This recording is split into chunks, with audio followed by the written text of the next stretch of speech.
Welcome to the second half of this game at this year's edition of the Friendship Tournament. We have AKV Odysseus playing against SG Kreisvalheim Berlin. And it's currently 2-0 for Berlin. In the blue, starting from the left side here.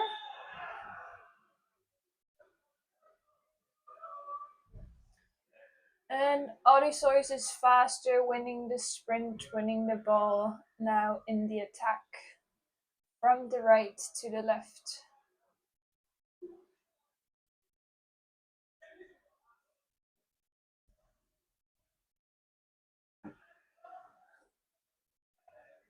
They come in with two players in the center, Berlin playing defense with 2-2. So we have a high block and a low block.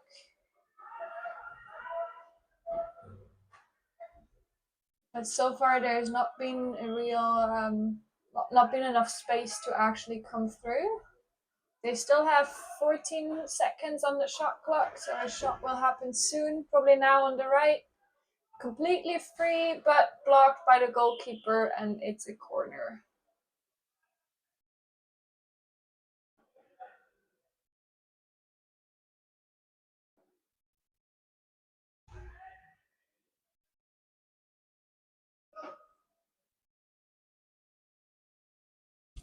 Starting from the right, from the left, going to the right. And a shot, but blocked already by the defense. Another corner. New 60 seconds for Odysseus. Odysseus has to score, the sooner the better. 0-2. I mean, they can still catch up, but they need to have some goals in this halftime. And we will see. They're still in the attack, still in possession of the ball. Now in the middle, nicely before, and the goal by number 2. Number 2 is Dylan Tough. He's playing Dutch national team as well. What a nice goal now. 2-1. Close game again. Everything can happen. There is another 7 minutes 40 left for the second half.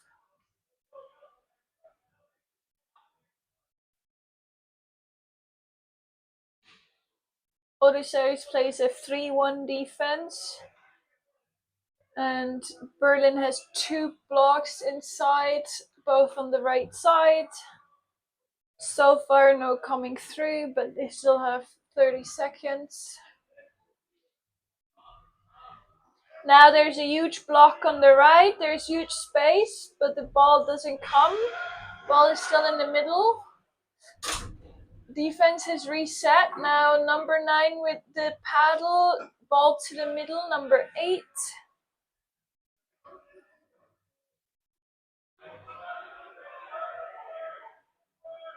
They have 1 second left. The shot came too late anyway and under the goal, so ball possession for Odysseus, another 60 seconds for the attack.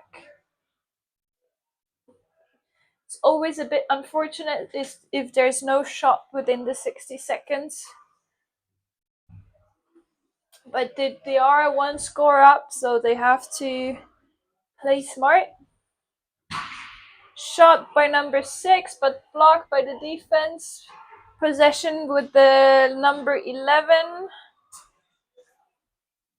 A bit under attack from number 7 of Odysseus, but they get themselves freed up now with the attack starting. 45 seconds left on the shot clock.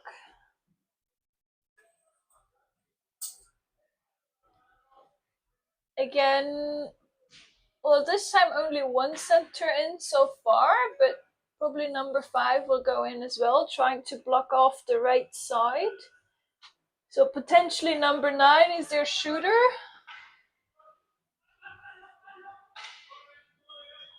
But there was no coming through so far. Only 15 seconds left on the shot clock. They have to shoot. Now from the left side, number 2 with the shot, but blocked, and the corner.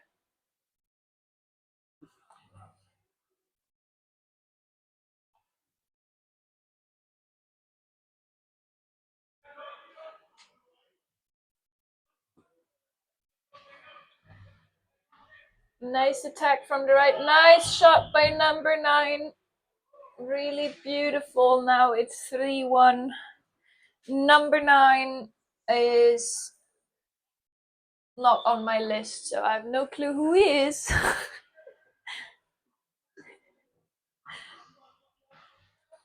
Re-attack, fast attack by Odysseus coming through the right. Almost losing the ball, but in repossession. Now all players in. Well,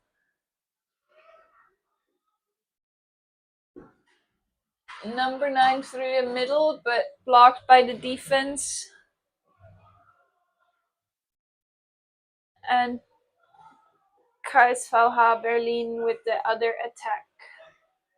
And a far shot. Ooh, it bounced off the lower bar. That's unfortunate.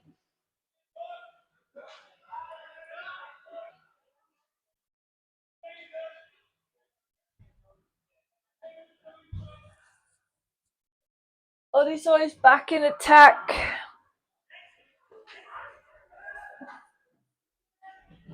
Coming in through the center. They seem to try to kind of sneak in through the center. Now 3 players in. Only 2 out. All going in. And blocked by the defense. There was no coming through.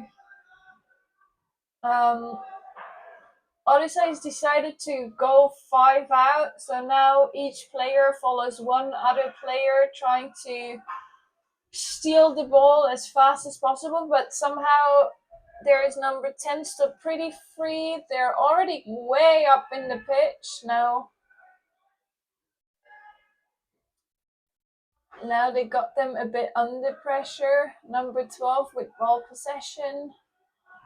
Number 11. Ooh, there's a fumble by number 8, and Odysseus wins the ball, now completely free, 2 against 1, and the shot by number 3. Nice goal by number 3, Dylan Tough. No, Dylan Tough. I think I said the wrong number before, but, well...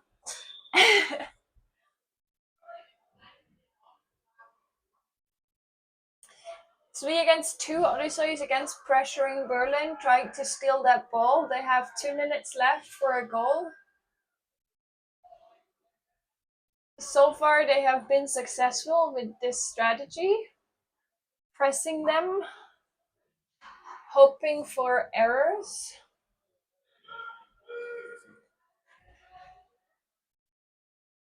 Now the long ball to number 5, almost before the goal, but really nice pressure by number 6.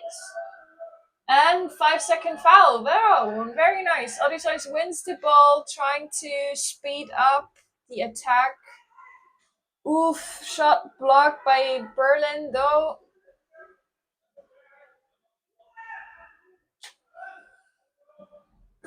Possession back to Berlin. They're under attack again. They're attacking again. Number 9, quite free so far.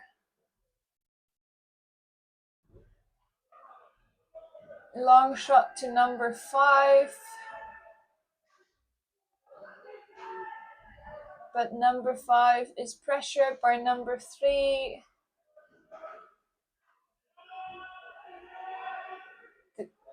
Foul, new 60 seconds. Now there's only 1 minute left and 60 seconds. So all they have to do is keep the ball for 60 seconds, not making any errors, not making any fouls.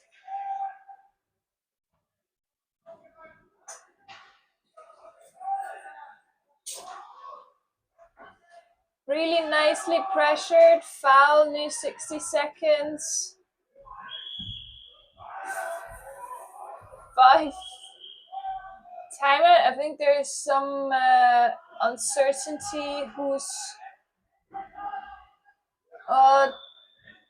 blocked by defense. So there was a foul ref first for Berlin, and then a 5-second foul by Berlin, leading to a ball possession by Odysseus, and they had another shot on the goal, which was blocked by the defense.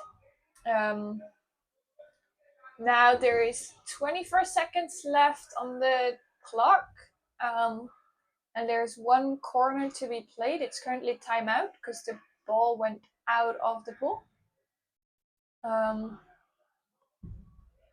But there's also a timeout because the referees are deciding how to go forth, like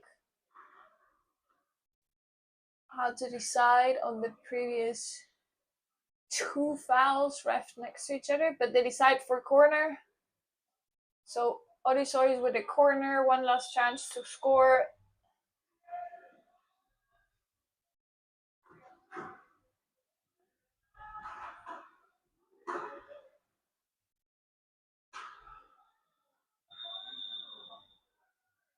Foul, but it's for the attacking team, so they keep the ball quite in the center.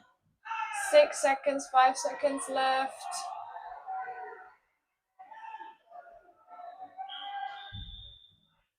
Timeout. I guess.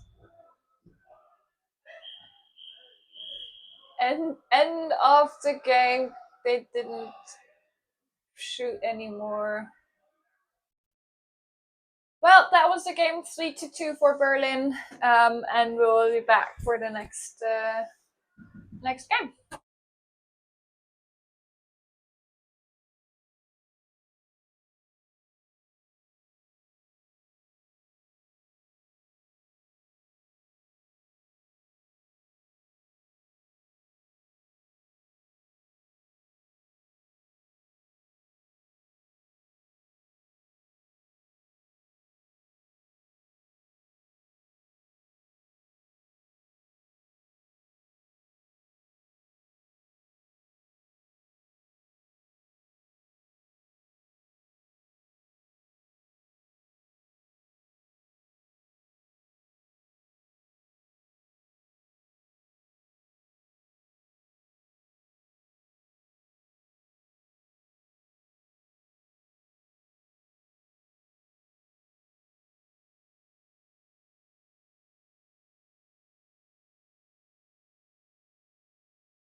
Welcome to the next game.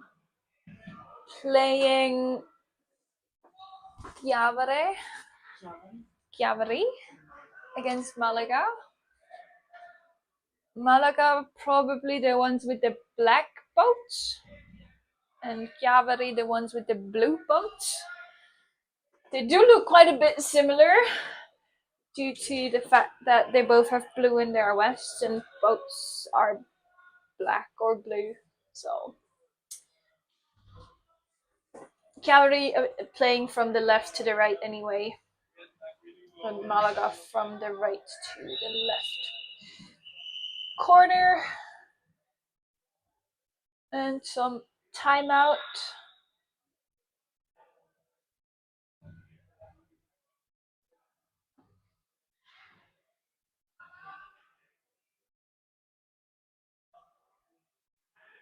There seemed to be some discussion with the referee.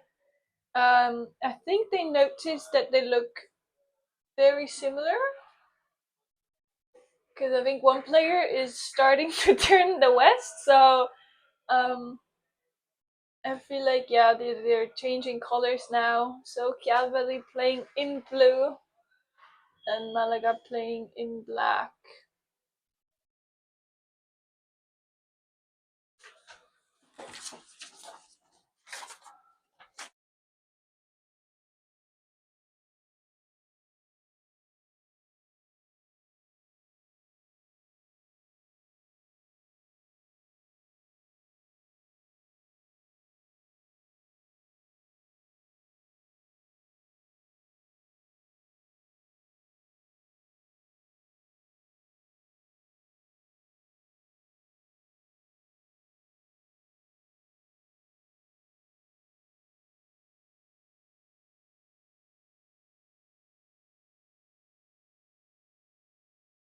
Alright, they restarted now. Blue against black.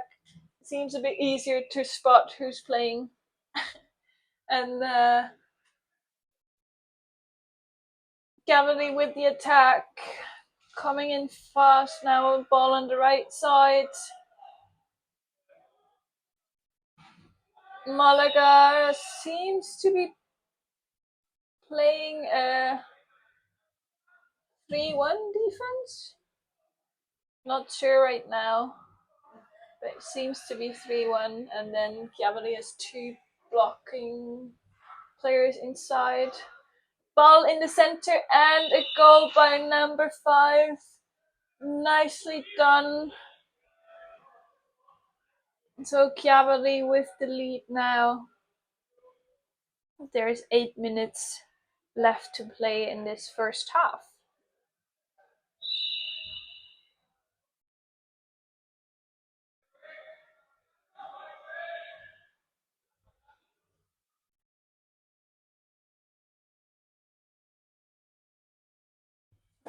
Malaga attacking on the right. Cavali playing with the 3-1 defense. Malaga 2 players inside, coming through the right, but blocked by the defense. Nicely caught by number 7. So Cavali with the attack now, a bit under pressure, but nicely resolved.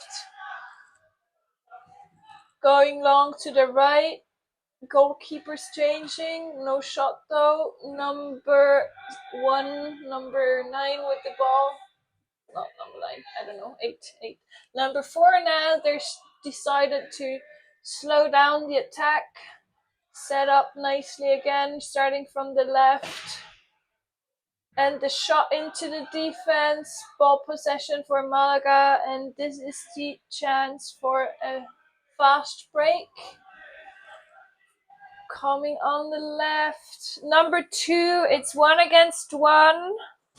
And it's blocked by the goalkeeper, number 1 from Cavali. Very nicely done.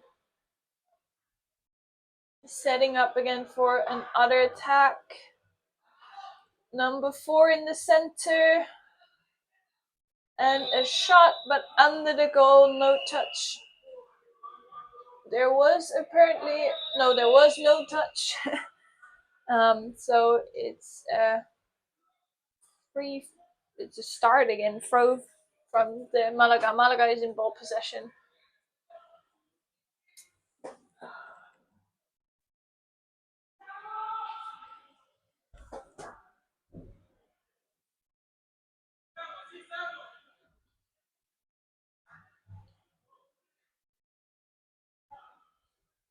Malaga playing a strategy where the player in the middle is kind of just distributing balls to the left and right, trying to get that shot on the goal. Nice shot, but touched by the goalkeeper, corner.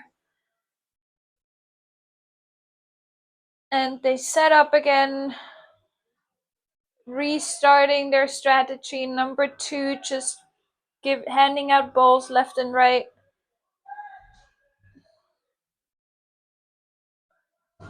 And the shot, but into the defense.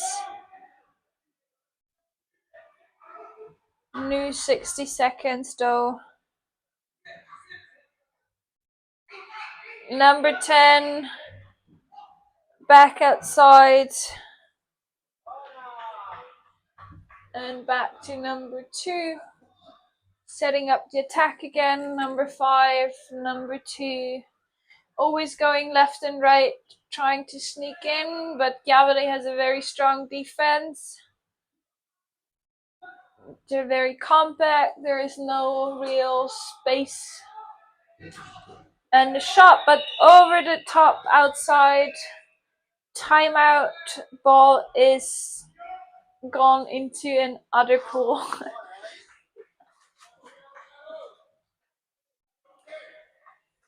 Malaga seems to not have found yet the way how to get through the defense of Cavali. A bunch of shots, but all either blocked or far outside. Now Cavali again with the chance to score.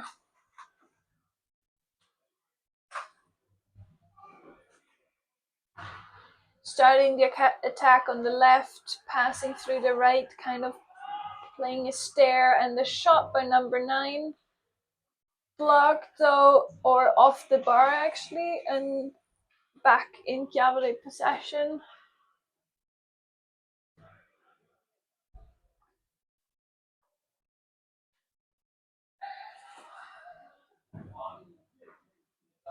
Ball in the center in the hot zone, but nicely blocked by Malaga.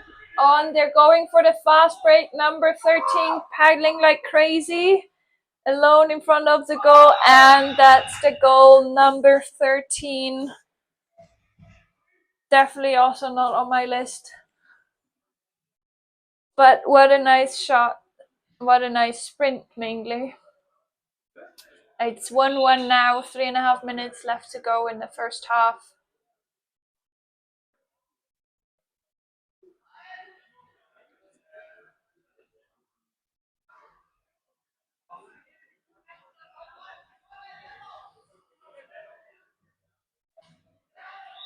And Cavali in the attack. Generally quite a lot of shots so far, a lot of blocked shots as well. A lot of corners resulting from that. The defense of both sides seem to be pretty strong. Holding tight around the goalkeeper. Number 4 back to number 1 outside. Setting up the attack. Number 9 standing there very deep from the side. Coming in. Ooh, nice pass behind the head. And wow, number 5 with the goal. What a nice passing. Pass of number 9 to number 7 behind the head. And then number 7 to number 5. And that resulted in the goal. Beautiful.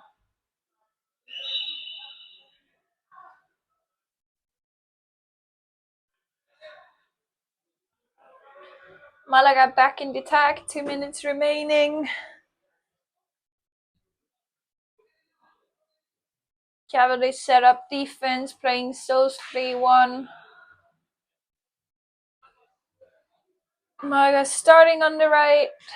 Again, same strategy as before. Then player number 2 trying to distribute balls. Oh, nice passing there to the center. And wow, beautiful shot by number 5. Number 5 with the goal. Number 5, Carlos Uriel Leon Martin. It's 2-2 now. Everything's still open, 1 minute 20 left.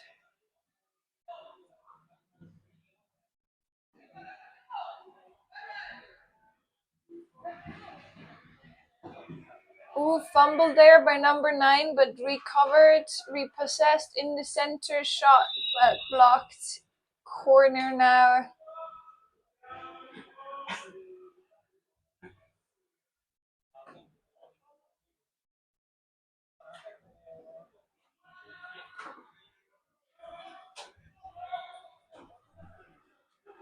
It's gonna be interesting if the teams try to change strategies in the second half, or they just keep shooting, trying to score.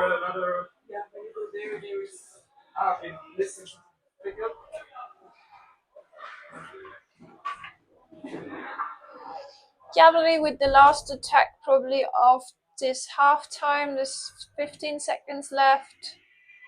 They will take one last shot. And that's the shot, but blocked.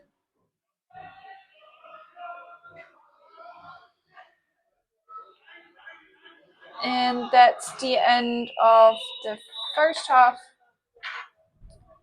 2-2 so far. Everything's still open. We will be back for the second half.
All right, second half started. Ball possession by Cavali. It's 2-2. Both teams in the prior half not really having a strategy that worked nicely. I mean, 2 goals, sure, but a lot of blocked shots as well. Let's see if in this half they can open those spaces in the defense. Number 9 with the ball, passing out to number 1. On the right, a lot of space, nice shot, blocked, almost hitting us, but nicely we're sitting in a house, so nothing happened. Ball outside, it's timeout.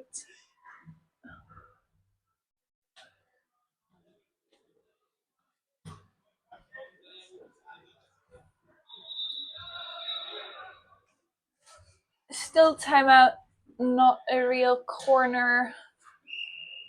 Still not really a corner, but it's okay. Shot to number 9. Nice shot, but blocked. Another corner.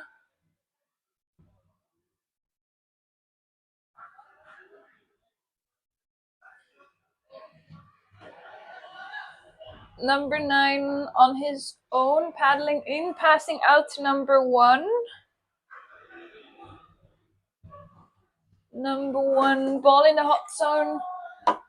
Back to number 9. Shot, but outside of the goal, so no touch there as well. Malaga with the ball.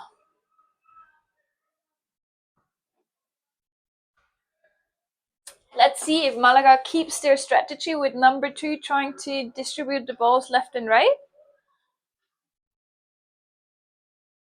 That was what they did in the first half. Number 5 in the defense trying to block off the other number 5. Ball to the right, back to the center now. Number 11 sitting there in the center distributing balls. Nice shot, but blocked. And other corner, new 60 seconds.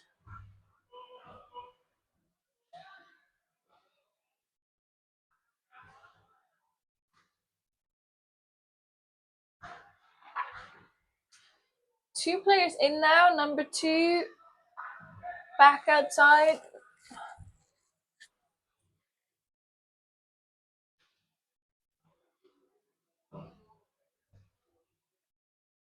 They're currently having one player in the defense blocking off and then another one sometimes joining.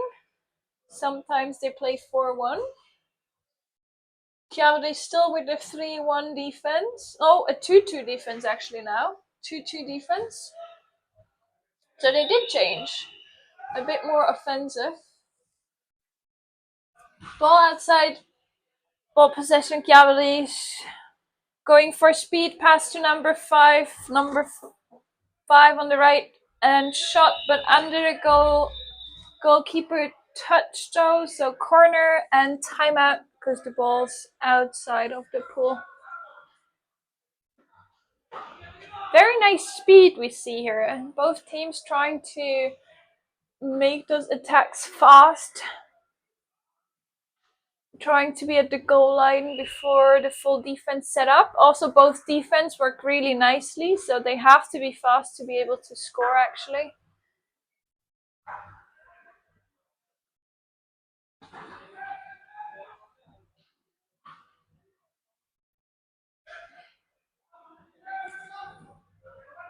Cavali in attack, ball on the right side, number 5, paddling in, passing to number 1. All fumbled by number 1, but regained the ball. Number 9 with the ball now. There's no space really. The goalkeeper has quite a lot of room outside without any players from the opposite. But wow, nice sliding through by number 1. Going through the center with the shot and the goal. It's 3-2 now. Cavali is in the lead. There is 5 minutes 40 seconds left to play in the second half.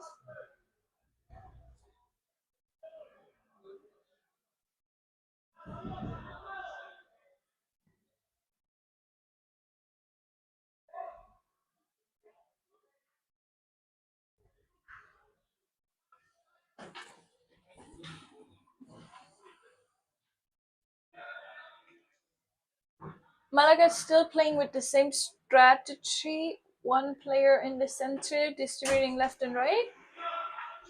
Quite a lot of paddling for the outside players.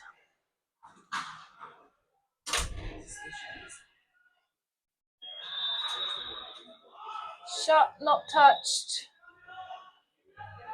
Goal line throw by Cavali and timeout as well.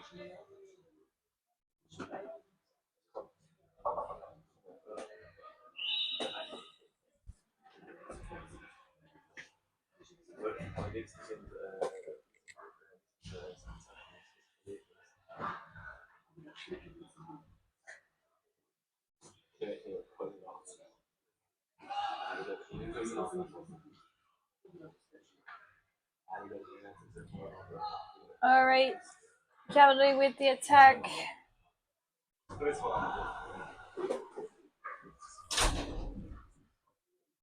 No coming through yet.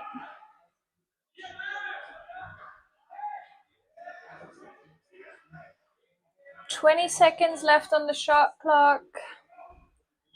Ball go in the center.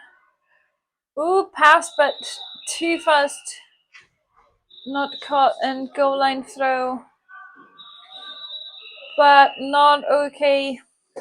Not done on the goal line, so they have to redo the goal line throw. Otherwise, it would have been a pretty nice fast break by number 13. Really quick paddling there. There is 3.5 minutes left in this half. It'd probably be pretty great for Malaga to score soon to be on that equal score again. They do have the chance now. And they do have the advantage to have a right-handed player on the left side playing and a left-handed player on the right side playing. So that's always great. Ooh, nice paddling there by number 13 in the center, but blocked by the goalkeeper. Corner again.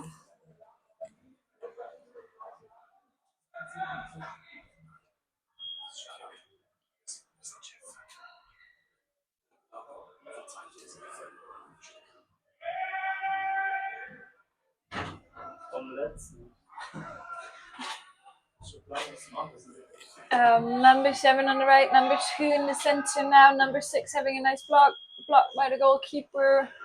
New 60 seconds.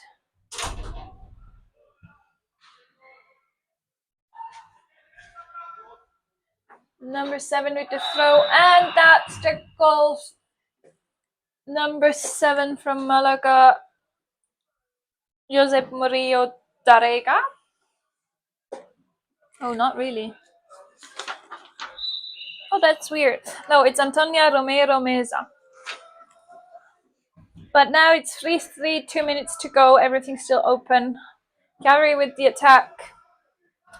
Nice sliding in by number 7, sitting there right in front of the goalkeeper. But the ball is still on the outside. Trying to set up the attack again. Number 5 on the left, number 1 in the center. Now to number 9, pretty free and open there. Shots coming, but off the bar. Really nice shot, but off the bar. And new 60 seconds.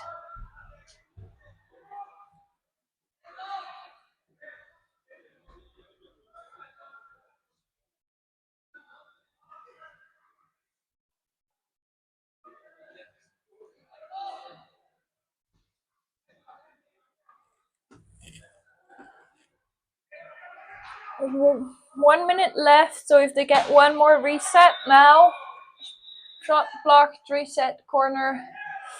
Now they have the chance for actually the last attack. It's 3-3. Let's see what they try to do. Currently also timeout because the ball went outside of the pool again.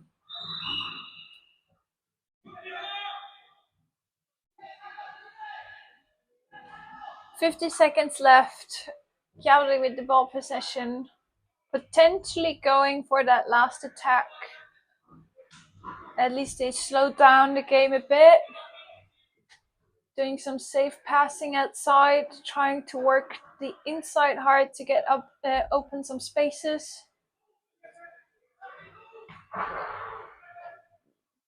They seem to be waiting till like 20 seconds maybe, or even 15 seconds till they start their attack.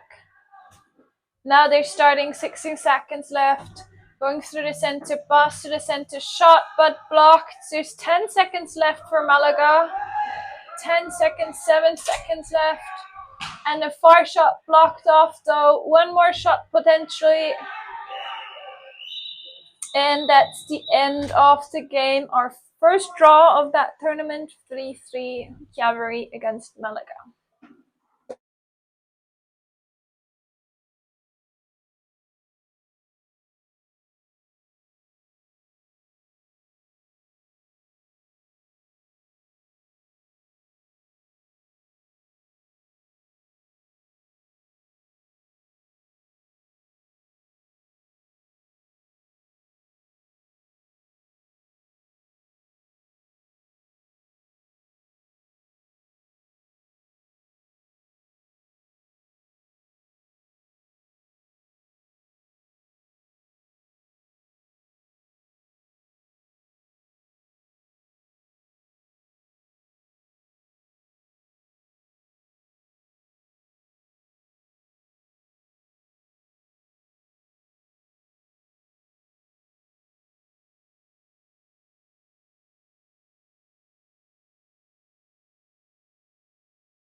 All right, welcome back to the next game. Playing here on the left in red, the Swiss national team, and on the right in blue-white, we have Ignusa.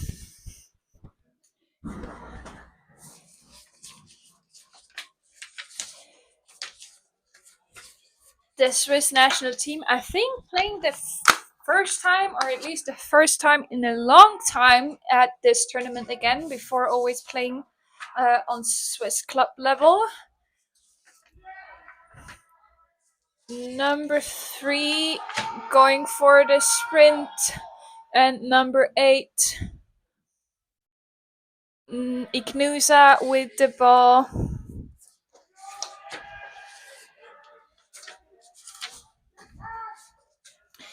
Ignusa now first attacking the Swiss team, playing 2 against 2, 2-2 defense. Ignusa coming in through the center, pass outside, going to the right, number 9. Quite a bit of space there, but pass outside to the left side again. Trying to block off the front defense. New 60 seconds, probably foul outside of the 6-meter line. Goalkeeper foul, ball for Switzerland.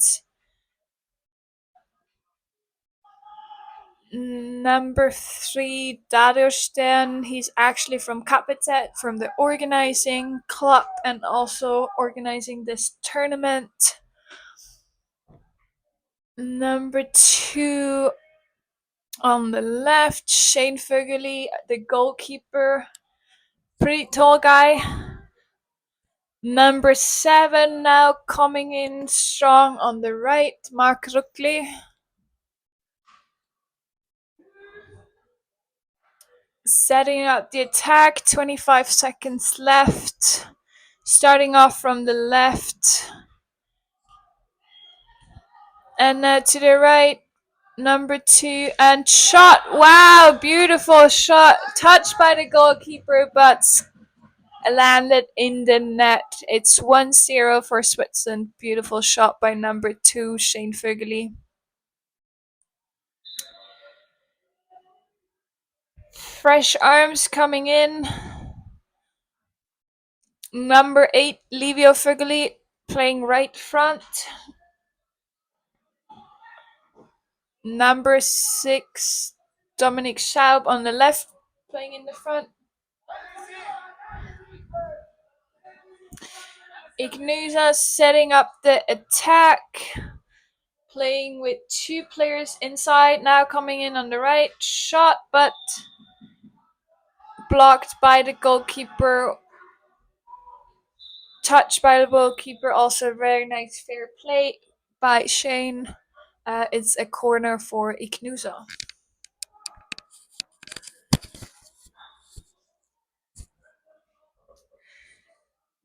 7 minutes left in this first half.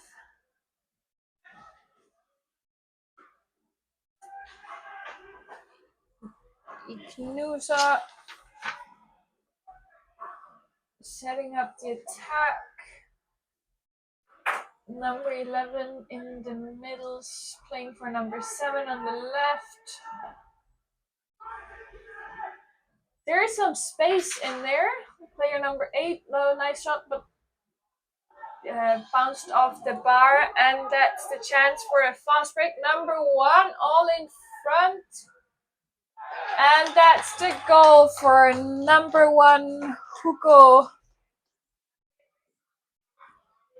I don't know his last name currently. Andreas Hug. Sorry, always called Hugo. It's 2-0 now for the Swiss national team. Very nice fast break. Also very nice passing there. I think it was number 3, but I'm not completely certain.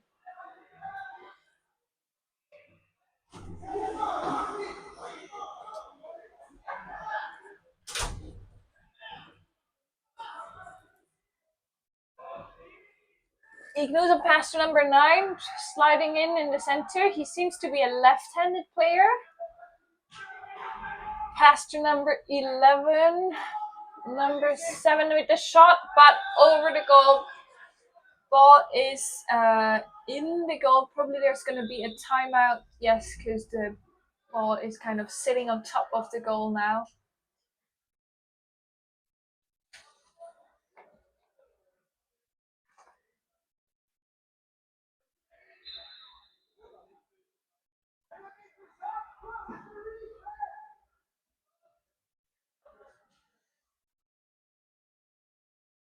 Five and a half minutes left to play. Switzerland having 2 players in. Ignusa playing 2 defense as well. Pass number 7, shot but blocked off. Ignusa now with the chance to have a fast break. Number 2 trying to get back in the goal. There, no far shot. So number 5 now on the left with the ball. Shot but blocked off by the goalkeeper.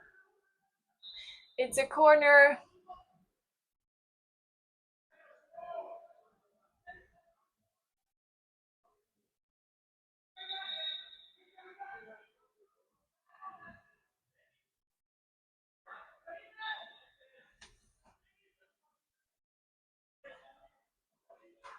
Number 2 from Ignusa coming back from the deep side, coming from the back side, trying to block off those front defense players from Switzerland. Foul, paddle foul, ball for Switzerland.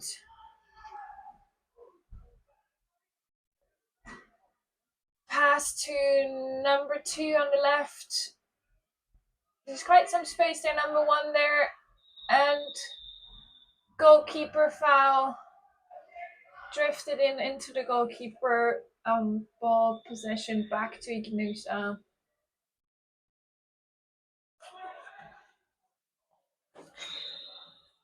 Switzerland played quite well in the last European Championships. They made it to the small final, but then sadly lost, placing 4th overall. But still a very good result. Now we're interested to see what this year is going to happen at the World Championships in Duisburg.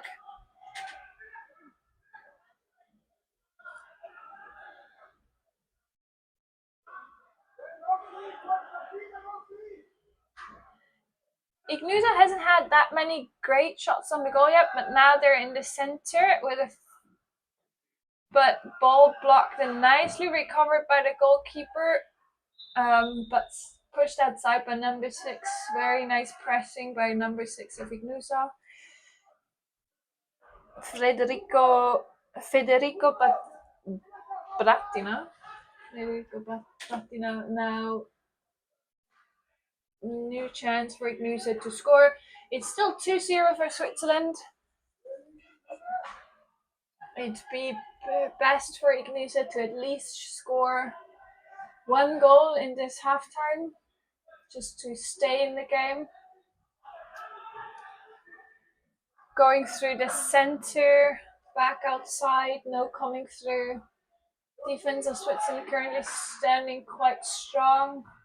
Shot by number 7, but blocked off. Paddle foul, I think, by number 3. Possession back to Ignusa.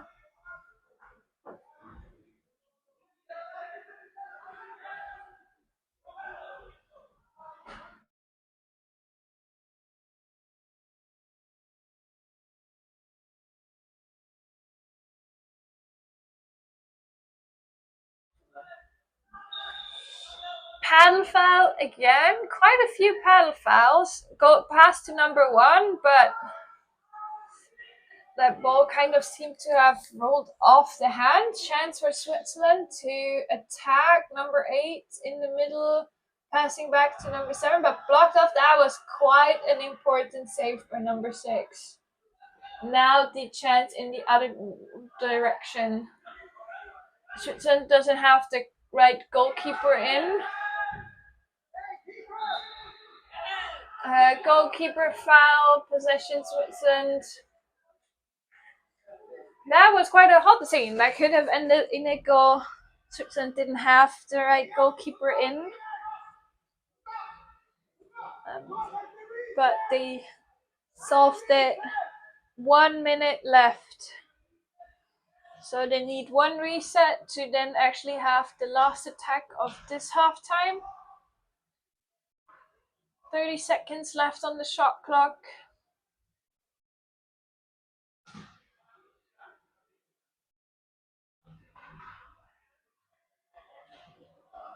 Now attacking through the right, center, back to the left. Ooh, ball bouncing off, but recovered. Shot, but oh, it was touched. So corner, 22 seconds left on the time clock. They have the chance for the last attack. 15 seconds left. Starting the attack through the left side. All players in. Last chance to score. Pass to number 4 with the goal, Levi Kibla. That was the first half. Very nice last score by Switzerland, leading now 3-0.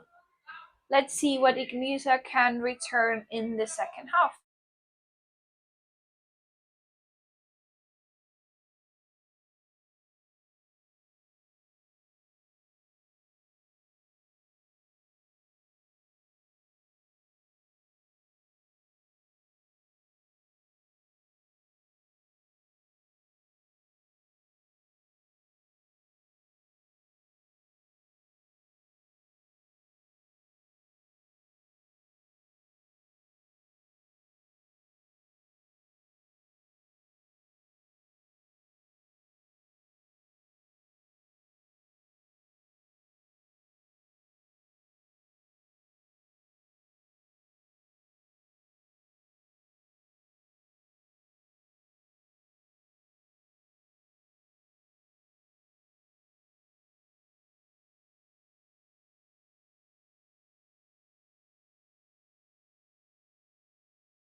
All set up for the second half. Daderstein sprinting for Switzerland.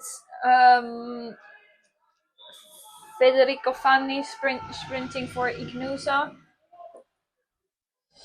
This time Dado is faster with the ball possession. Switzerland with the first attack of the second half. The time of the second half now started as well, so 10 minutes to go.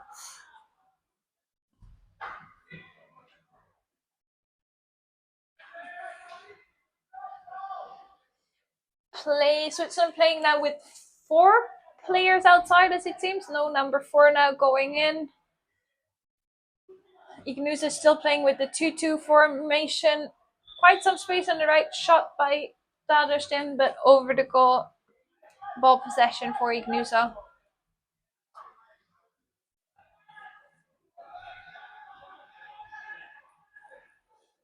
Ignusa hopefully now scoring, because otherwise they're really out of the game. I mean, a lot can happen in 9 minutes, but for them it would be really best to score as soon as possible. But then again, Switzerland does have a really good goalkeeper in the goal. It's really hard to get those goals. Shot, but blocked by the defense, resulting in a corner for Ignusa. Ignusa trying to block one of the lower two defenders and one of the higher two defenders, starting the attack on the right, but there is a foul. Okay, new 60 seconds. Starting the attack through the center back outside, resetting. Shot but bounced off by the lower bar. Very unfortunate ball possession for Switzerland. Taking it a bit slower, not going for that fast break. Probably trying to keep the ball as long as possible. They're in a comfortable 3-0 lead right now. They don't need to score. They can let that time clock run down. Going in through the center, past number 6, back outside. Number 7.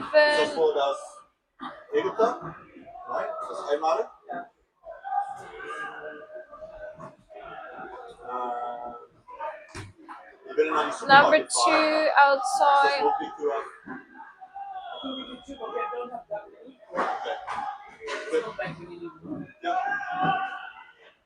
Number 2 with the shot, bouncing off the goalkeeper's paddle. Now a corner for Switzerland. Setting up the corner on the left side, number 8. Livio Figuli, brother with Shane Figuli, who he passed to. Number 3 coming back on the pitch. Number 1 doing quite some work there right in front of the goalkeeper.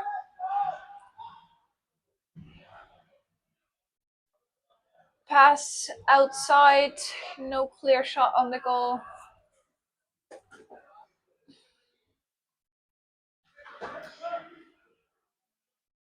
Shot, wow, beautiful shot by Daderstin. Quite from an angle, somehow bounced off the goalkeeper's paddle into the goal.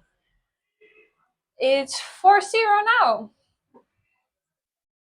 What a start of the Swiss team. Starting strong in this tournament.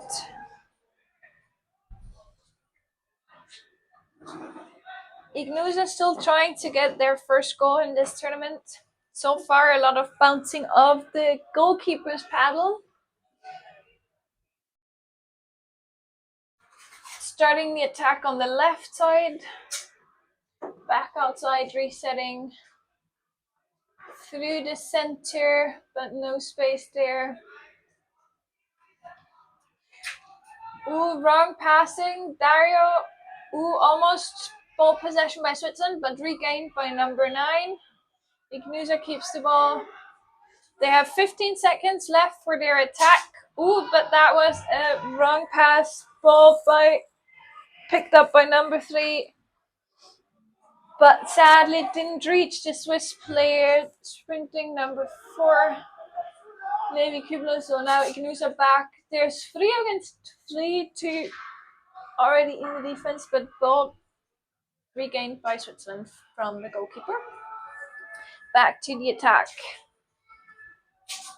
I think their coach is shouting slowly, so they should not go for a fast break.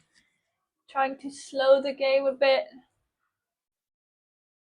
4.5 minutes left. always important to know at what time you want to play fast and at what time you want to slow down a bit. Try to keep that ball in your possession as long as possible.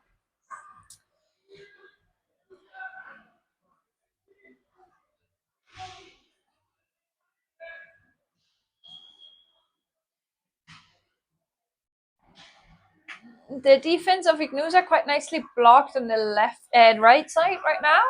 There's quite some space there, but the ball is currently also in the center. Ooh, shot by number 7, but bounced off the goalkeeper's paddle. Corner for Switzerland.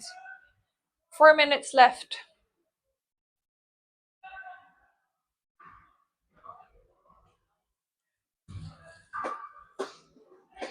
Switzerland in this game so far with the upper hand.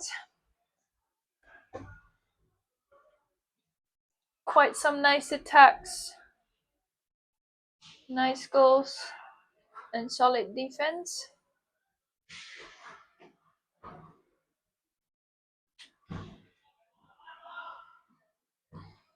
Ignusa struggling to keep that goal clear, but ooh, nice pass.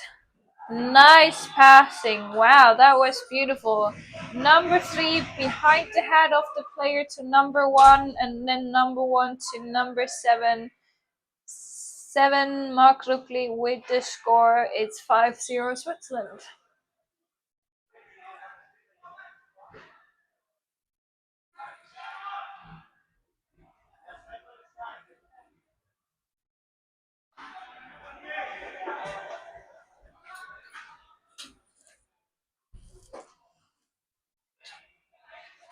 Ignusa starting attack on the right, back to center, back to left, going fast back and forth, a lot of passing. Now picking up speed through the center, pass to the left side. There's no space really, maybe a center pass, but no, back outside.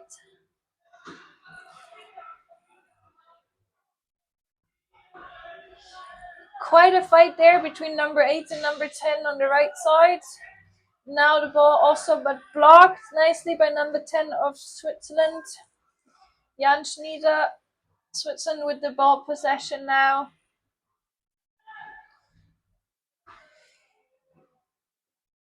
Ignusa kind of not decided whether they're going back to the defense or actually going 5 out, but they did gain the ball now.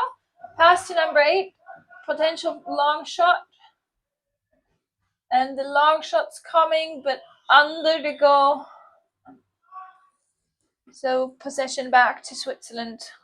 1 minute 30 seconds left on the game clock.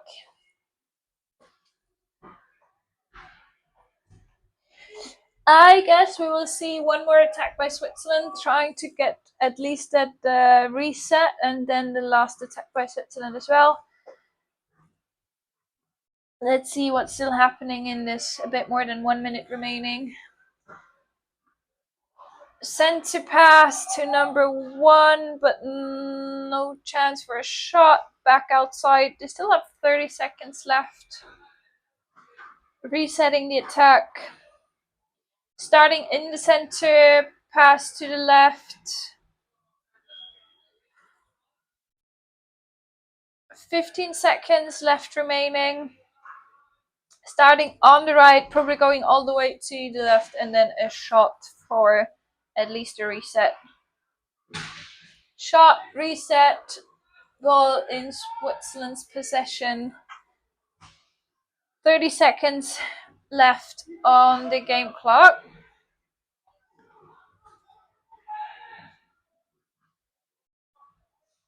Setting up the last attack of this game. 10 seconds.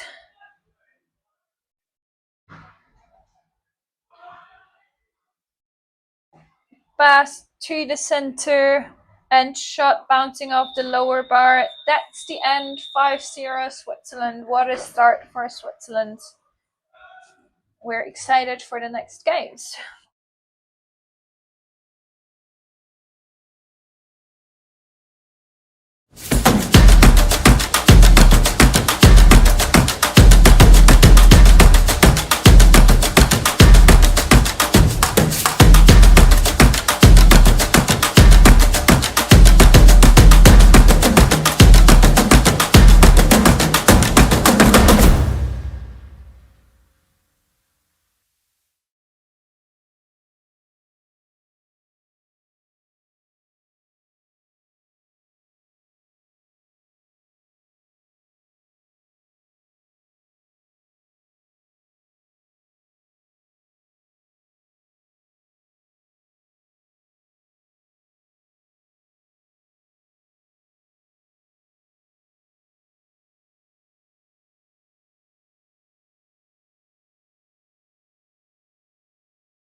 Wer spielt da?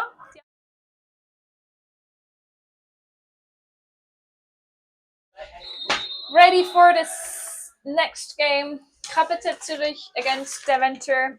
Kapität playing in white, Deventer in blue PFDs. Deventer with the winning of the first sprint, now attacking.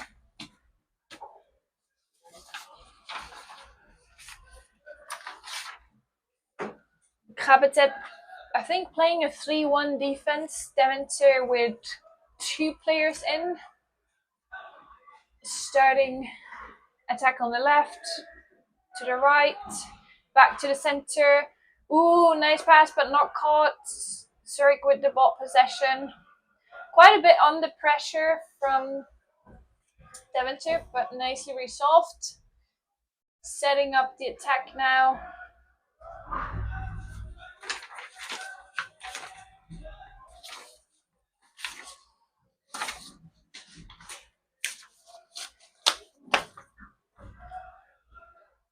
It's 2 players in.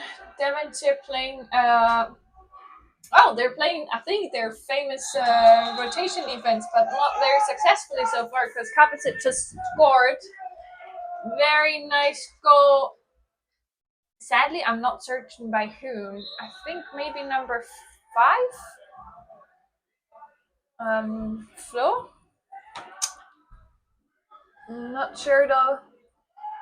Deventer with the attack. Paddle foul. Paddle foul. Almost in front of the goal.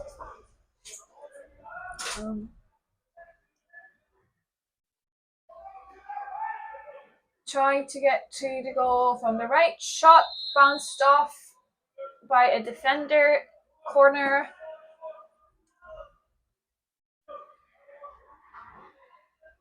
Kapität in defense, now playing 2-2. Pan foul again. This time I think number 3. Also warning for number 3. Deventer in the center, hot zone. Probably shot and goal. The goalkeeper was pushed outside of the goal a bit, but Kapität defense wasn't paddling, so no foul there. It's 1-1. Let's hope that Kapität is scoring again.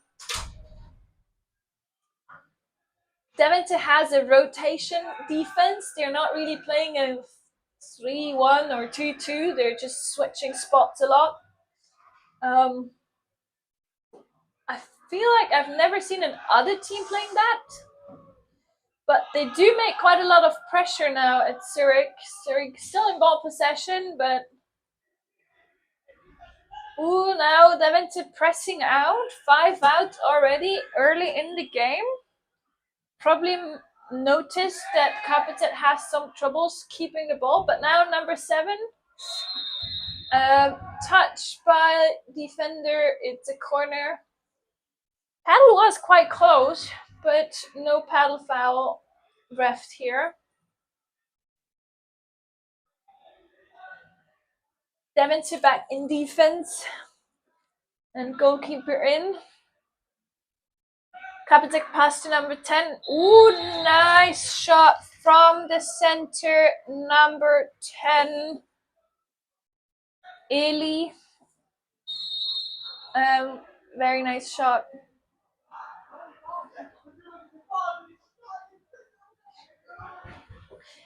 It's 2-1 now.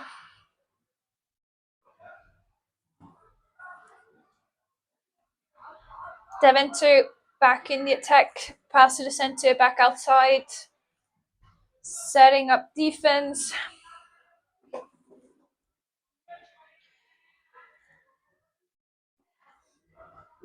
Shot bounced off the upper bar, recovered by number 10, and that's a goal. Nicely recovered by number 10.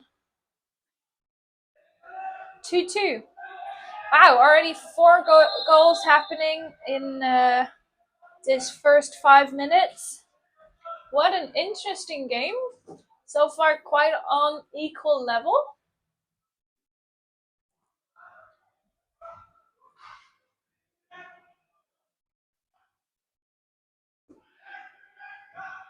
I think Deventer currently playing 2-2. Shot by number 8, but blocked off by the goalkeeper.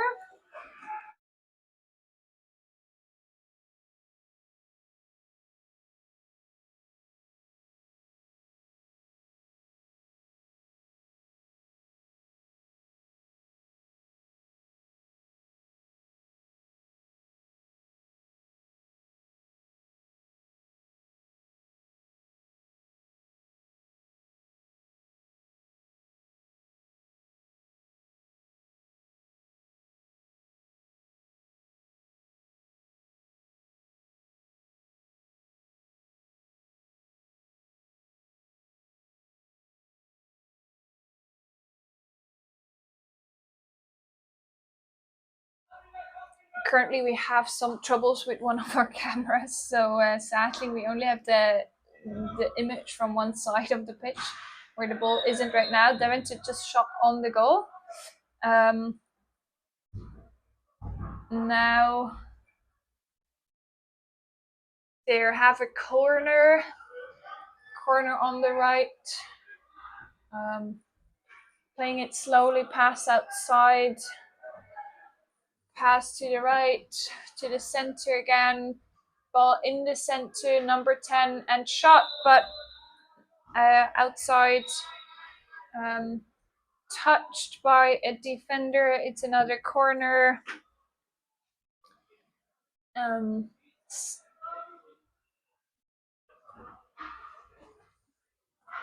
Now attacking again through the center, number 6 of Deventer, passing back to number 4. All players in currently. Number 6 back outside, trying to create that space in that defense.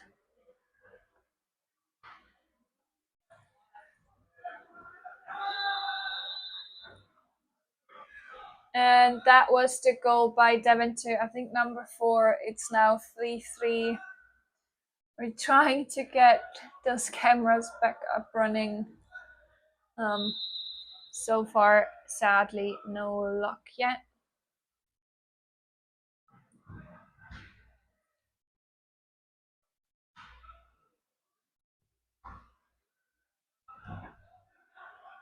Okay, I think we're back with image. Number 1, shot, goal by number 7. Nice shot.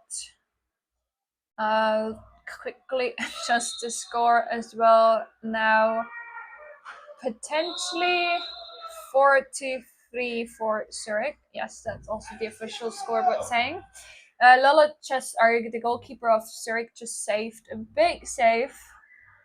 A far shot bouncing off his paddle. It's a corner now.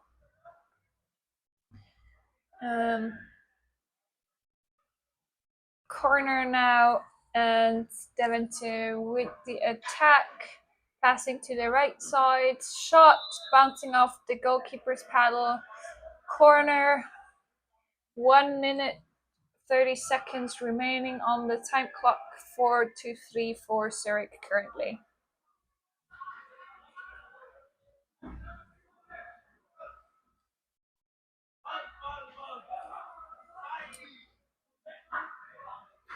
One minute, pass to the center, very nice in the hot zone, and that's the goal. Nice shot by number 10 of Deventer, and scoring. It's 4-4. A lot of goals in this game. Very nice though.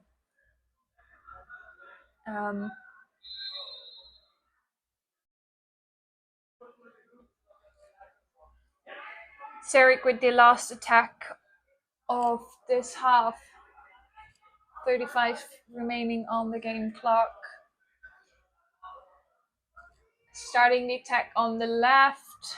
Pass to the center. Pass to the far right outside. Back to the center. 20 seconds remaining. Pass to the left. Ooh, nice center pass. Recovered by number 9. And shot, but blocked off. Or actually not. No, actually just far off over the goal. 6 seconds remaining. Deventer with a last shot, potentially.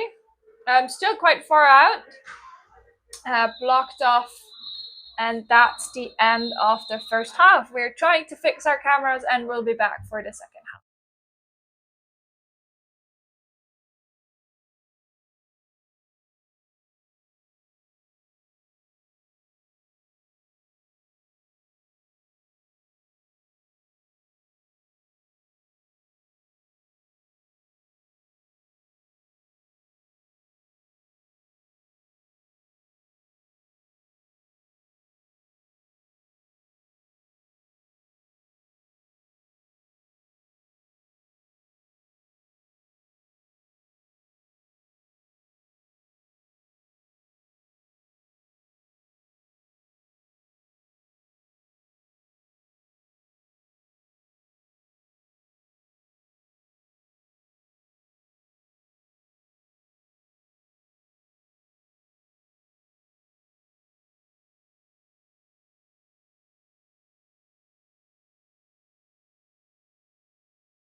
All right, we're back online. We also have our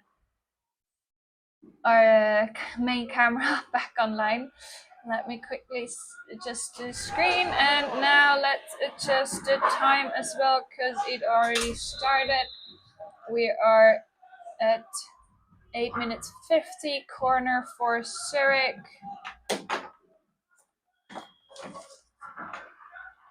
Corner from the left side.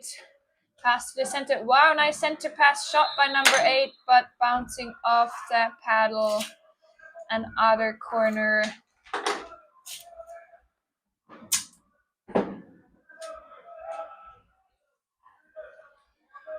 This time, corner from the left, number 11 with the ball back outside, resetting the attack.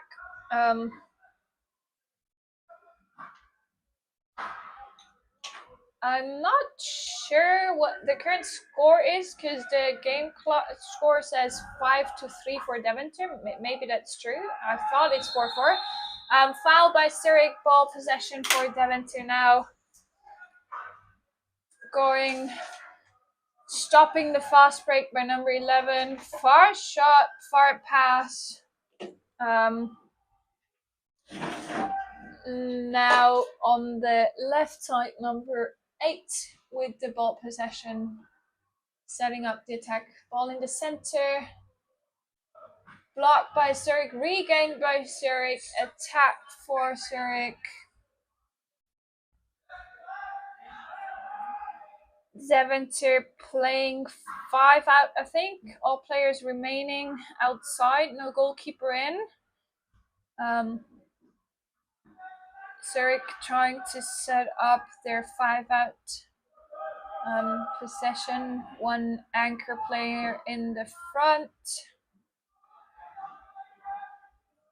They have 30 seconds left on the shot clock, but they're pretty far in their own half.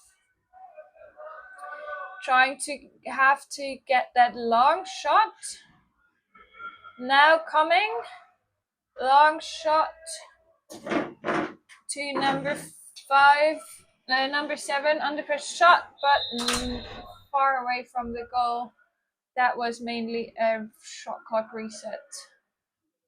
Deventer back in ball possession. And now with the attack. Okay, let's assume that the official score is right. So it's probably 5-0 for Deventer currently. Which would mean that Zurich really has to score soon. But Deventer currently in ball possession with the corner. Coming in over the left now. Back outside. Resetting the attack. They do have time. It's 40 seconds left on the shot clock. Shot bouncing off the defense. Corner for Deventer.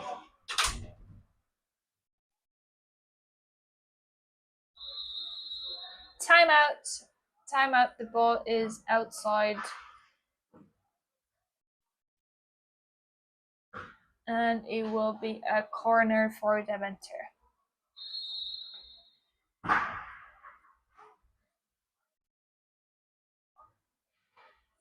Deventer playing to the right now, trying to get that center pass. They currently score quite well through the center. Shot outside of the goal. Attack for Zurich. Deventer already pushing, trying to put pressure on the people. Staying close to those players. Zurich with the far shot to number 3. Number 3 holding on to that ball. Pass to number 1. Foul, pedal foul. New 60 seconds for Zurich. Quite important. Long shot to number 8. But this time a foul in the other direction. So Deventer back with the possession.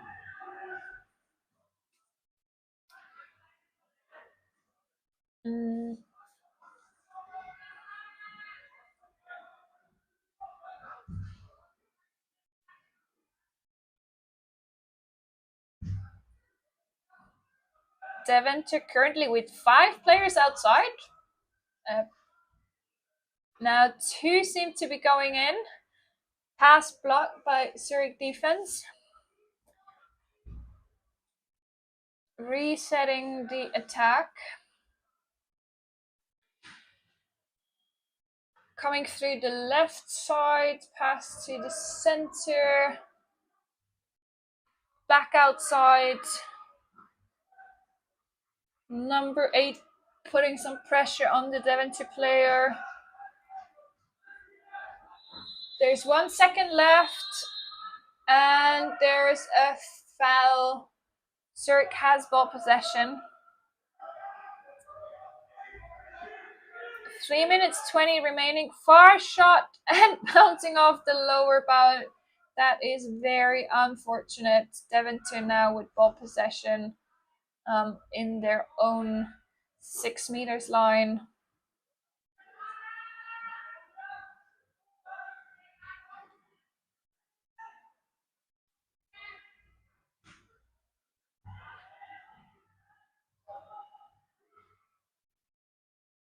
Pass to Deventer center, and that's the shot.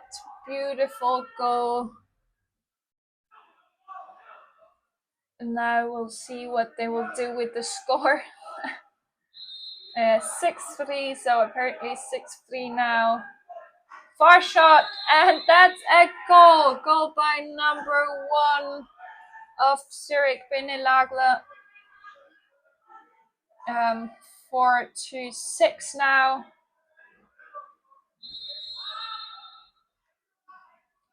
Zurich now going 5 out, trying to regain that ball possession quickly, trying to score quickly.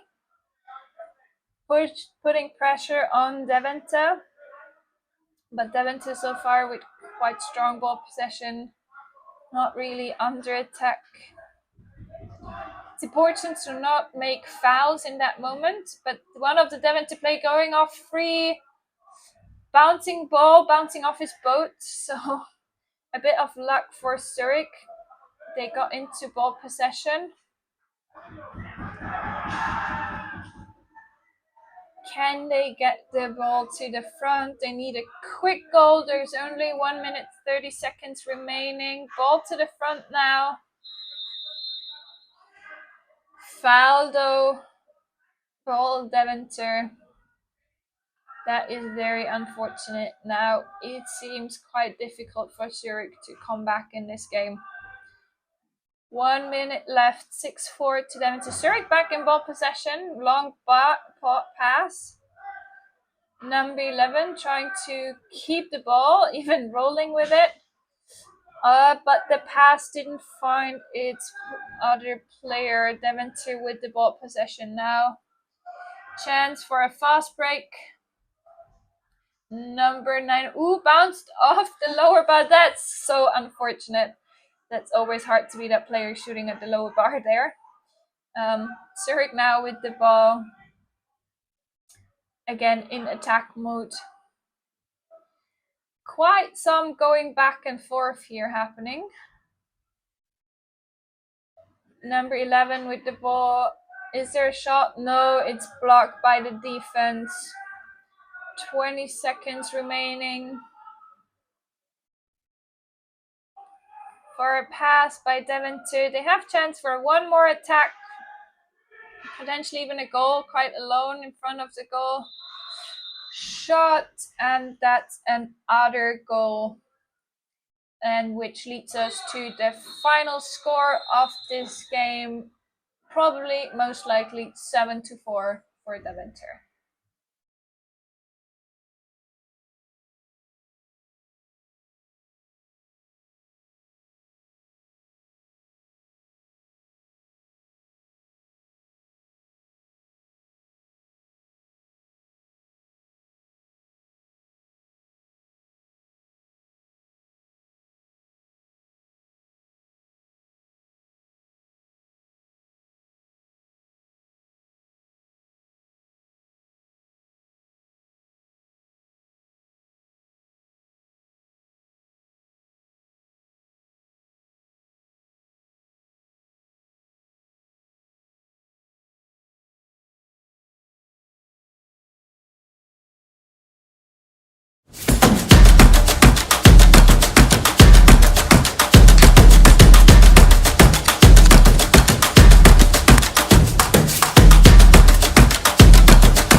Next game starting soon. Swiss under 21 against Auster.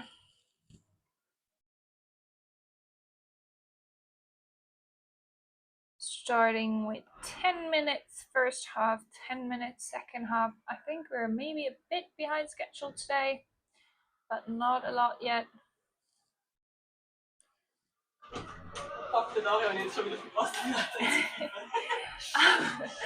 Starting now, game is ready, and Switzerland apparently good. Doesn't look too much like that.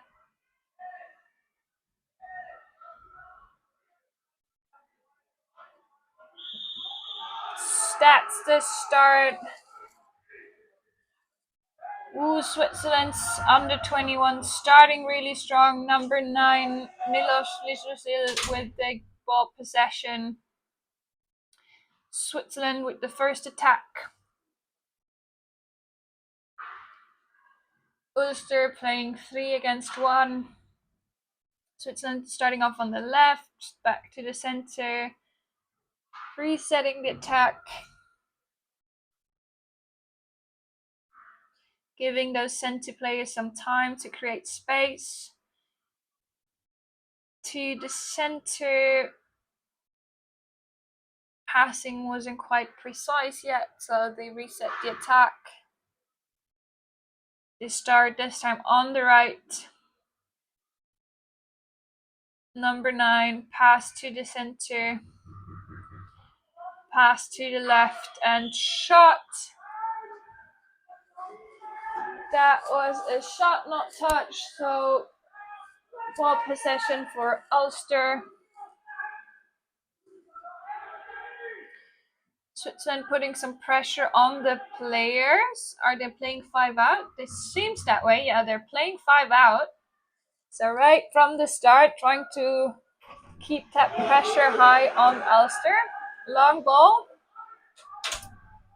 One of the players quite free, but 3 covered. So Ulster still with ball possession. That's a good chance there, right in front of the goal. Nice defense though by number 9. Pass to number 5. Long shot, and that's the goal. Number 5 of Ulster scores. He was quite free in about 5-6 meters distance to the goal. Nice shot. 1-0 Ulster.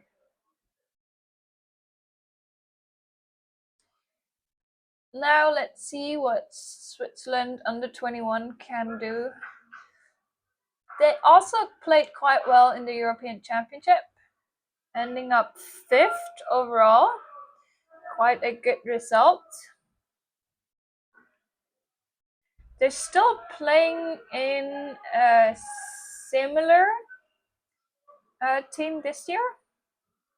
I think one player is now over 21. Quite exciting season for them as well. Also excited to see what they're going to do at the World Championships in Duisburg this year. Shot over the goal, touched by a defender, corner. New 66 seconds for Swiss under 21.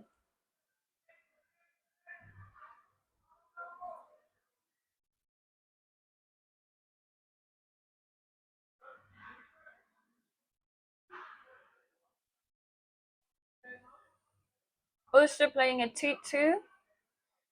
Switzerland with 2 players inside. So far, not a lot of space for the outside attacking players. Also, we haven't seen any center passes yet. Pass back outside. They have 20 seconds left on the shot clock. So a shot has to come soon. Attack on the right. No good chance, but the shot resetting that clock, but the ball is recovered by Auster. Ulster now with the attack. Switzerland still playing 5 out. No, going back in defense. Ooh, wrong passing by Auster. Nicely caught up by number 1 of Switzerland. Switzerland with the ball possession. Chance for a fast break. Auster currently has no goalkeeper in, but Switzerland also is not really in a spot to shoot, so they're probably resetting the attack. Hand foul, new 60 seconds. Shot blocked by the defense, and that's a corner for the Swiss under 21.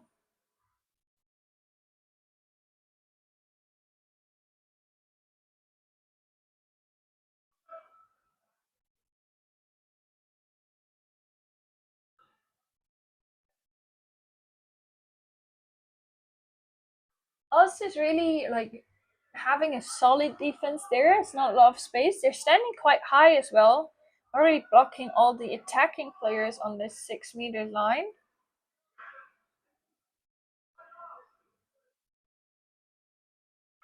It seems like quite some tough work for those Swiss players trying to create space.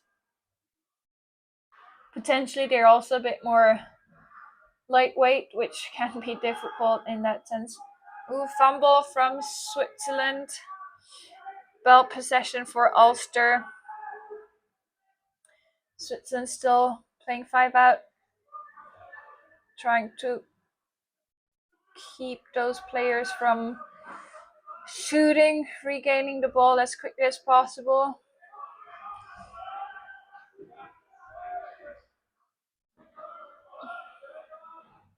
Ball is currently around the mid line of the pitch. A distance that some people might actually take a long shot, but Ulster is in ball possession.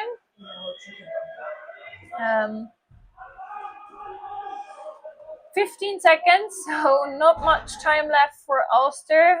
It's important to not make a foul right now. And that's a shot bouncing off the bar. Switzerland with ball possession. Quite a lot of substitutes. I think basically everyone substituted. So they have a new chance for attacking. Around 3 minutes left on the game clock. Let's see what they can do. Starting the attack on the right, pass to the center. Still no coming through that defense currently. The defense seems to be quite solid. Now trying to have both players blocking on the left side.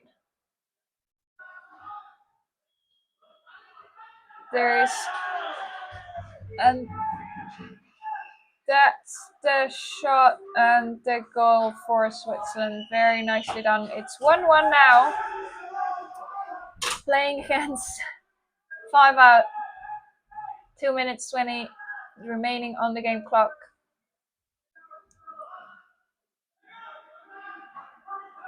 Long shot. Putting on some pressure by Luis. Number 2. Also playing Spanish League this year. And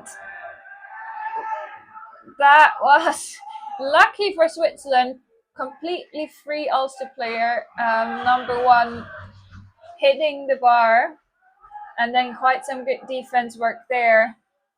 Now we have a corner for Ulster. 1 minute 30 left.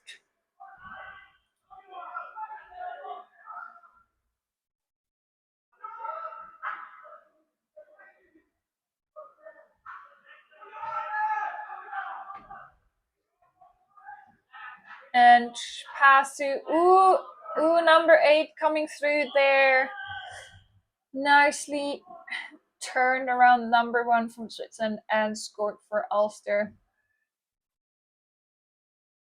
That is a score of 2-1 now. 1 minute remaining. Switzerland potentially with the last attack of this game.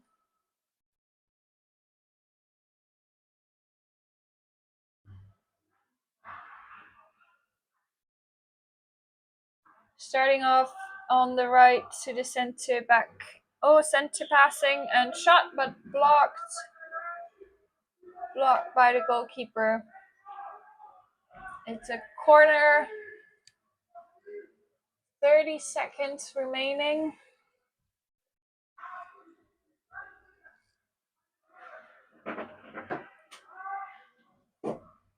And setting up their last attack. Now the defense seems to be quite occupied on the right side. A lot of Swiss players inside on the right. Starting the attack from the left, passing to the center. Paddle foul. And timeout. So one last shot corner, but the time clock is out. So that was the first half, 2-1 for Auster. Let's see if Switzerland under 21 can recover in the second.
We are back for the second half. Starting off with the sprint. Number 9 really fast there, gaining the ball possession. Second time in this game. The captain of the Swiss under 21, Milos Visusil. Switzerland now hopefully with a fast goal. They're behind 1-2.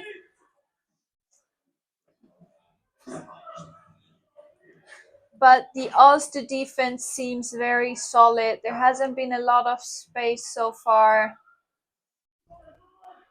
Number 5 now on the left side with the ball, passing to number 2 in the center, back outside. There wasn't any space there.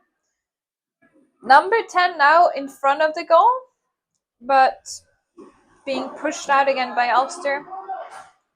2 with the shot off a paddle of a defender. It's a corner.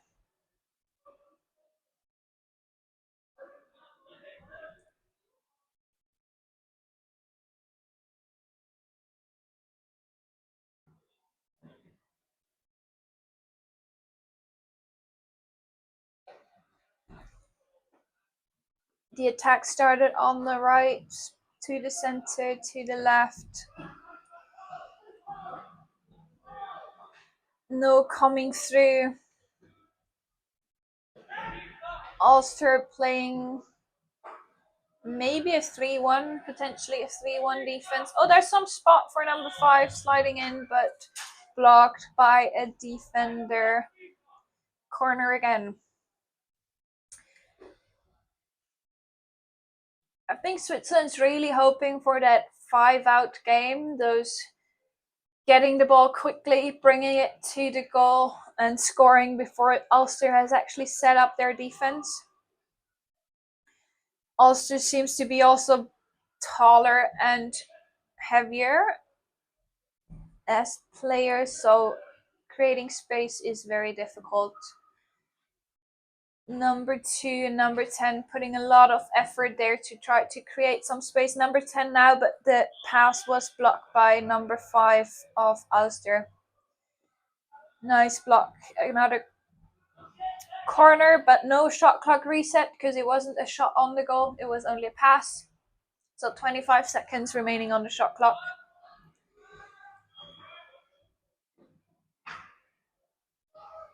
Pass to the center. Quite a lot of going on. No foul though. Number 2 with the ball. Shot. Blocked by the defender. And other corner. There seems to be really no coming through so far. The defense of Ulster, that 3-1 defense, very solid. Quite some nice boat work there by number 5 of Auster, trying to even block out 2 players. Now both coming in from the light side, creating some space, but number 11 is there to block off the attacker. Now number 4 back inside, and that's a shot. Goalkeeper kept it nicely. Ulster with the attack. Switzerland under 21 setting up the 5-out again. Putting pressure on those players. Trying to not let them close to the goal.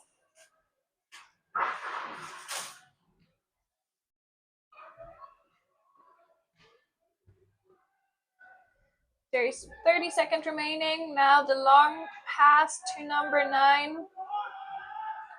Number 9 keeping the ball steady. But there wasn't a free player. Also, Auster doesn't have to score. They're in the lead 2-1, but they need to shoot soon. It's 10 seconds left. Number 4 now with the good shot. But it's blocked, bouncing off the defender, recovered by Switzerland. Yes, it's in Swiss possession.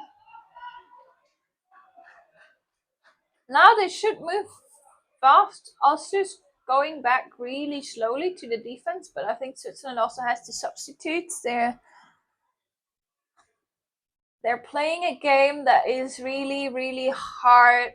A lot of energy going in those center blocks, a lot of energy going in this 5-out game.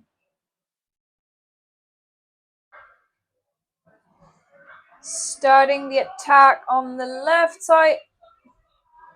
Shot by number 2. Beautiful shot in the top right corner from Louis Bon. What a beautiful goal. It's 2-2 again.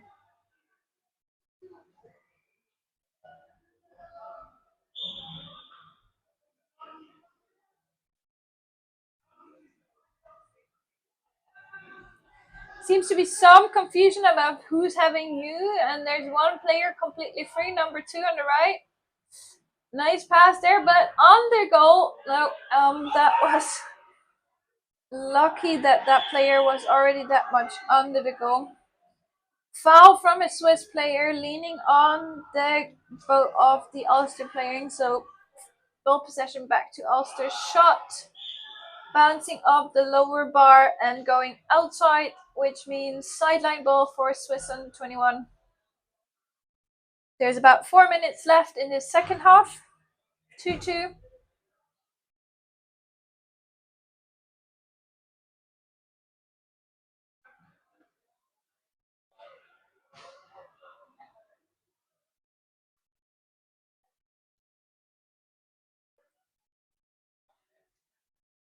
setting up the attack slowly. You can definitely see that the players are a bit exhausted.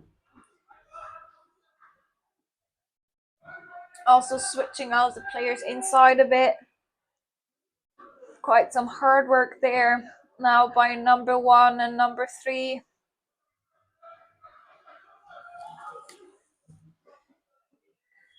They have 20 seconds left. They need to start the attack soon.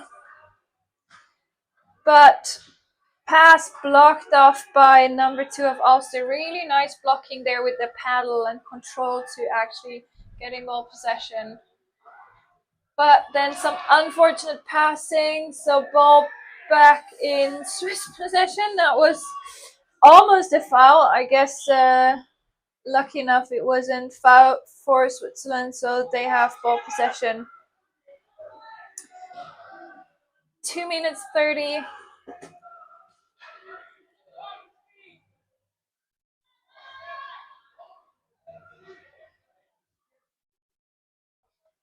Also switched out the goalkeeper, so now it's the right goalkeeper in, number 8.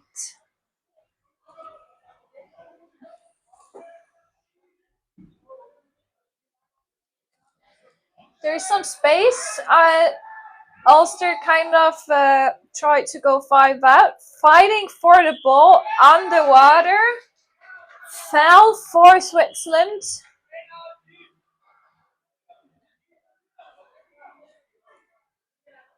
Now a free throw right in front of the goal, but there are 3 Ulster players there, 4 paddles, so some timeout. They have to set up the free throw correctly. It's a bit more to the right. Bit more to the right.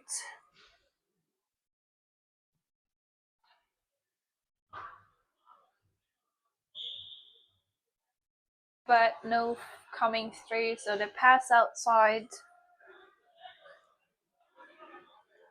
1 minute 50. 2-2. Everything's open in this game. Who's getting the first 3 points of this tournament for those 2 teams?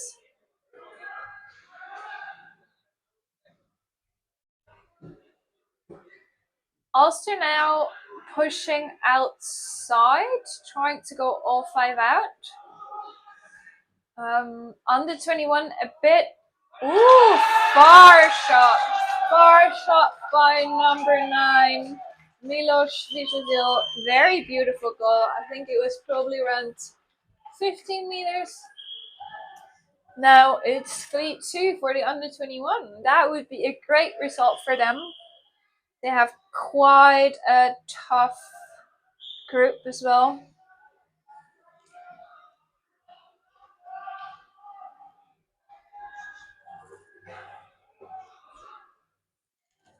Going 5 out again. But 1 player lost its player. Some confusion there. Pass to number 2 on the left side. They're all pretty far up to the goal. All in the attacking side. And shot by number 9. Nice shot. 3-3. 30 seconds left. Auster already waiting at the goal line.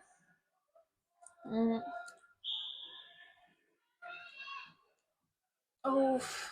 Fumbling there with the ball, but luckily repossessed. Long shot to number 2. Number 2 now with the try to number 4. And that was a great chance for number 4, but sadly he was stopped by the defender. It's 3-3. What an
Welcome to this game. It already started 1 minute in. First goal shot now by number 4.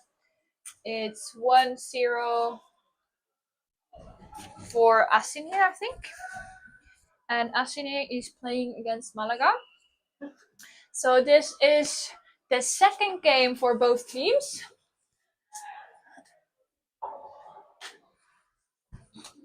Malaga now with the attack starting from the right. Number 7 pass to the center, number 2, and outside number 13.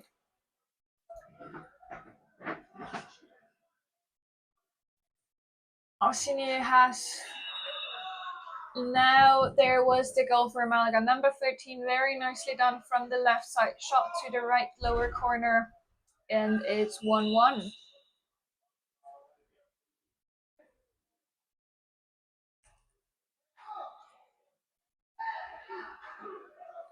Asin here playing in green has got a paddle foul kind of in front of the goal from the right, but decided to take it a bit further outside. Nope, players going back in. Timeout.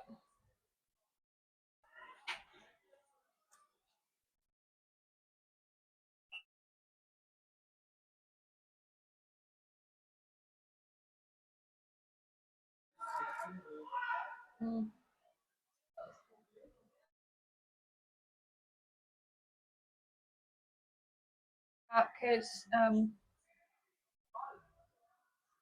Malaga now with the attack. You're playing in black. Asin playing a 2-2 defense. Malaga having 2 players in. Number 10 now, second player going in. Pass to the center didn't work. Number 6 with the ball for Asin. Fast break potential for number 4 now. Number 5 on the right, completely on his own, and that's a goal for number 5. I think he already did a fast break goal in the first game, because it was a 2-handed goal there as well. It's 2-1 now.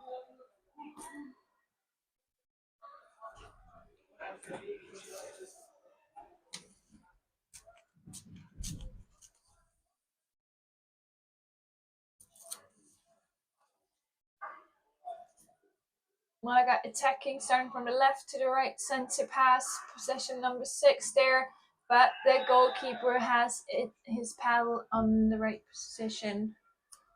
It's a corner. Corner on the left. Driving in himself, shooting directly, but blocked by the defense. However, Malaga could keep the ball. So new 60 seconds for them to trying to get that paddle foul there, but not successful. Pass to 7-7 shot, blocked off. Malaga got back the ball, nicely done by number 2, and shot by number 5. Beautiful from the center alone in front of the goalkeeper. It's back to 2-2. Everything's open in this game.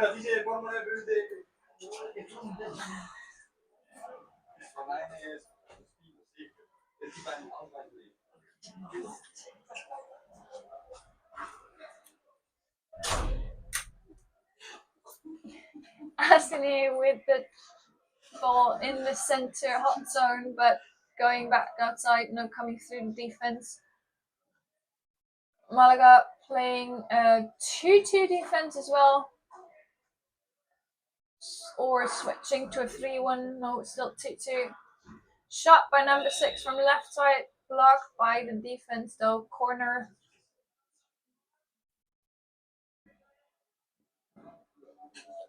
And they will take the corner from the left side. Number 7 to number 3 to this number 1. Some passing outside, trying to set up that center zone. Pass to the left side, number 6. Center pass, but sadly it didn't get to the player it was intended to. However, they could keep the ball. There are setting up the attack again. They have 30 seconds left on the shot clock.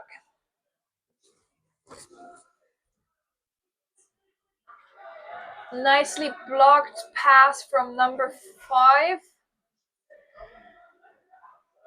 But Asin keeps the ball pass to number 1 in the center, bouncing off the...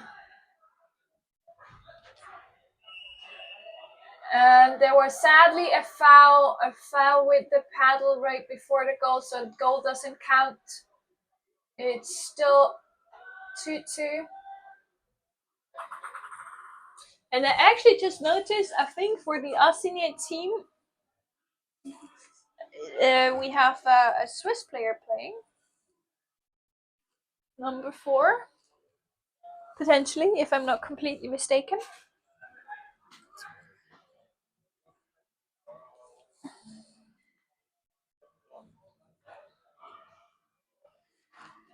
Malaga with the attack here. Number 13 distributing left and right. Shot blocked by the goalkeeper. It's a corner.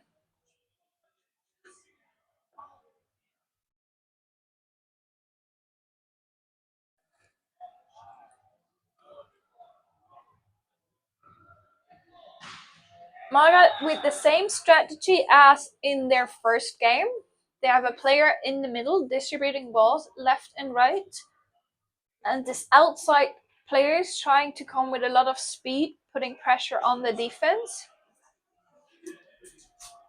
Shot this time from the center, blocked by goalkeeper, but recovered. Number 6, but didn't lead to a goal. Now Asin with the chance for a fast break.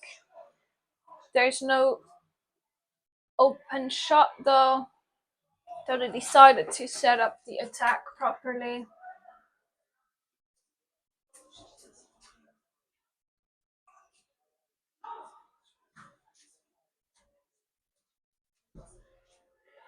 Number 10 with the shot, but blocked.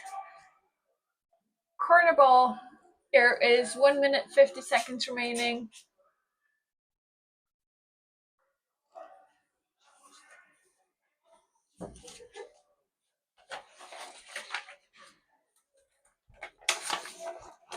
Asin with the chance to score and come in the lead. Attacking through the center, pass to the right. And shot blocked by the goalkeeper. Nice blocking, nice shot as well. I was completely wrong. The Asin player is definitely not Swiss. I'm very sorry. But I guess number 6 from Malaga is the Swiss player I was thinking of. So I'm very sorry for that.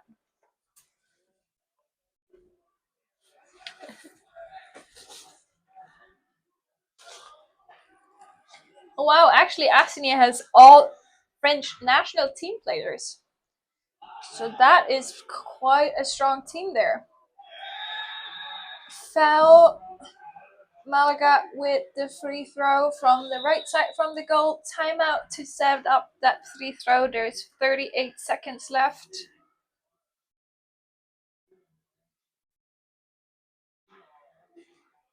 They're not quite set up correctly yet. Now it's okay. And they passed outside, no coming through. Potentially taking the last shot of this halftime. There's 30 seconds. Shot blocked off by number 3, but regained by number 7 of Malaga. So another 15 seconds for their attack.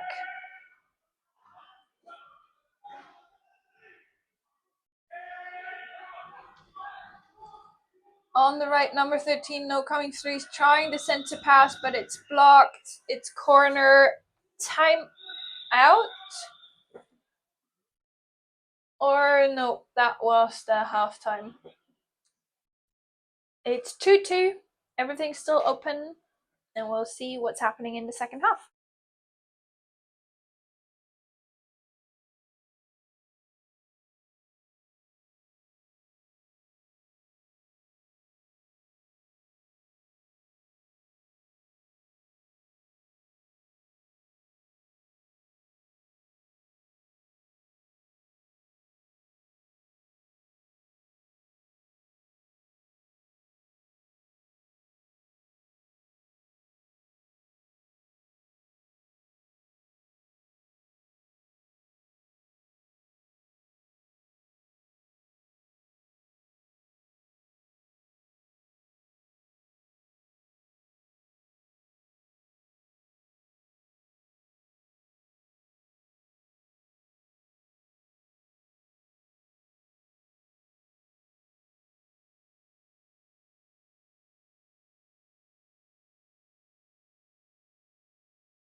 And we're all set up for the second half. Sprinting for Asin number 10 and for Malaga number 11.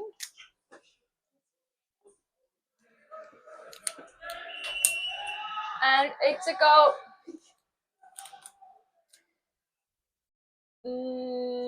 Number 10 slightly faster, going over the boat of number 11, and ball possession for Asin.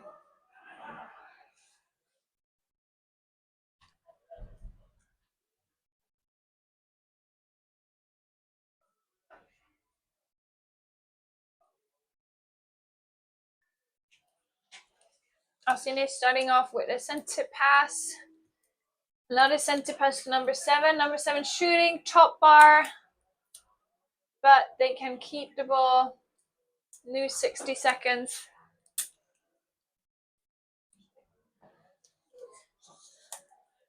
Coming in through the centre again. Centre pass to number 4. Number 4 with the shot.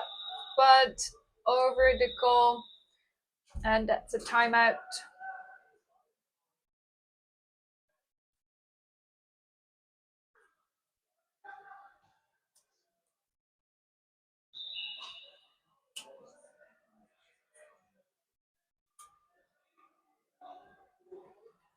Malaga now in the attack.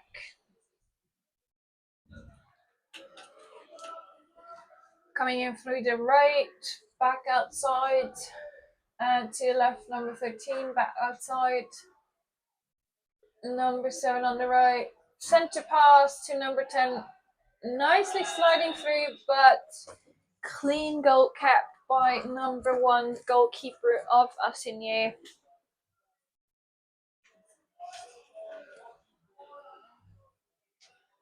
Corner for Malaga.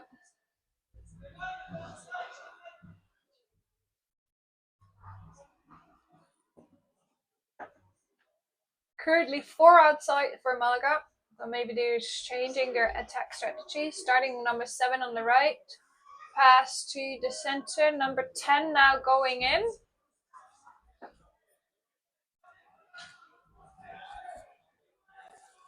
Still playing their standard attack. Number 7 now with some space. And trying the center pass to number 6.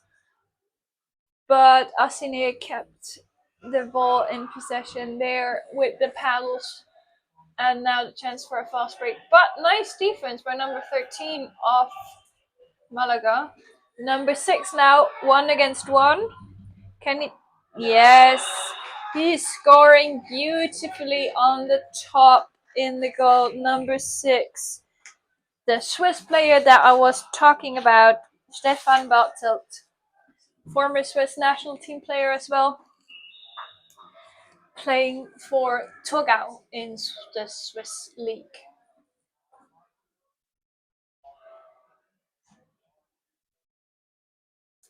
It's 3-2 Malaga now.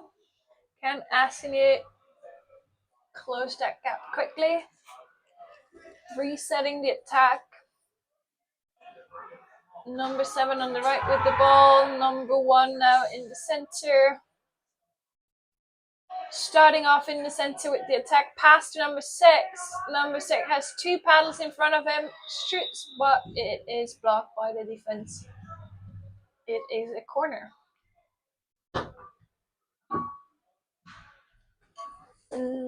Number 6 to number 1. Number 1 to number 10. Now starting with speed, number 10, pass inside number 6. Handing over number 7 in the hot zone. Trying to get space, shoots, but on the right side, outside of the goal, into the out. And Malaga with the ball possession now. There's 5 minutes, 50 seconds left in this second half. Malaga leading 3-2.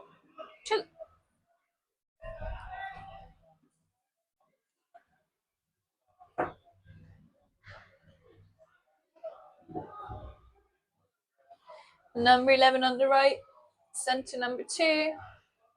Now number 2 starting to go in, but no space there. Sent to pass, tried by number 13, blocked by Asin, but number 11 of Malaga has the ball on the right. Number 13 on the left. Shot! Wow, what a shot. Right, quite from an angle. Number 13 of Malaga, Diego Carmona Fernandez. Now it's 4-2. Malaga is in the lead.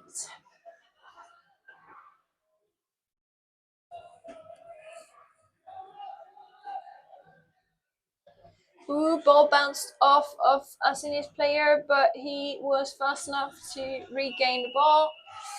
Foul though, probably somehow had leaned on the other player's boat. 7 now, although no, wrong passing. Asin has the ball. Number 6, nicely done with his boat. Asin back in the attack, trying to go fast on the right, number 3, but fumbling with the ball. Foul though for Asin. So they have a free throw from about, 10 meters? So probably no direct shot. One player without a paddle for Asin.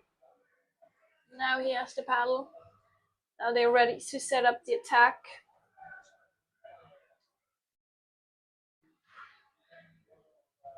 Number 1 on the left with the ball. Pass to number 4 in the center. Shot blocked off by the defense corner.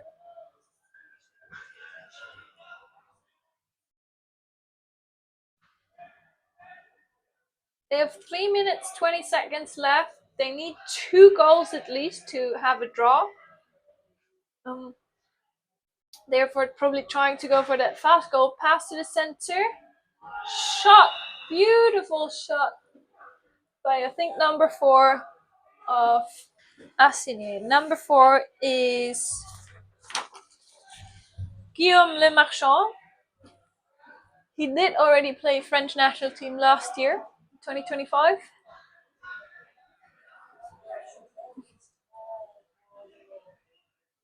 Far shot by number 13 over the goal though. Asin with ball possession. Timeout. The ball went outside of the pitch.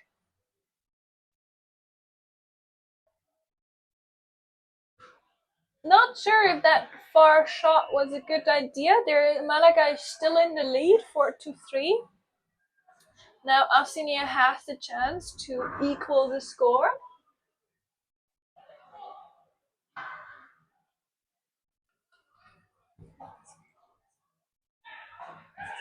Number 4 foul, paddle foul from Asin. Malaga with the ball, going for the far shot. Quite some. Well, the passing didn't arrive in the end. Number 1 to number 4, and number 4 completely alone in front of the goal, and that's the equalizer. So 4-4 in this game. Everything back to 0. There is 1 minute, 50 seconds left.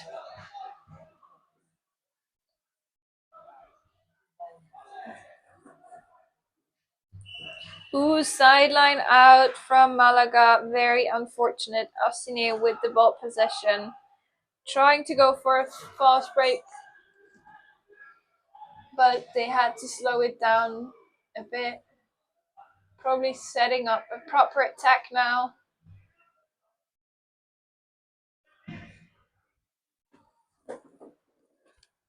Taking some time. They need 1 reset and then they could have the last shot of the game.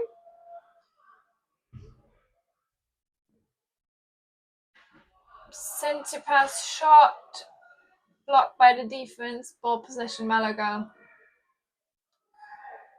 Asin going 5 out. Asin really wants that win potentially even needs that win. I'm not quite certain what they played in their first game today. But now going 5 out, putting pressure on those Malaga players. Oh, number 2 of Malaga, a bit free, but couldn't get all the way to the front. Malaga with some troubles keeping the ball back there, but they succeeded. There's 24 seconds left. Both shot clock and game time, so they can have the last chance, last shot. Far pass, too far. Asin with ball possession. Now Malaga going out. Far shot, 2 seconds before the end, but didn't go in. So it's 4-4 and another draw in this tournament.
campionato femminile si fa 2 giorni.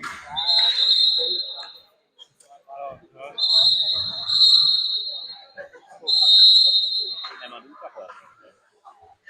Vabbè. Se ne tira una.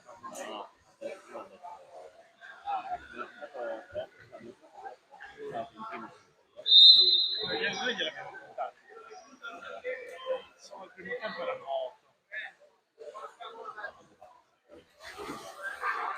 Sì, è vero, però se ne tira. Ettore ne ha fatto 2. io non devo giocare.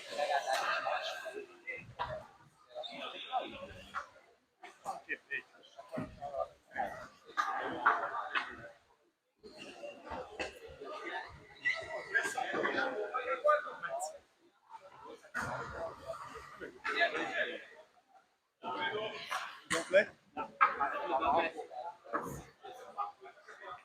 Ha fatto anche lui l'anno sabbatico e poi mi aveva detto che voleva tornare.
Ladi.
Dobbiamo fargli entrare in quei cazzo di tagli,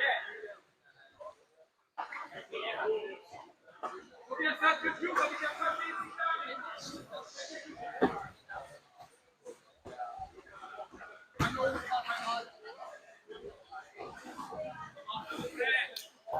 ora sì.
Spazzatura, Giacchi, a destra, a destra! Più avanti, Giacchi, più avanti!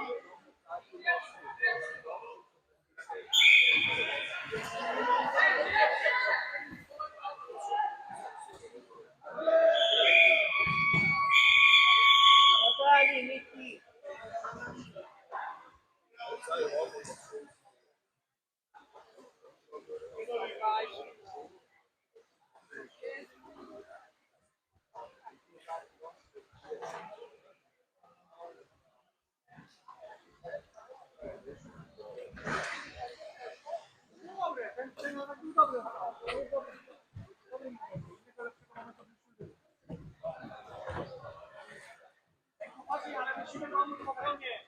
Łatwo robią przewagę sobie na stronach, tam musi być pomoc. Słowna, tam wcześniej musi pomóc drugi zawodnik. Z prawej strony tam witają. 11! Wszystkie dla nich 11! Z prawej strony trzeba pomóc jedynka. Jedynka z prawej strony łapać trochę. Zmienię może zmieni na 2 bardziej przejście na tą prawą stronę też na to popatrzeć, tak?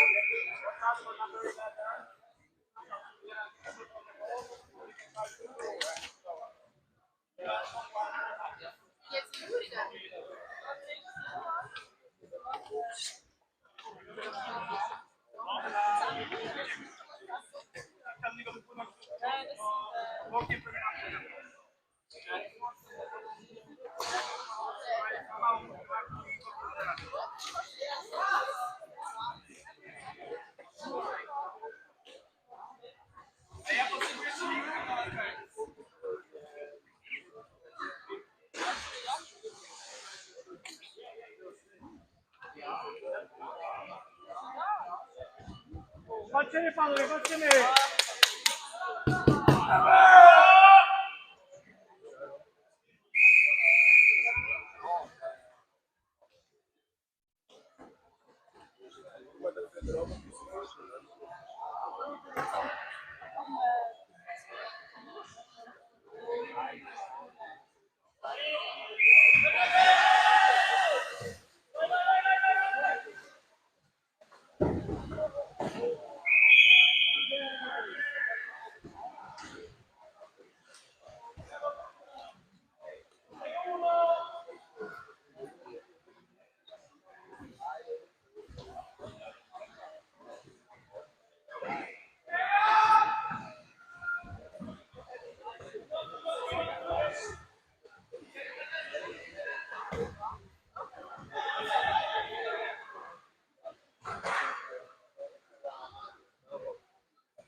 Dłużej musimy dobrać, bo legamy za krótko.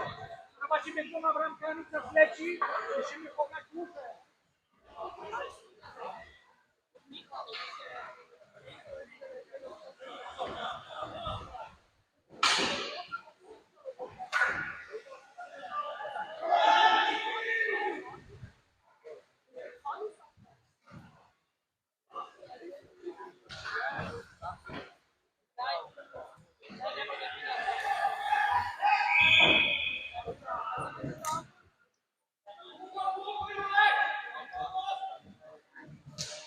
Będą wychodzić! Nie robimy zmian w nogach!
welcome to this game between Capität and Wanderfalke Essen.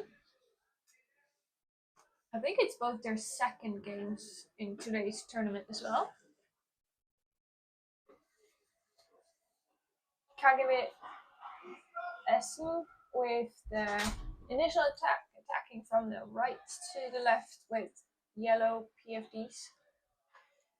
Zurich here in defense. Gaining the ball. There was a paddle, nicely stopped the pass. Now their chance for the attack.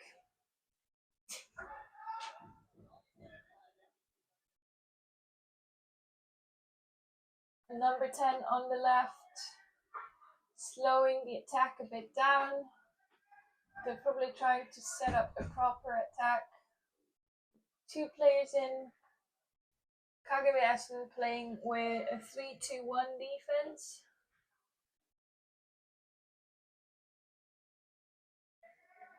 Attack started on the left, pass to the right, number 5.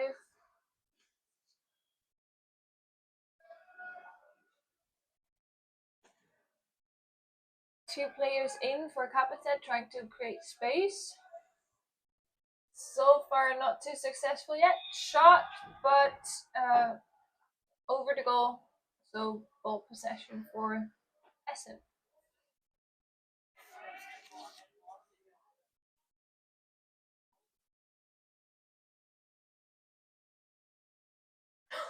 The Capität team playing here is more, at least has a lot of the players from the second Capität team in the Swiss league, because a lot of the players from the first team are currently playing with the Swiss national team or the Swiss under-21 national team in this tournament.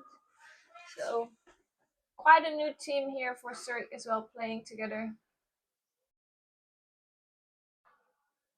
The defense struggling to keep the Asin players out. Now nicely on the left side, number 4 shot, but deflected by the defense.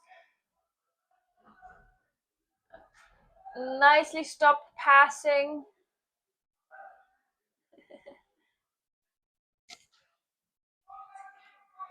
There's 7 minutes left to play. It's still 0-0. Essen starting the attack on the left side. To the center, going to the right, but there was a paddle blocking the passing. Nicely done by number 5 of the Zurich team.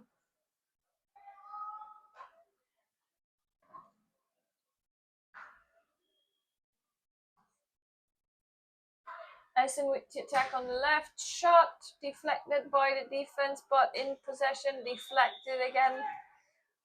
They do have a lot of chances, but so far they didn't get any good shots on the goal yet. And now Zurich substitutes it, got a few extra new players on the pitch, trying to get some power into that defense, pushing those Essen players outside. Now Essen on the left with number 2. They have 30 seconds left on the shot clock. Still time to set up the attack. Now starting through the center to the left. Shot. Nice shot by number 2. Number 2, Tom Auster. He is also European, as he also was second for European Championships under 21.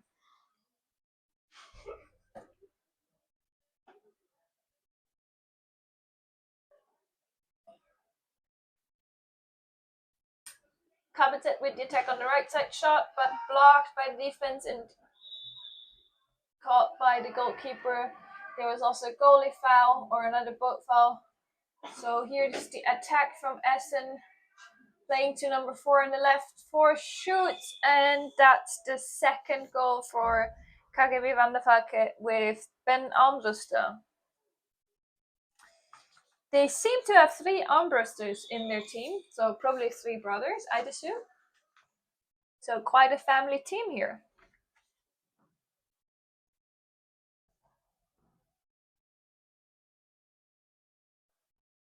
Capität now with the ball possession again. Trying to get a good shot. Probably going over the left side since both center players are on the left. Center pass to number 8. Shot, but blocked by the defense. However, nice passing there. And it results in a corner.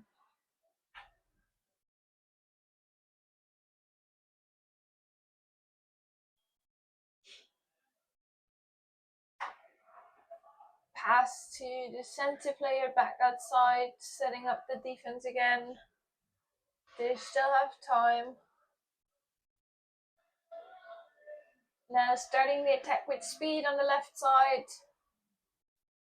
No coming through, but the shot there bouncing off the goalkeeper's boat. So a corner for Capizet. That was a bit lucky there.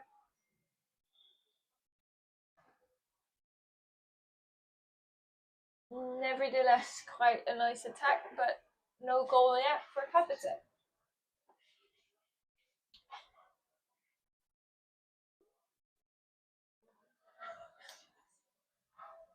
Capizet having 2 players inside, trying to create space. Tried with the center pass, but no luck there. They regained the ball though. 30 seconds left on the shot clock. Pass to the center, number 8 there, but 3 paddles in front of him. And that was a ball blocked by the defense. Essen now with the attack. This number 7 completely on his own now, stopped by number 3. Shot at, but nicely blocked by number 3, Yuri Vishlesil.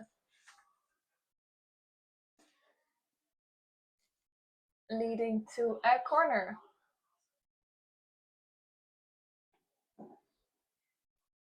Corner starting on the left, number 4 of Cavali Essen.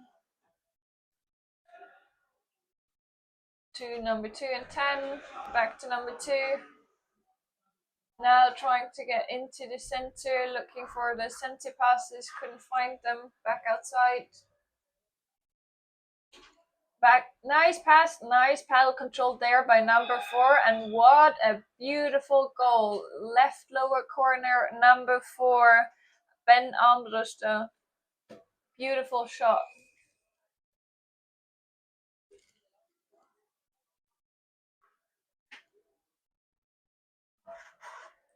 It's 3-0 now.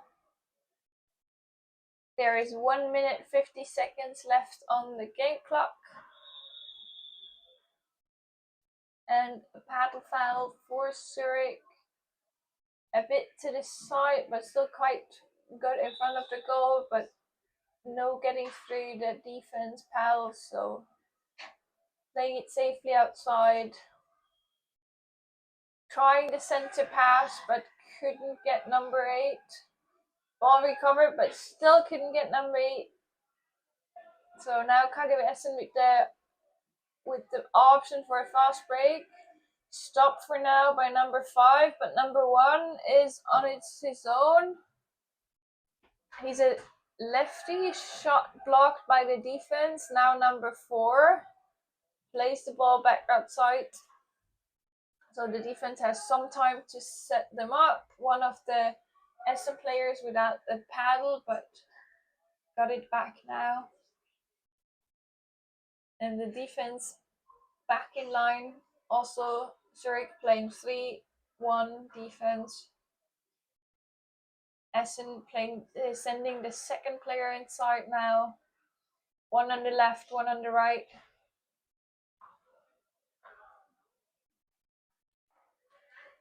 They have 30 seconds left on the game clock, so they try probably to get the last shot. They have 15 seconds on the shot clock. Now going all in with number 4 in the middle, but pass recovered by number 10 and the foul. There's 6 seconds left. Number 11 in front there, shot Under the goal, just touching the lower bar, and that's halftime. It's 3-0 for Kagame Essen.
Now, Carpetet wins that sprint, number 11, with the faster sprint now. Carpetet playing from the right to the left. They're 3-0 behind, so they need to catch up quickly. Try to score really fast, be back in the game. Past the number 9 shot, but deflected by the defense and a corner. That defense of KGB Essen is really quick with their paddles. They kind of just keep touching every shot from Kapitän. So really nice defense work there. Maybe Zurich can figure out a way to create some space. So far they couldn't really get into the heat zone in front of the goalkeeper really good, but now the pass sadly didn't make it to number 10, so KGB Essen now with the attack, slowing it down a bit. They're in the lead, not in a hurry at all. Setting up a proper attack, substituting a player as well. Now number 3 and number 5 inside in the zone from KGB Essen. Attack from the left. And shot by number 4, but blocked by number 10 of Zurich.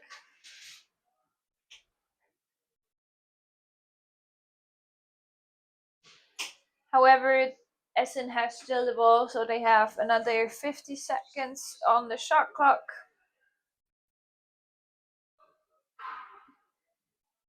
going left and right, trying to create some space, tear the defense apart. They do have a player inside on the right, and also on the left there's a pretty big block. Now left number 4 with the ball, but getting pushed out by number 10. Nice defense work of number 10. Number 1 with the shot from the right, but it's blocked by the defense and regained by the goalkeeper. Zurich now with ball possession.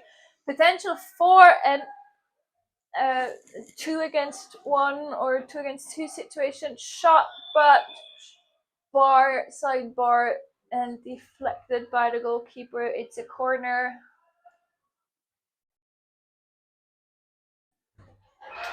Shot, beautiful shot from number 7.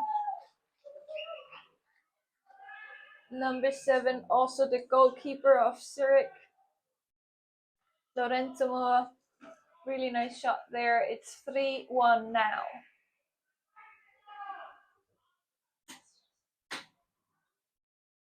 There's 6 minutes 30 seconds left to play, so still a lot can happen. However, Asin does get really nicely into the zone and sometimes has like really good shots on the goalie directly. So let's hope the Zurich defense can kind of keep them outside, keep them as far out as possible, because all of them seem to have really good shots. Now some fumbling of number 2, but the ball is still in Essen possession. 10 seconds left on the shot clock. A shot has to come. Pass to number 4. 4 shoots. Blocked by the defense. Zurich with the ball possession now. And there is number 1 with the ball, probably thinking about making a long shot, deciding against it. Essen already has a goalkeeper in as well. Attack from the right, number 3, but loses the ball a bit. Can get hold of it again though. And they're resetting the attack. 1 player in currently. Essen playing a 2-2, very offensive. Trying to put pressure on the outside players. Now actually going like 4 out. And a beautiful shot and goal by number 7 again. Number 7, Lorenzo Moon.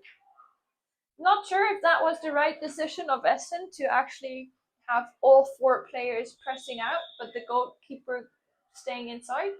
They probably tried to go 5 out, but it didn't quite work yet. They're still in the lead with 3-2, and they still have a chance to win this game.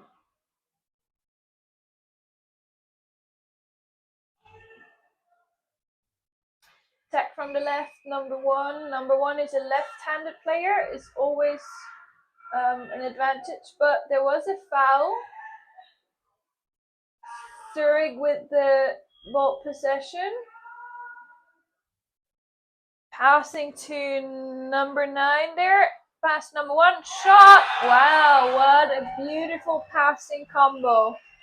Nice pass from 5 to 9 and then 9 to 1 with the goal. Number 1, Pene Laglo. Quite an experienced player as well, has played Swiss national team for many, many years and is playing Capitec team now. No.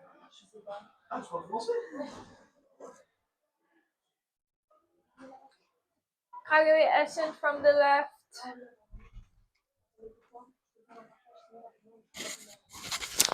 Aber.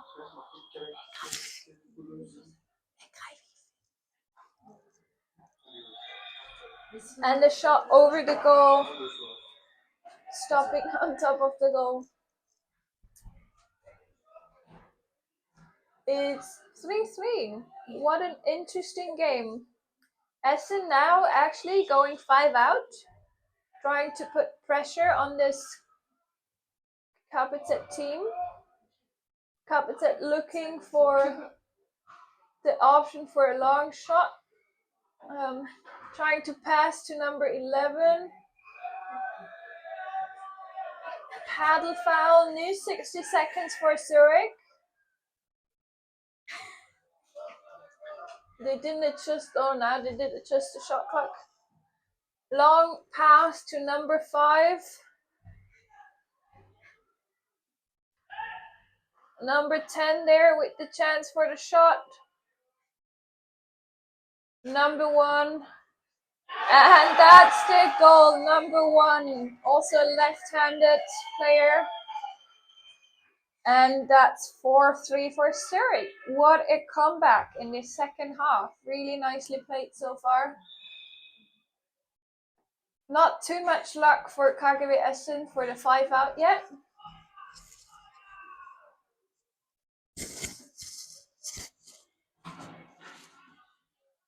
Essen attacking on the left with number 4. Trying the shot but deflected by the goalkeeper. It's a corner. Also timeout as the ball leaves the pool.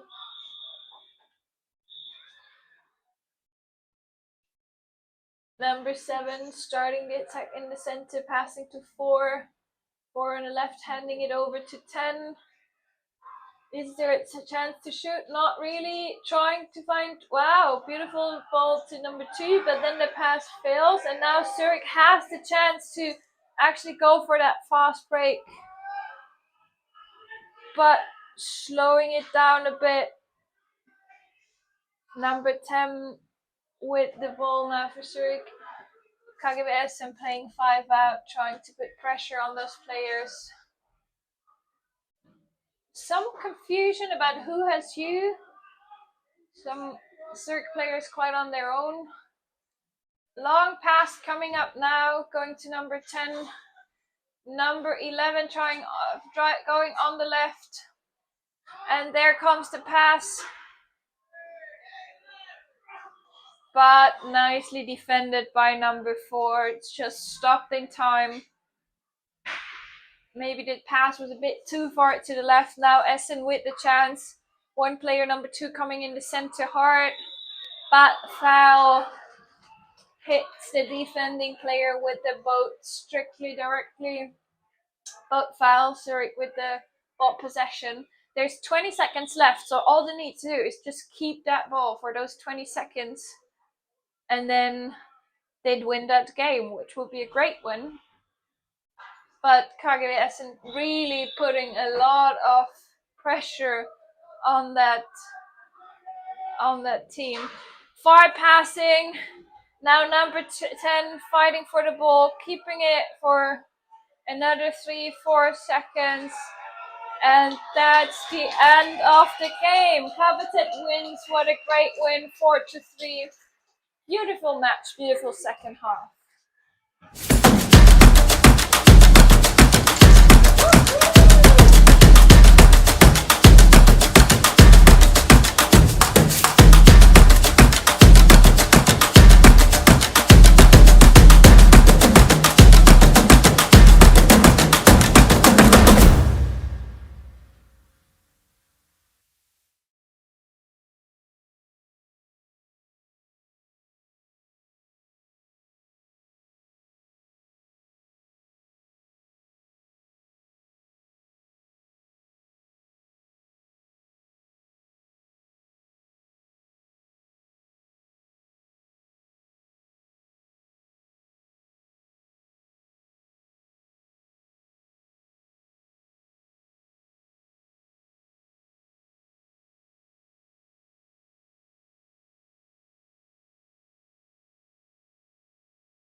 mach mal.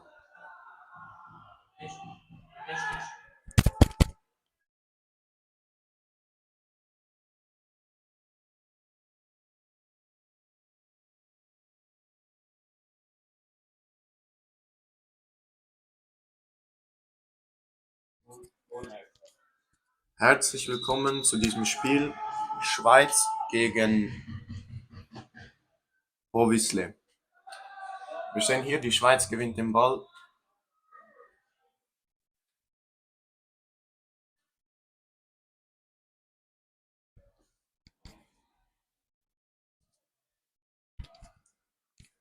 Die Schweiz ist nun im Angriff und fahren an.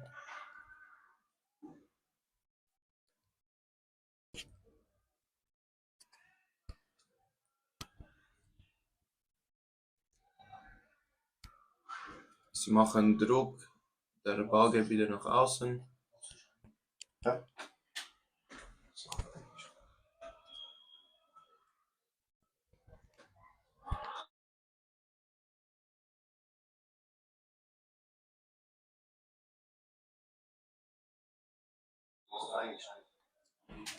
Switzerland just shot their first goal.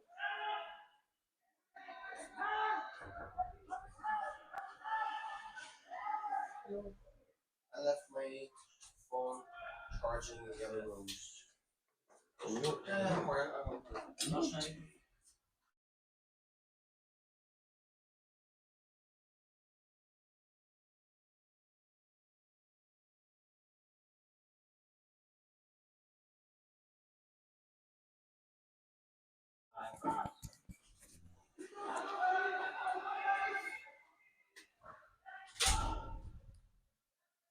Now Switzerland is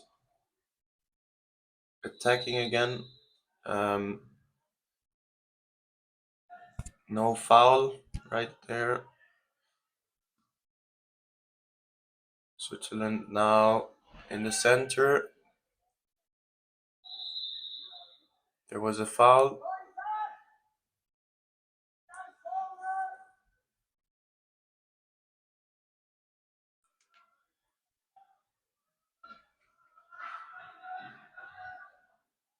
Shot from number 3 and goal for Switzerland. 2-0 and 7.5 minutes to play in this first half.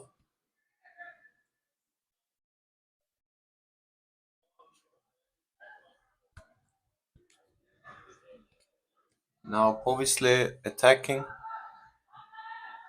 One shot goes over the goal.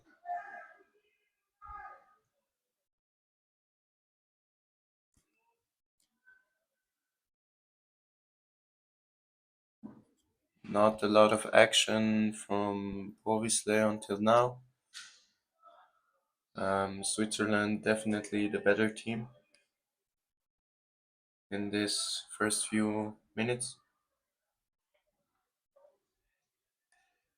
Now Switzerland attacking again. Ball comes to the middle, goes out again. Now from the side, number 6 has the ball, passes it in. Povisle now wins the ball.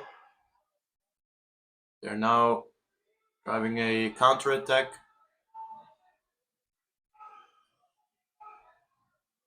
A shot goes up and huge save from number 7, the goalie of Switzerland.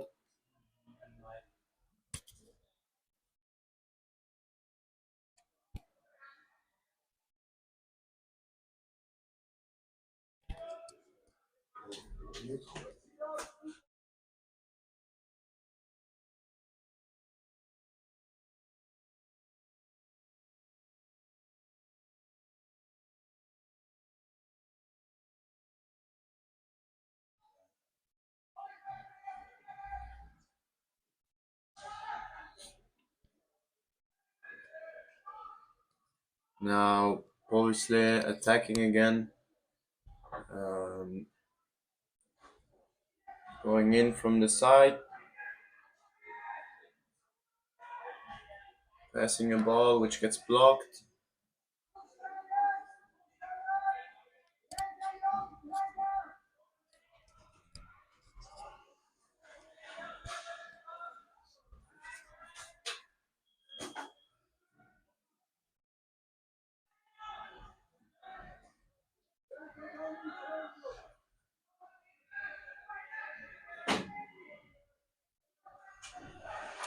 Obviously, just trying to get in.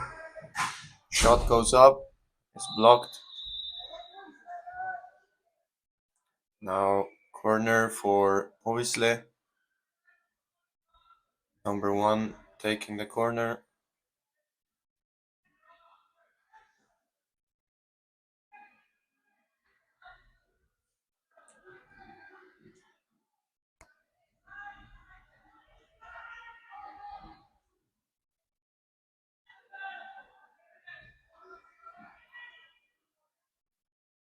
High ball is now caught and blocked by Switzerland. Switzerland now gains the ball. They're countering right now. Number 2 plays to number 4, and number 4 shoots, and that's a goal. 3-0 for Switzerland.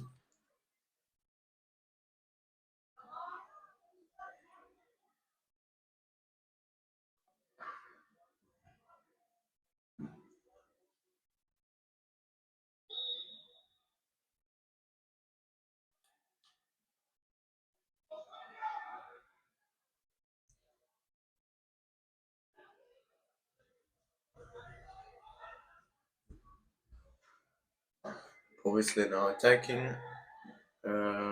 Ball doesn't get caught.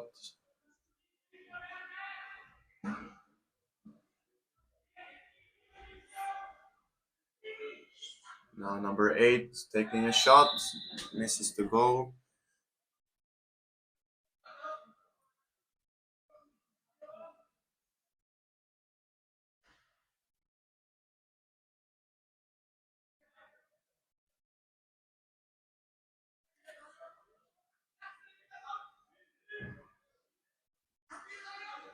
Now obviously took the corner.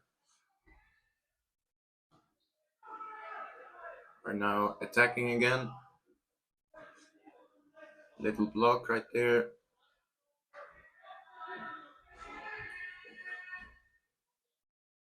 Trying to gain a good position. Shot goes up, goes in. Number 3 for Poland.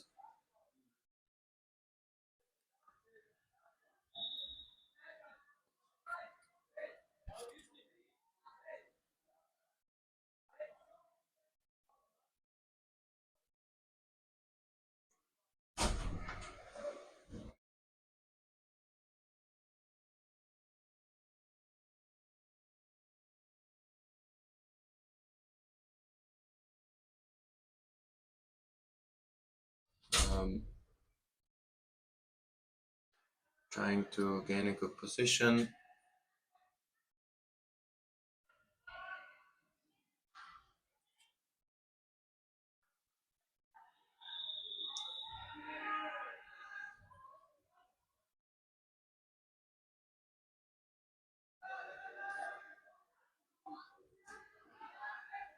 Obviously now have the ball. Number 8 in front of the goal versus the goalie, and shot missed.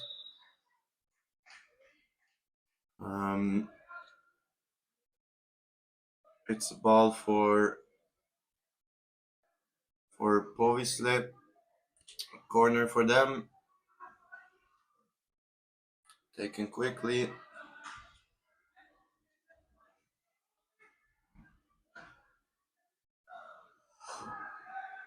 Ball goes to number 2. Number 2 shoots, and shot blocked by the Swiss defense.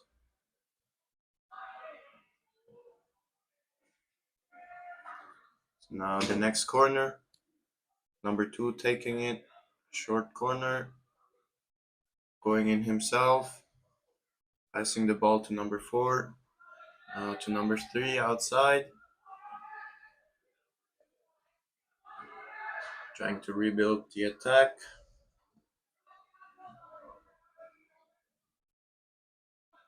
Switzerland doing a great defense.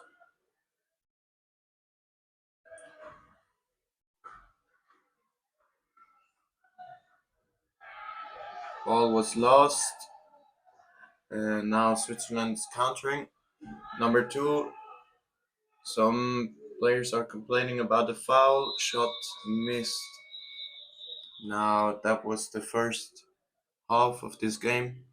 We will see us in the next half.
Welcome back to the second half.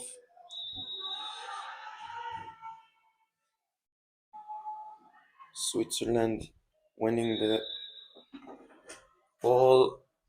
There was called a foul.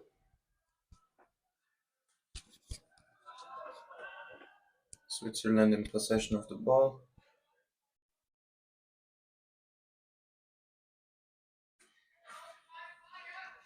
Now attacking. Ball goes to number 3.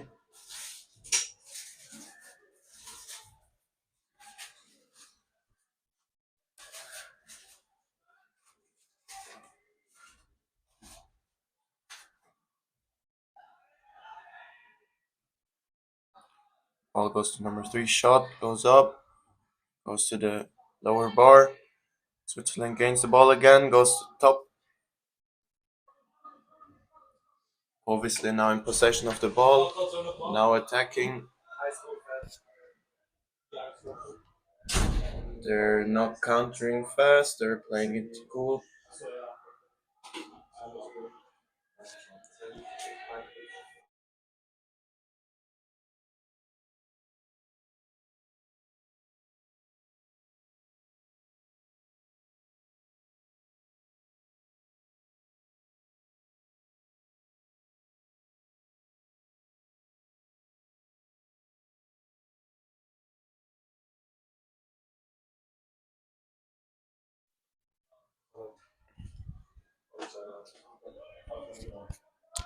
Switzerland now taking the corner.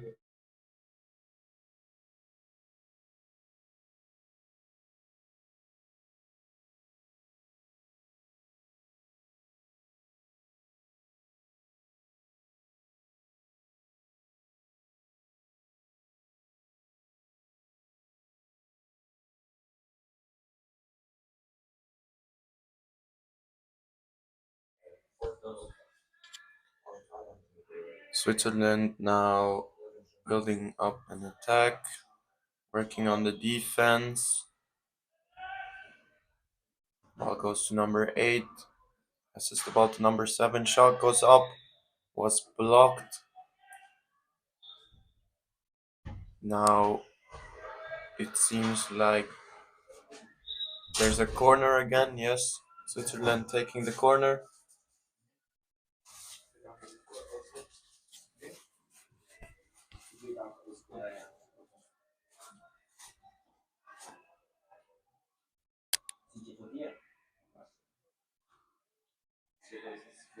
Switzerland driving in.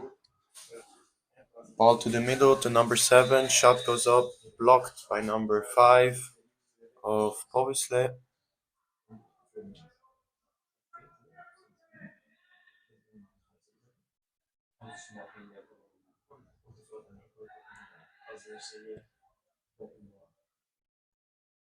Now Switzerland attacking again.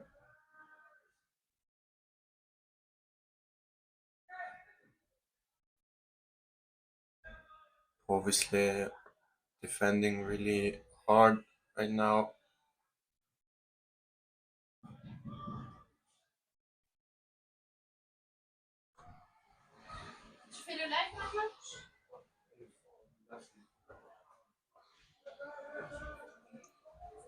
Shot goes up over the goal. There's a short break. The ball went out. There it is again. Now Povesle in possession of the ball.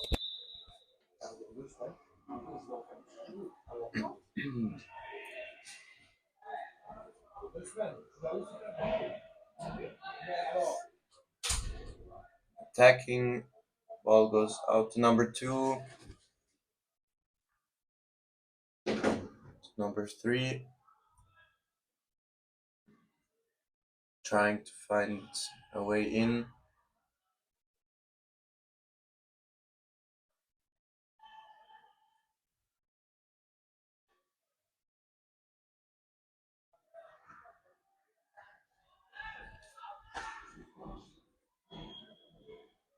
Now a long pass over the entire defense. The next pass was blocked. Number 3 taking a shot. Was blocked by the goalie. Now Switzerland in possession of the ball. Now trying to counter or playing it slow. Seems like they're playing it slow for now. Obviously now playing 5 out.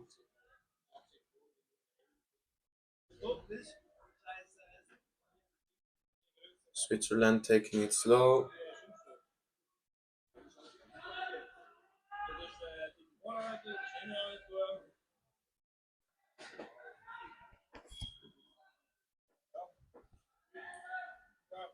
Switzerland is now back to attacking. Number 2 takes the shot and goal. 4-1 for Switzerland. There's 4 minutes to go in this game. Obviously trying to regain that gap.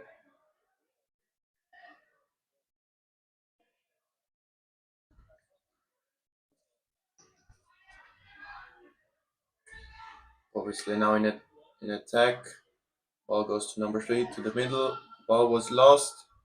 Switzerland in possession of the ball, counter-attacking. Number 6 with the ball, plays it to number 1. Number 1 takes a shot, misses.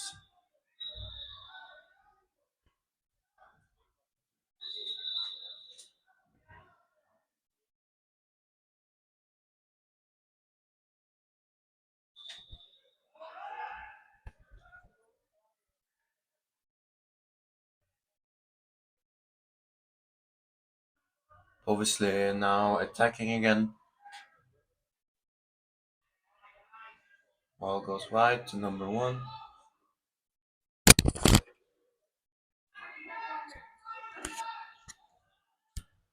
Number 4 driving in, takes the shot and goal for Povesle. Now trying really hard to close that gap. 4-2 in this game. Both teams playing really well. Switzerland now really trying to play it slow, not risk too much. Obviously pressuring a lot, trying to gain that ball.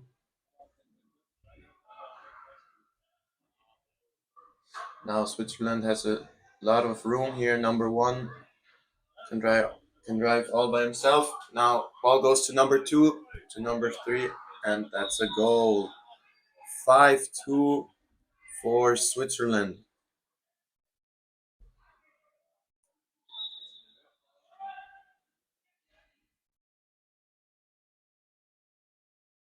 Obviously back at it, attacking. Goes to number 4, to the middle. There was a foul.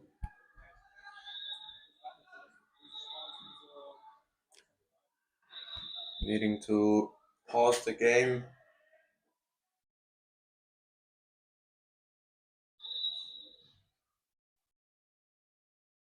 Shot was taken and blocked.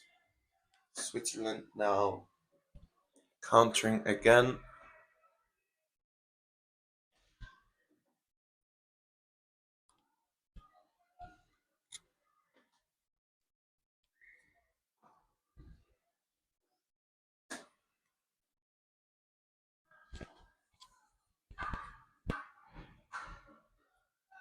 In this last minute and 10 seconds, there's not much it seems that Povitsle can still do.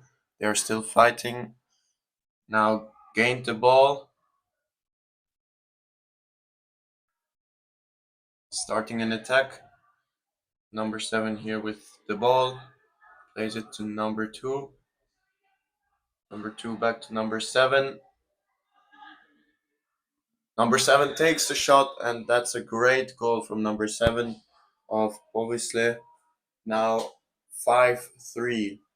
The last 30 seconds of the game are now playing.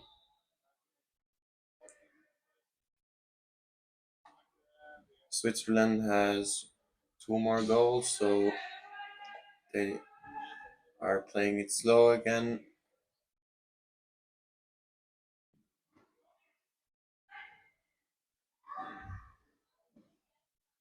Ten seconds to go. Switzerland counter attacking here.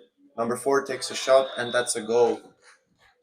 The game winner for Switzerland, 6-3, is the final count of the game. And thanks a lot. That was it from this game of Switzerland against Povitsle.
Buongiorno amici, benvenuti.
Welcome back to the next game.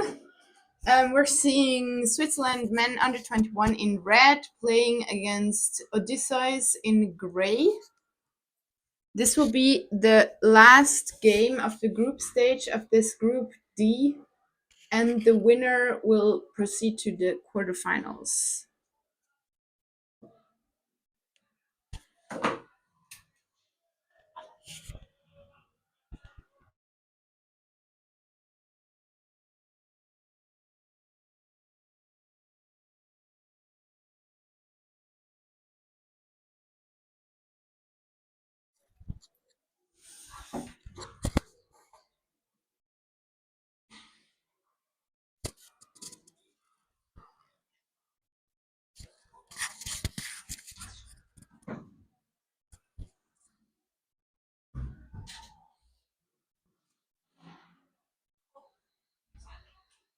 The Zurich Friendship Tournament is traditionally one of the first tournaments of the year.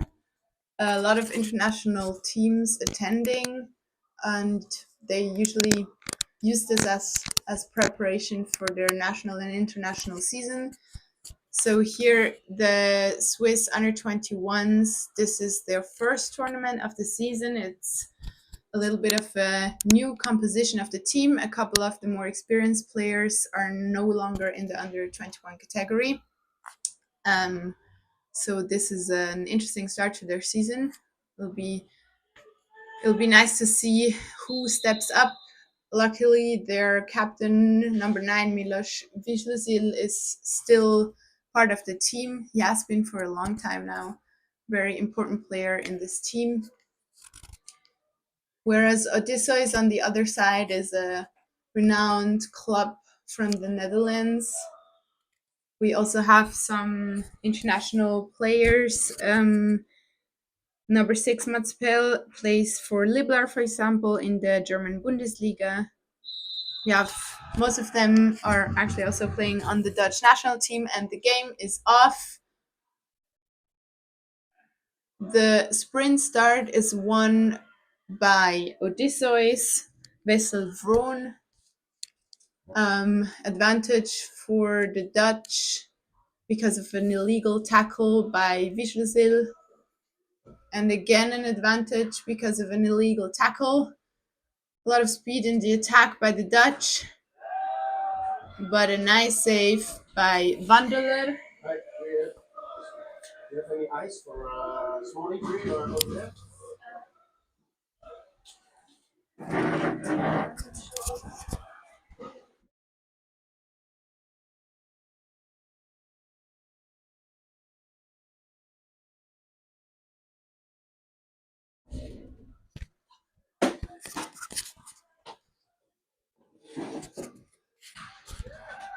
Oh, nice deflection.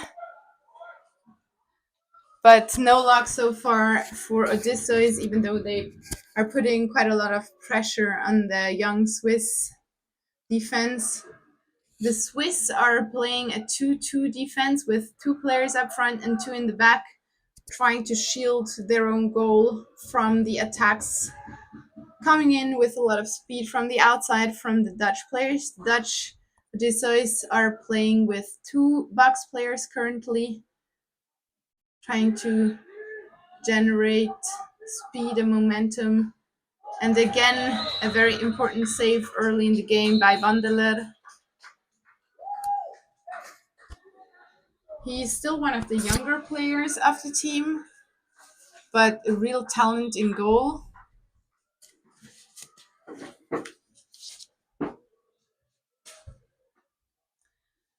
So corner for the team from Odysseus.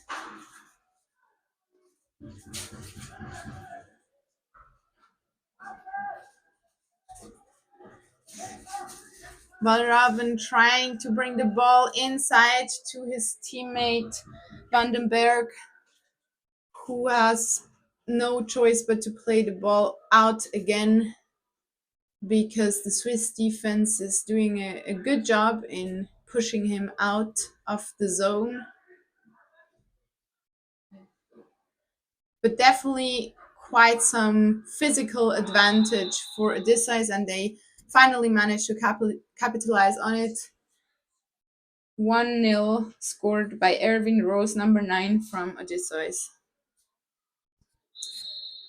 So we'll see the Swiss team in attack for the first time. 3 minutes have been played. It's been a tough start for the young Swiss. Let's see what they do now. They're sending 2 players inside in the box, trying to find a gap. Now Vizlazil from the outside. No, it was more from the outside. Has to play back out again. See Lombris going in. He was the top scorer in the under-21s category in the last European Championships in Avranches. Ooh, nice steal by Reno Vandenberg. Advantage for Odysseus. Swiss goalkeeper's not back yet, but they decide to play cool, not taking the long shot, even though they could have. They don't need it. We're still early in this game and they're leading by 1 goal.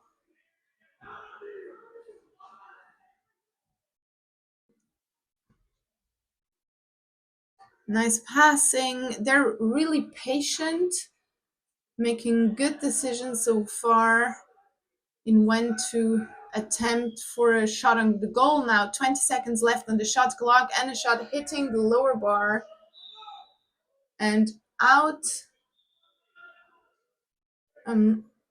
Apparently a Swiss paddle must have touched this ball. It goes back to Odysseus, who get another chance. Shot clock has obviously been reset. They have another 60 seconds to attempt the shot on the goal, but we see it early and successfully. Erwin Rose again scores 2-0 for Odysseus from the Netherlands. Substitution by the Swiss team. Francesco Moore, number 5, came onto the pitch. Hopefully he's going to bring some new energy. The young Swiss are definitely physically maybe a bit at a disadvantage because of their size and weight compared to the much more experienced and older Dutch players. Nice passing though by the Swiss, and a free shot for Leo Wandeler hits the bar and goes out of the pitch. It was a good attempt. Now they need to sprint back to their own half of the pitch. Leo Wandeler is just not yet in goal yet. Yes, now he's back there.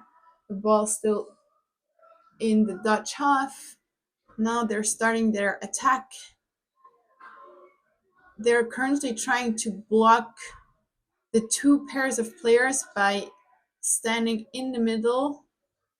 One Dutch player. Oh no, now there's a bit of chaos. Actually, inaccurate passing. Will the Swiss be able to gain the ball? Yes, they are. Nice action by Joab Kubler. He provoked the paddle foul by the Dutch player Dylan Tuff. Possession back in Swiss hands.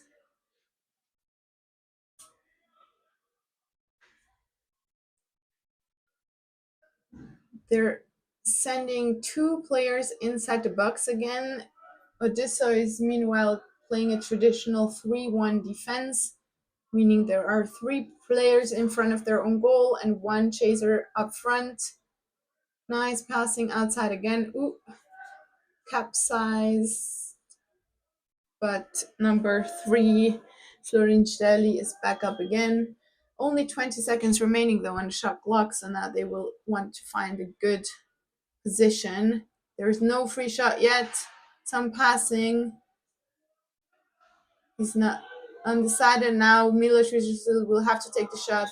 It's a bit wide. Goes out of the pitch. Another chance for Odysseus to extend their current 2-0 lead over the Swiss under-21s.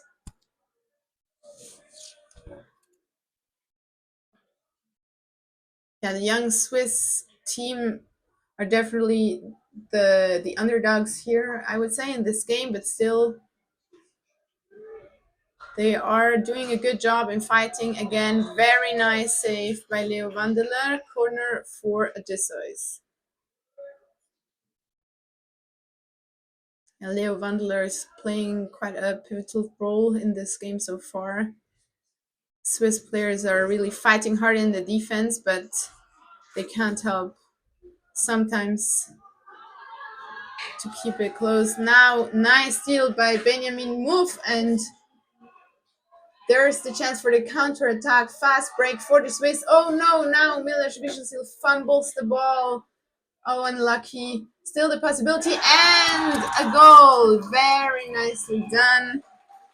In the end, Florin Stelli scores for the 2-1, and the Swiss are back in the game.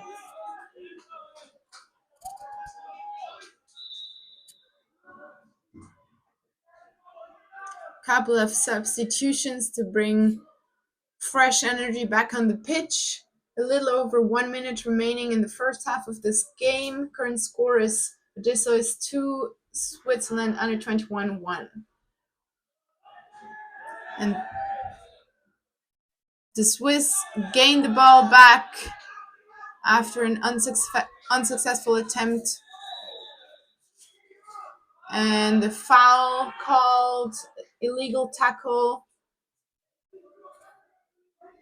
The Swiss decide to play cool. It's probably the smart option here. There are 40 seconds remaining on the clock in this first half. They will play down the clock and then try to get the last shot on the goal, hoping to equalize this game.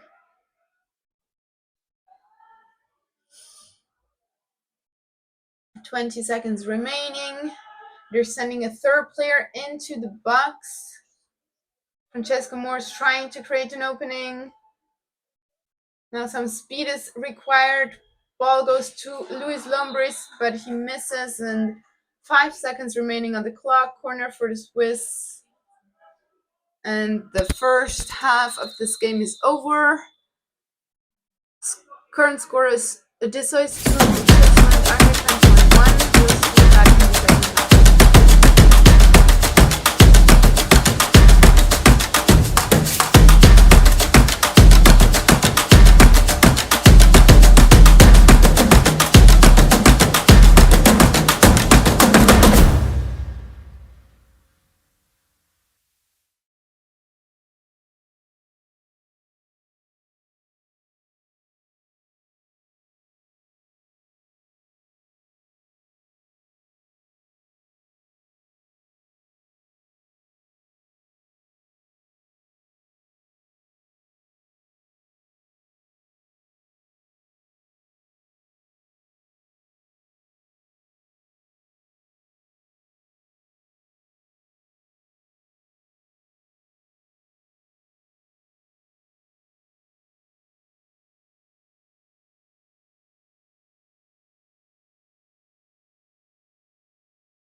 All right, the second half of this game is about to start. We see Switzerland under 21 in red and Odysseus in gray. Current score is 2-1 for Odysseus, which is a club team from the Netherlands, quite a lot of experienced Dutch national team players, whereas the Swiss young guns are trying to use this tournament to kick off their season. They are lacking some of their more experienced players, and we're off. Odysseus gaining the ball. It was quite close. Milos Vizlasil from Switzerland, number 9, taking a hit there. I hope he's okay. So Odysseus are offered another opportunity to extend their lead in this game.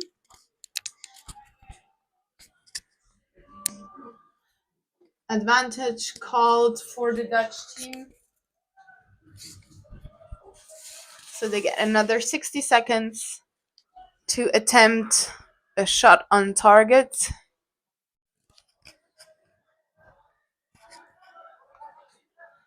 The timing's just not quite right yet. So they have to play the ball back out again. Meanwhile, their teammates Yorkel and Vesselbrunn are trying to create an opening. There's a chance for the Swiss to steal the ball. Louis Lombris managing to steal it with his long arms, and now opportunity for a fast break for the Swiss. Long pass to Milos Vyšlacil, who fumbles the ball again. Oh, so unlucky. Now fast break for the Dutch. A really nice long pass, and this will be the 3-1 for Odysseus, scored by Vesselbrunn, number 4. That was quite unlucky there for the Swiss players. Could have been an equalizer. Instead, they're left with a 3-1 score in favor of the Dutch team here. Joab Kübler, number 1 from the Swiss, trying to create an opening for his teammates, fighting the Dutch defense hard.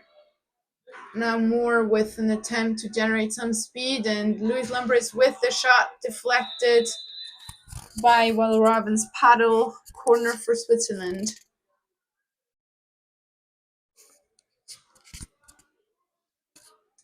Yeah, that seemed a bit rushed almost.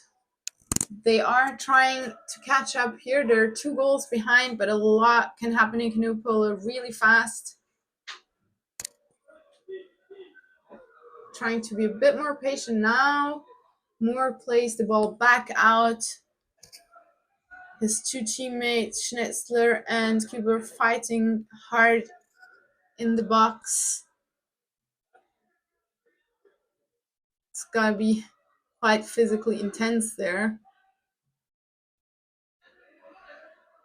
Another attempt to use the openings, but the timing's not right there. They have to take the shot. 10 seconds remain on the shot clock, but the shot came a bit wide, so the ball goes back to Odysseus.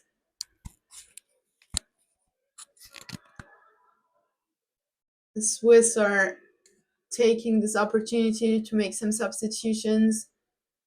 I think this is crucial for them in this game. They've already played 2 games, and they're definitely a bit lighter than Odysseus. Oh, that was a close call, but the Swiss managed to get the ball back in their hands. Now chance for a fast break. Schnetzler is there, but he's blocked by a Dutch player, forcing Moore to play the ball back. Keep it cool, take it easy, and reset their attack.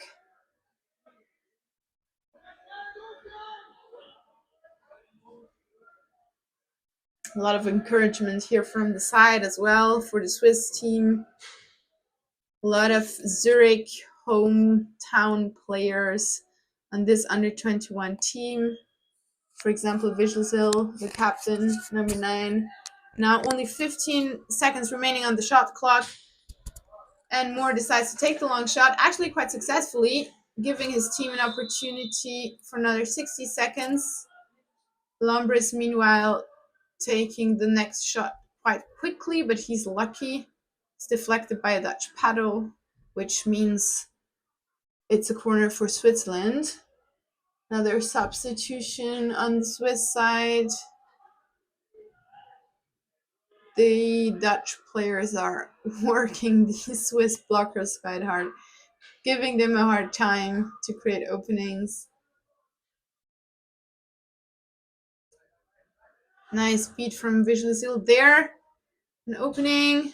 Yeah, nice shot. Good save from Spell in the goal for Odysseus, and chance for a fast break for Odysseus. But a fumble from Reno Vandenberg. And Vizhlazil manages to recover the ball for his teammates, who seem to be waiting for something instead of taking the opportunity. Well, yeah, maybe not the best decision making there, to be honest. The ball goes back into Odysseus' hands. And this is a tough situation for the Swiss. They decide to go 5 out, pressing the Dutch players. This is a decisive game for them. It's about who proceeds to the quarterfinal. Now a foul called against the Swiss, illegal tackle by Lombris, just in front of the goal with an empty goal. Dangerous position, so they decide to reform their defense before probably pushing out again. They really need to gain the ball back. They're 2 goals down and only a bit over 3.5 minutes left on the clock in the second half of this game. Long pass. Meanwhile, Odysseus will just try to run the clock down. They know just as well what's on the line in this game. Seems that the young Swiss players are getting a bit tired. They had to work really, really hard in their defense so far in this game. So it's quite understandable. 20 seconds on the shot clock. Shot required from Odysseus. There it is, wide. Meaning the ball goes back to the Swiss team here. 2 minutes and 50 seconds remaining on the clock in this game. Let's see what the Swiss under-21 will come up with to hopefully at least equalize. They need 2 goals. They cannot afford to lose a lot of time right now.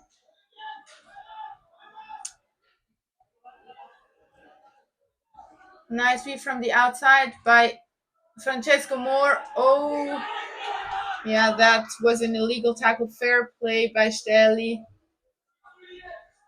He knew exactly that his paddle was too close to the Dutch player's hand. Oh, and what a heroic steal from Vizhlazil. Oh, but he's under pressure. Just manages to keep the ball in, but that was an inaccurate pass. Understandable, he was under a lot of pressure. But nice try. He's really trying to keep the energy level high, trying to lead by example. Vandeler lost his player there in the 5-out press, but his teammates are backing him. 35 seconds remaining on the shot clock and 1 minute 30 on the game clock. Another advantage for the Dutch. Another 60 seconds for them. I have to say it's not looking good for the Swiss team, but Vizhlazil is really trying everything to get the ball back. And that was a shot on the bar by Odysseus and a foul called against Odysseus, which means that the ball goes back to the Swiss. Very long pass by Vizhlazil, quite nice and accurate, but Lombris fumbles it and loses the ball. Yeah, this has got to be the win now for the Odysseus. There are around 50 seconds left on the game clock. Shot clock's no issue anymore. And they're 2 goals up.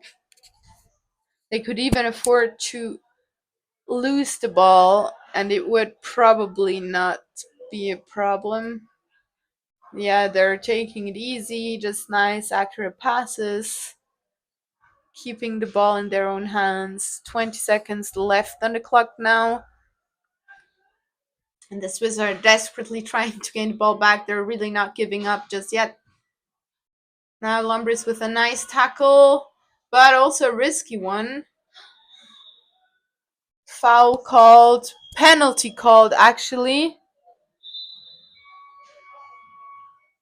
And now I'm not sure what the refs will decide. They did call the penalty before the game clock ran down, which means that it's got to be executed. And there was no timeout, so that's why the clock ran down.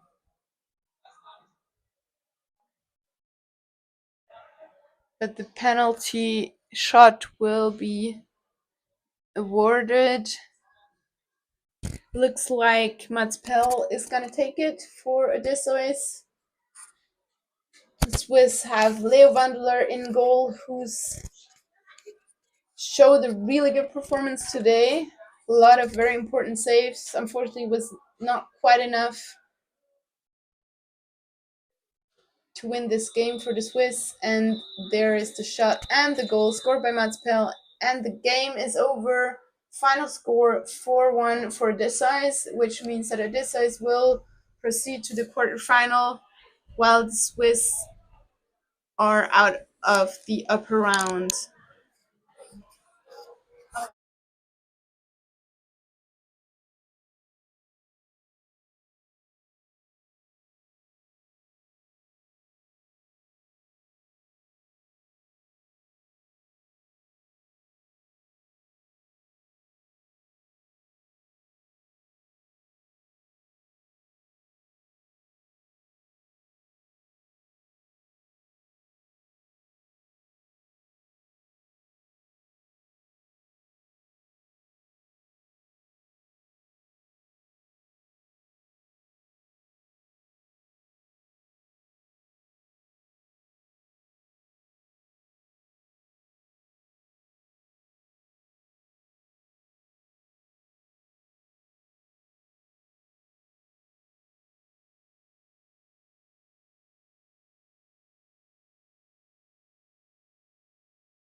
We're back at the Zurich Friendship Tournament.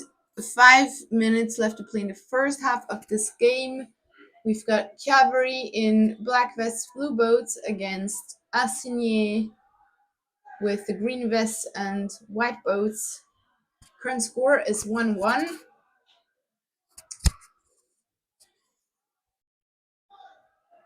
And Cavali is currently in the attack. Possession of the ball. Attempting a shoot from the outside, but easily saved by the French goalkeeper from Asin, Félix Dupart. Chance for a fast break for Asin, but they decide to play it cool, keeping the ball in the back. Reset for a conventional attack here. Sometimes this can be the smarter choice, but this shot was maybe a little bit too easy for the Italian goalkeeper from Cavali to save. The ball goes back into Cavali's possession. A little bit of an inaccurate pass, but Bellini from Cavali manages to keep the ball.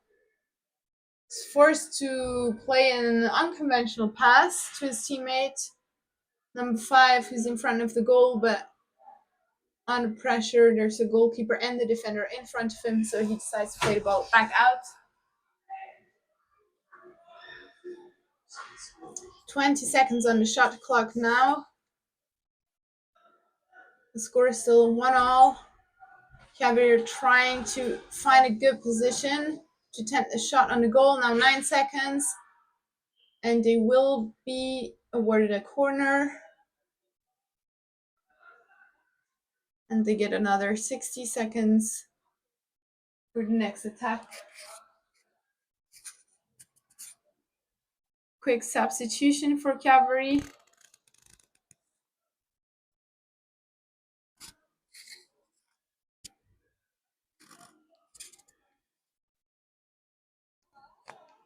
Cavali are sending 2 players inside of the box who are trying to create some space for their teammates coming from the outside. Here we see Luca Bellini with the ball.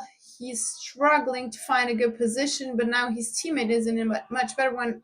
Attempts the shot. It's deflected by Jonas Isnell. Another corner for the Italian team from Cavali.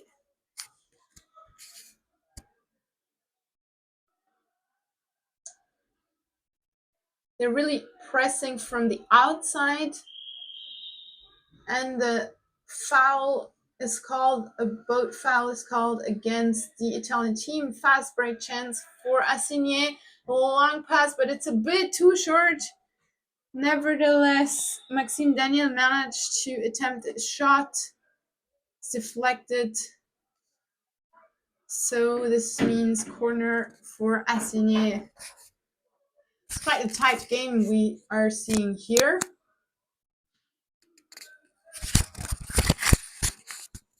Still 1-1 and a little less than 2 minutes left to play in this first half.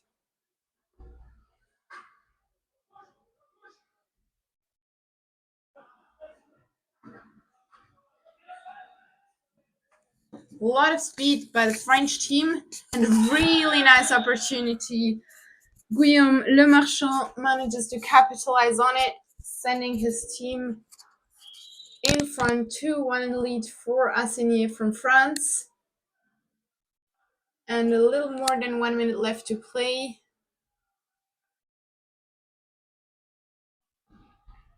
In the first half of this game.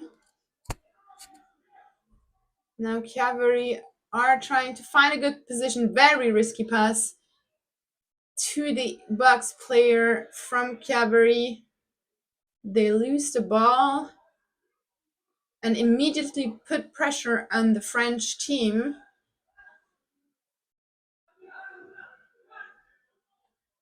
Who decide to use the remaining time, presumably in the first half of this game. They do not need to risk anything at this point.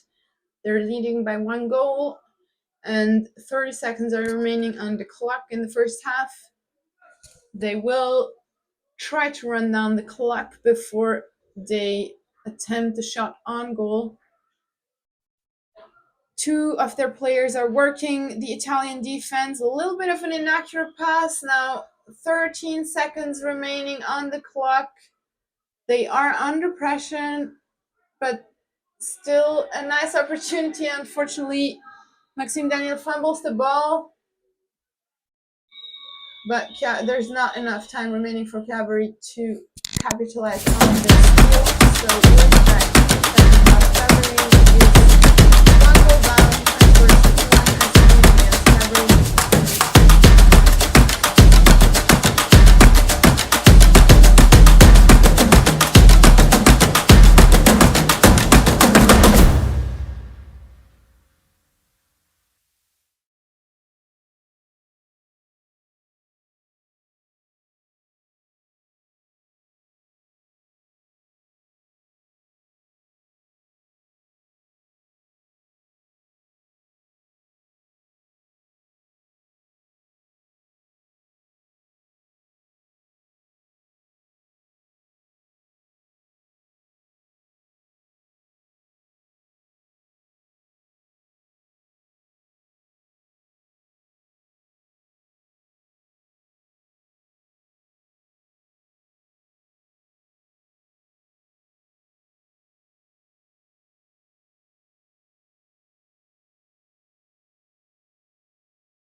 We're back in the second half of this game. Cavali against Asin.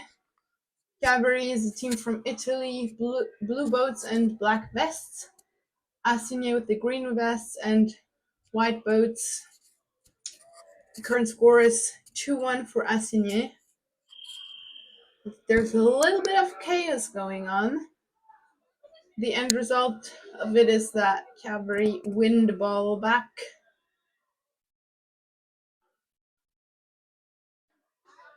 They're immediately trying to move towards the French goal, even though not all of their players are ready yet.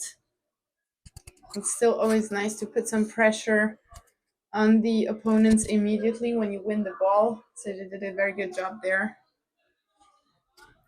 And some speed on the outside. 30 seconds remaining on the shot clock.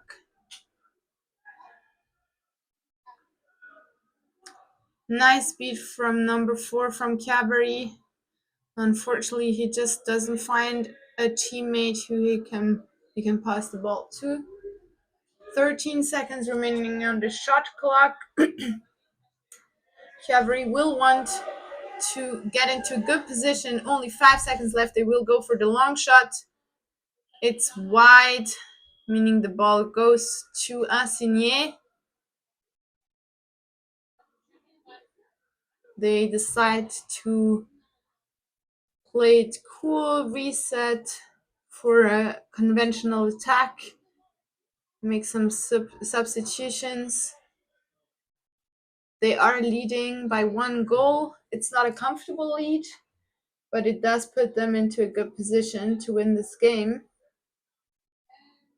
Currently, one of the French players is working the Italian defense. It's a really tough job if you're alone. Illegal boat tackle called against Asin.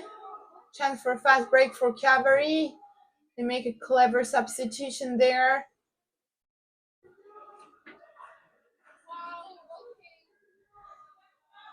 A lot of speed on the Italian side right now. A clever pass. Nice opportunity and very good block by the French goalkeeper Félix Duisburg.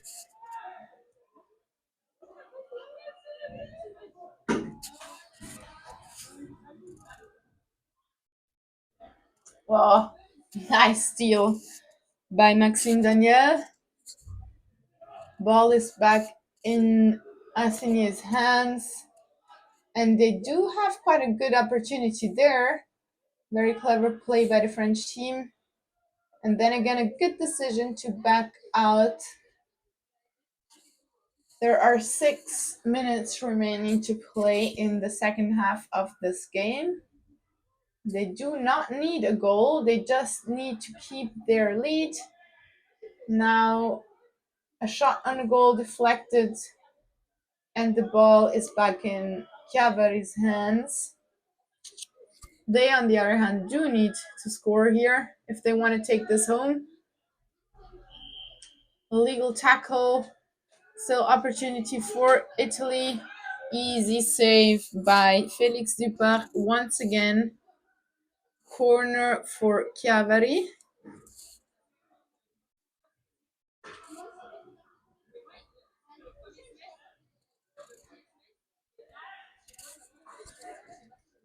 They're working the French defense with 2 box players. Oh, and a very elegant shot by Luca Bellini. The equalizer. New score is 2-2.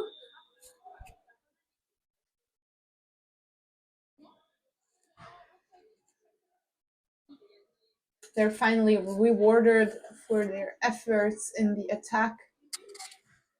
Now Asin is in a different position.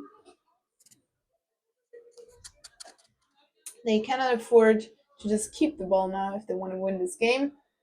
2 French players in the box trying to create an opening on the bright side. Very nicely played, and an easy shot for Félix Duisburg, who's completely free on the bright side, scoring and again putting Asin in the lead here. 3-2.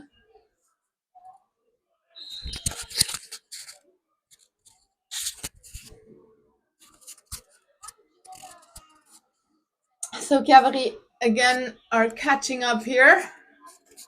4 minutes on the clock. Still plenty of time for them to equalize here. They have a hard time creating space in the French defense, it seems. 2 players in the box. Nice speed from Luca Bellini. And deflected by Guillaume Lemarchand. Corner for Cavali.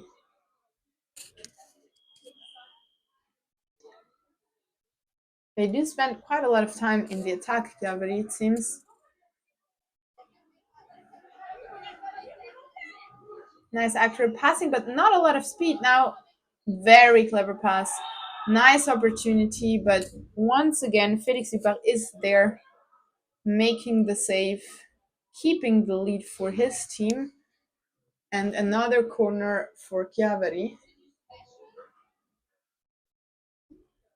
He's not taking the shot from the outside. It's too risky. There are too many French paddles in his way.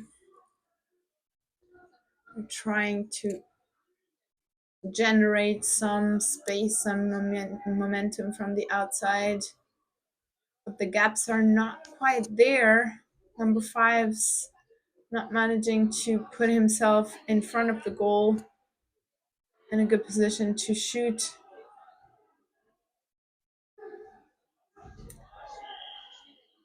Paddle foul called by the refs against Asin.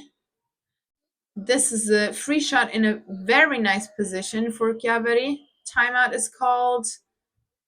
The refs are instructing the players on where to take this free shot. It was on the left-hand side. Still quite close to the goal, but just not quite central. Not as central as the Italians would like it to be, I guess. A lot of paddles there. Luca Bellini, will he take the shot? Yes, he will.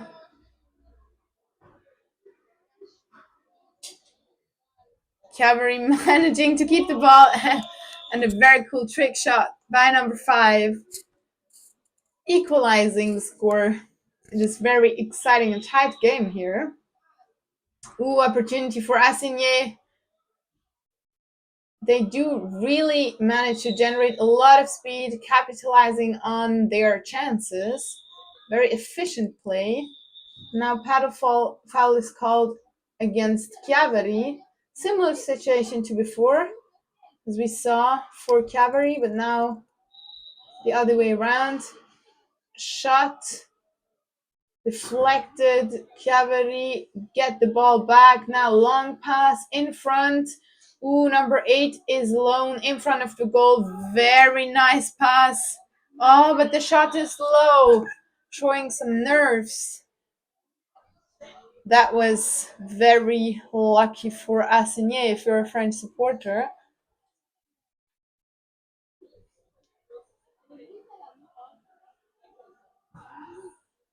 Now, inaccurate pass. They will reform, regroup. There is 1 minute left to play, but only 40 seconds on the shot clock. They will have to take a shot before the game is over here.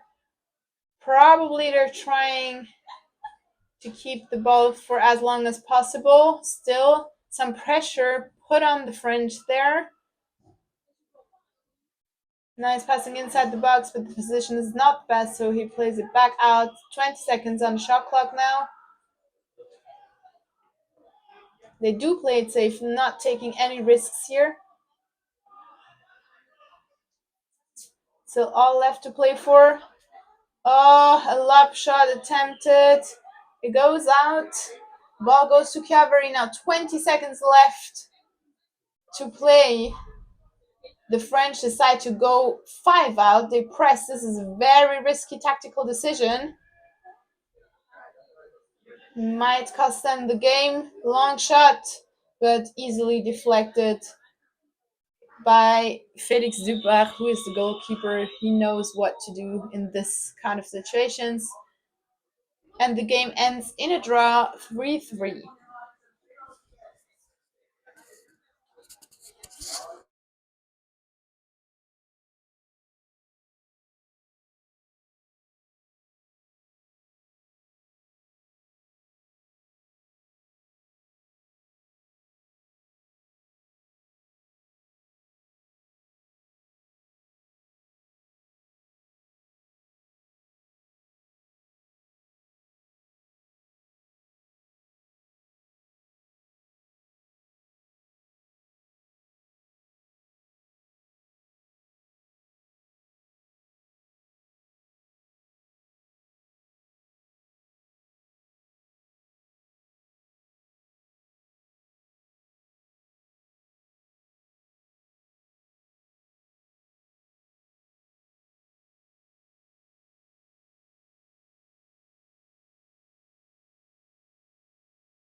Another corner for Rotemühle Essen. Score still 0-0. No goals scored so far in this game. A little less than 8 minutes left to play in the first half of this game. Marvin Peltz is working hard in the box to create some space for his teammates. Opportunity on the left side, but a foul has been called. Ooh, from a very good position, hits the bar, touches an Italian paddle on the way, which means corner for Rotemühle Essen once again. The Italian team from Ignusa has got to be the underdog in this game, but so far they managed to keep a clean slate in the game.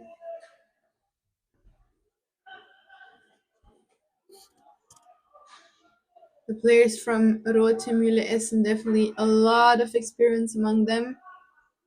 Also a lot of power and speed, but the timing's not quite right yet. They decide to play the ball back out. They've got 30 seconds remaining on the shot clock. Now the opportunity from the box. Another corner for the current German champions.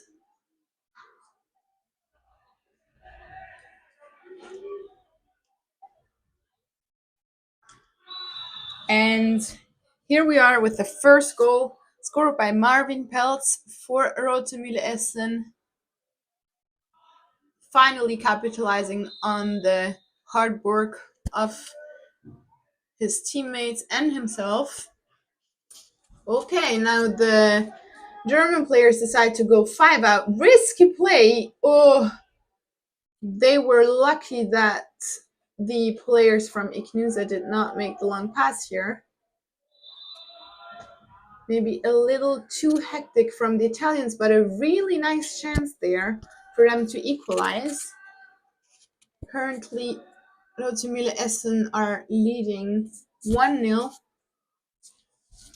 They do gain the ball back though.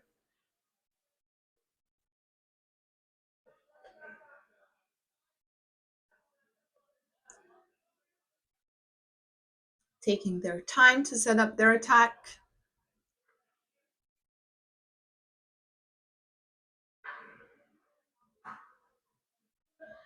Their box players are very strong, doing a nice job. Perfect shooting position for Leon Konrad. Number 10 from Rotemühle Essen, the German team, sending the lead 2-0 now. Ooh, and right away they put pressure on the Italians now. A foul called against Leon Konrad.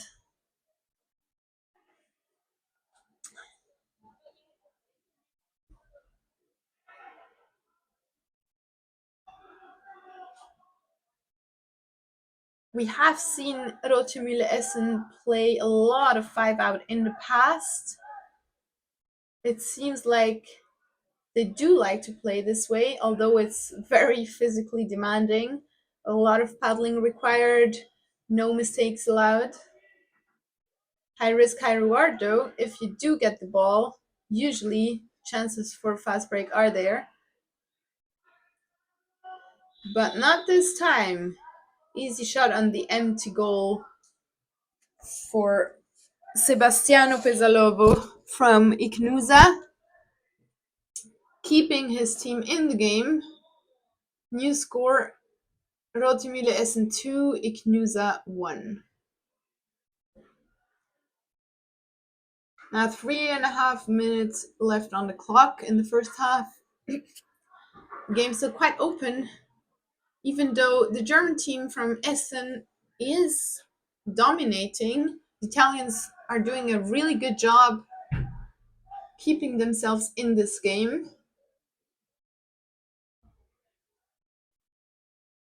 Marvin Peltz with some nice blocking in the box for Essen. Nice accurate passing, but the Italians' paddles are there. This time they get the ball back. They manage to keep it in their hands. Straight away they're being put under pressure by Rotemühle Essen.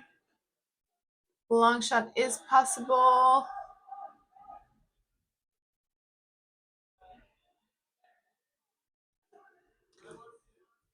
They do keep their nerves here, the Italians from Ignusa.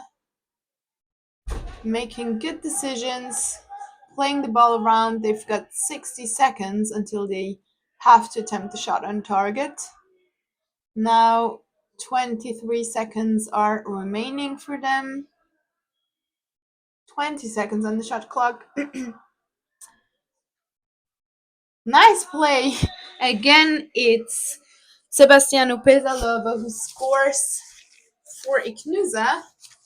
And this is the equalizer for the Italian team now.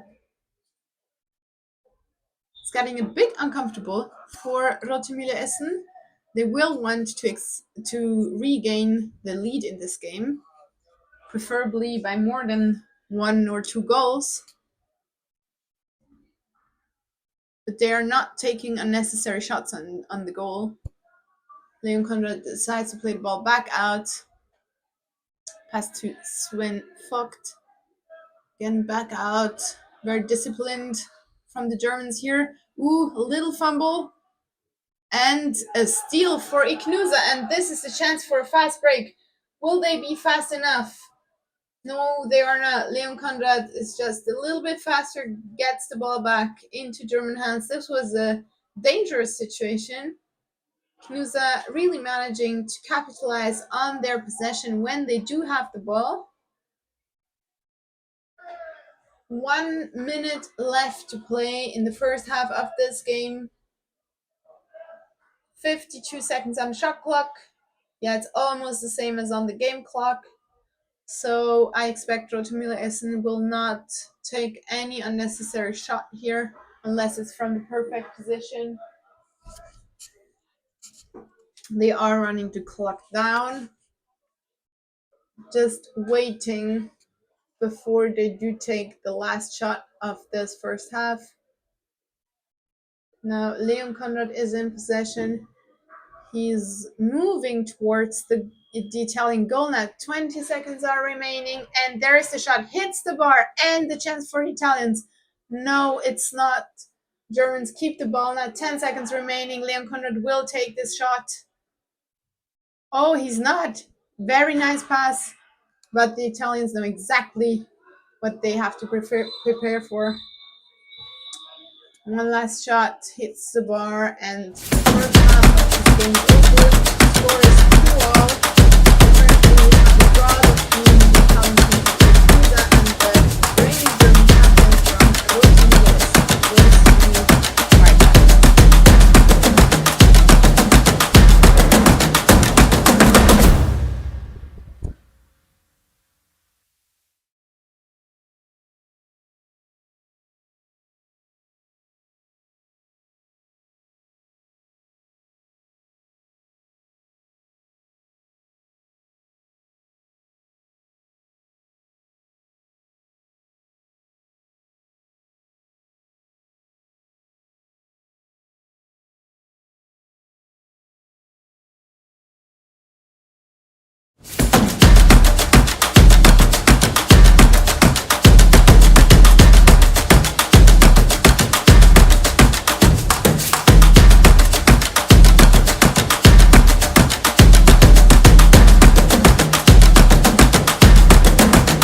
Yes, ma'am.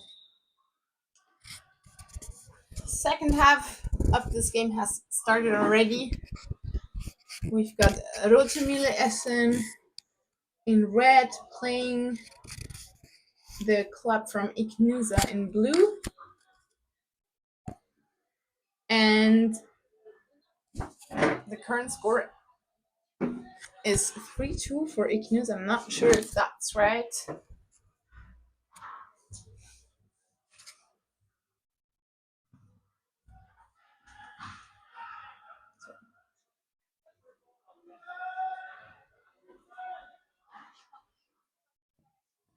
Again, the ball is back in Ignusa's hands. Ooh, cheeky pass there. And an opportunity to extend their lead. Oh, paddle foul.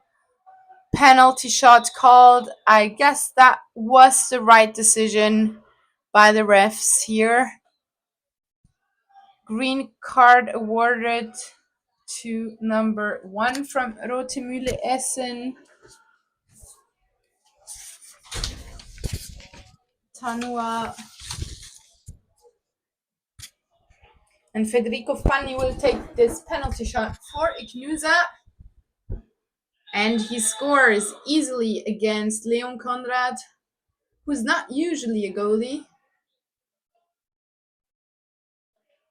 4-2 for Ignusa. Very nicely executed.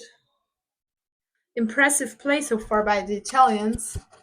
No power play because the penalty has been scored. So Rotemühle Essen are back with 5 players on the pitch, and they will want to catch up here.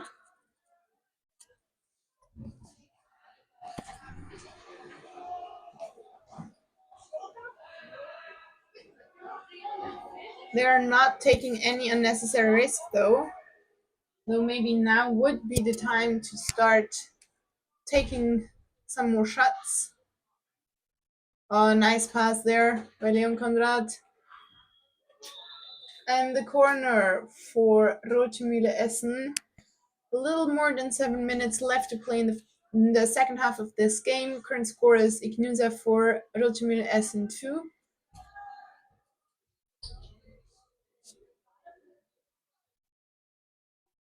Leon Conrad in possession for Rotemühle Essen. Nice pass inside the box, but a lot of paddles in front of Marvin Peltz. Plays the ball back out to his teammates. Another cheeky pass inside the box. But I think a goalkeeper foul called against the Germans. Ball goes to Ignusa and the chance to extend their lead even further. Possibility for the long shot is there. Leon Conrad is in goal. Oh, this was an inaccurate pass by the Italians, but they gained the ball back. It goes out. That was behind the goal line, so goal line throw for Rotemühle Essen. Timeout called by the refs because the goal line throw was not actually executed on the goal line, so the ball has to be played exactly on the goal line. This gives the Italian players some time to regroup their defense. This time it was correctly executed.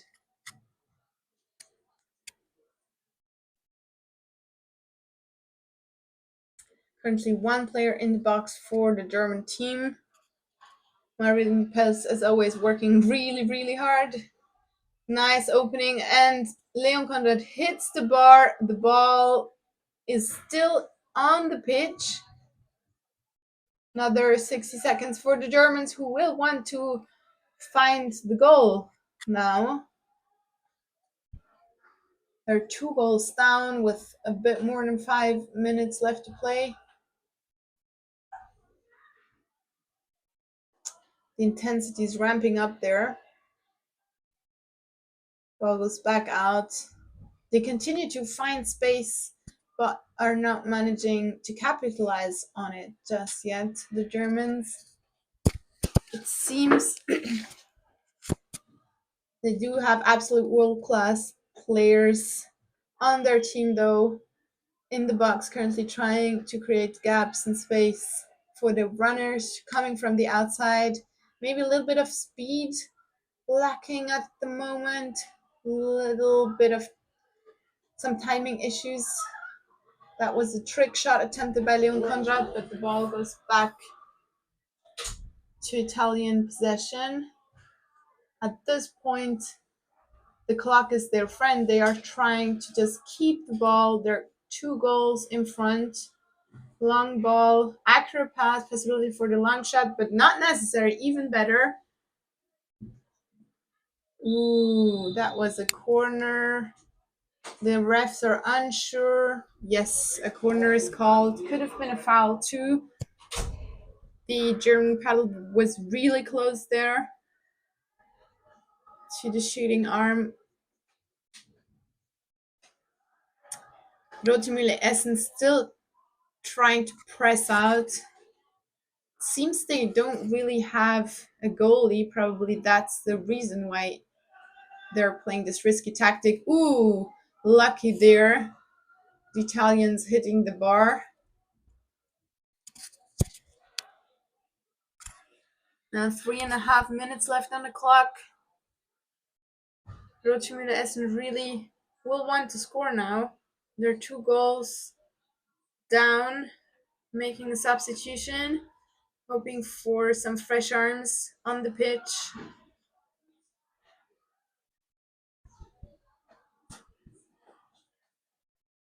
Again, really nice work by their box players, but they're just not being rewarded at the moment. Sven Vogt from the outside takes the shot, deflected. Another corner for the German team. We've seen this quite a lot of times by now. Germans with a lot of possession, but the Italians just are more efficient, and the risky 5-out tactic of the German team is not really doing them a favor right now. Now they are struggling to find the way into the Italian defense.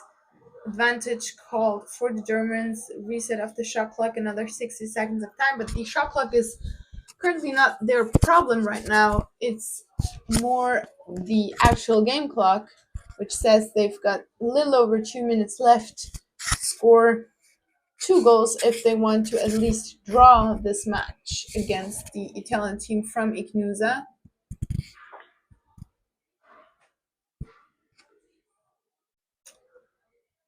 Their squad is not complete, that has to be said, but still they've got so much experience, so much class amongst their roster, and finally showing it.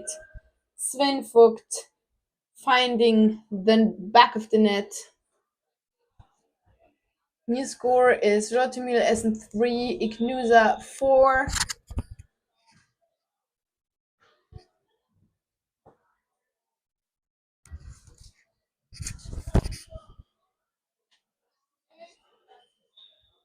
The clock is running down. Not sure if this is a mistake. But anyway, it's in favor of the Italian team from Ignusa, who currently got the ball in their hands, and they will want to take this win home. They're very composed and collected right now. Another opening. He's not taking the risk. Very wise, mature decision by Sebastiano Pesalovo. Now a little bit of chaos in the German team. Leon Conrad has got his paddle back. They are on the attack. Now 35 seconds left to play in the first half. The shot clock is no issue anymore. They do have the opportunity to draw this game. Let's see what they make of it. They play the clock down. 20 seconds left. No overtime because we're still in the group stage of this tournament. Little trick pass by Leon Conrad. A little bit half-hearted, I would say. Was definitely not the most efficient way to finish this game for the German team from Rotemühle Essen. Again, one last shot saved, and the game ends 4 Ignusa, 3 Rotemühle Essen, and we'll be back for the next game.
And we're off. The next game of the Zurich Friendship has started, and we've got the local team from Zurich playing in the White West against a strong French team from Avranches in black. First possession of the game goes to Avranches. They're currently playing with one box player, and the Swiss team from Zurich is playing a 2-2 defense, but Avranches scores right away, setting the tone of this game. Goal by Leo Denon.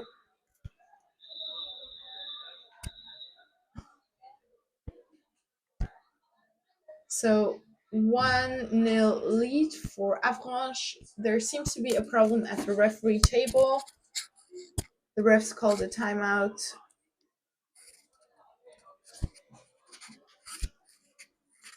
See, there seems to be an issue with the clock. It has been resolved. The game can continue.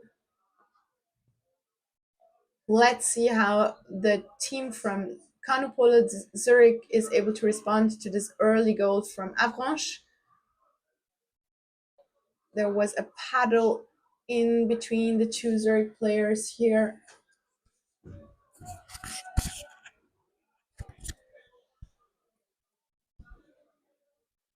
They're trying to find some space in the French defense. Aber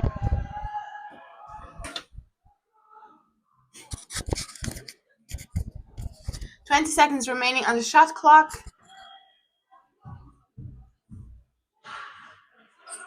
Matzinger with the attempt to score, but the ball is lost for the team from Zurich. It's back in French hands. Nice opportunity for the French team. They hit the bar though. Zurich does not manage to get the ball back. Nice try from Cedric Bohn, but unfortunately no success for him. So another chance for Avranches, chance to extend their current 1-0 lead. Nice beat from the outside, but the Swiss are working. And the shot wide. Swiss paddle has touched the ball, so corner for Avranches. The Swiss team from Zurich, there is a mix between some very experienced players like Benedikt Lagler in goal and some younger players. And here we see the second goal for Avranches, extending their lead 2-0. No chance for the team from Zurich, unfortunately, for all the local spectators.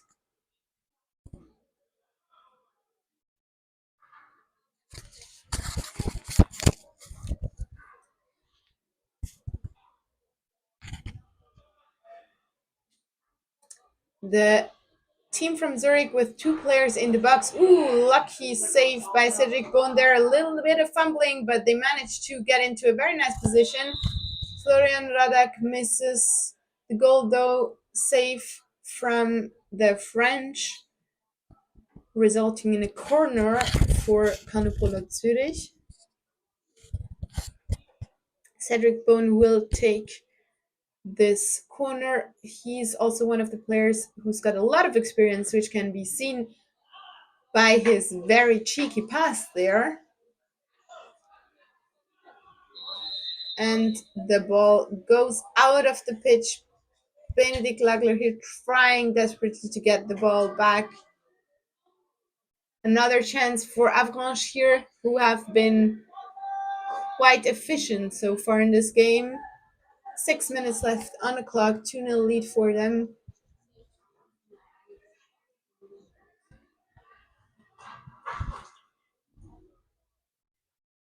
A little bit of fumbling here by Pierre Paton. And a chance for a fast break for Zurich. Bene Lagler with the ball is being put under pressure. Oh, and he misses. Unfortunately, the ball goes back to the French team. That was a very nice opportunity, though. Benedict Lagler quite disappointed with himself here, understandably so, but he was in a difficult situation. He was under a lot of pressure. Pass came just a little bit too late, and here we see Avranches with a lot of power, a lot of speed in the attack. They decide to play the ball back out. Reset for another round of attacking, really putting a lot of pressure on the team from Zurich.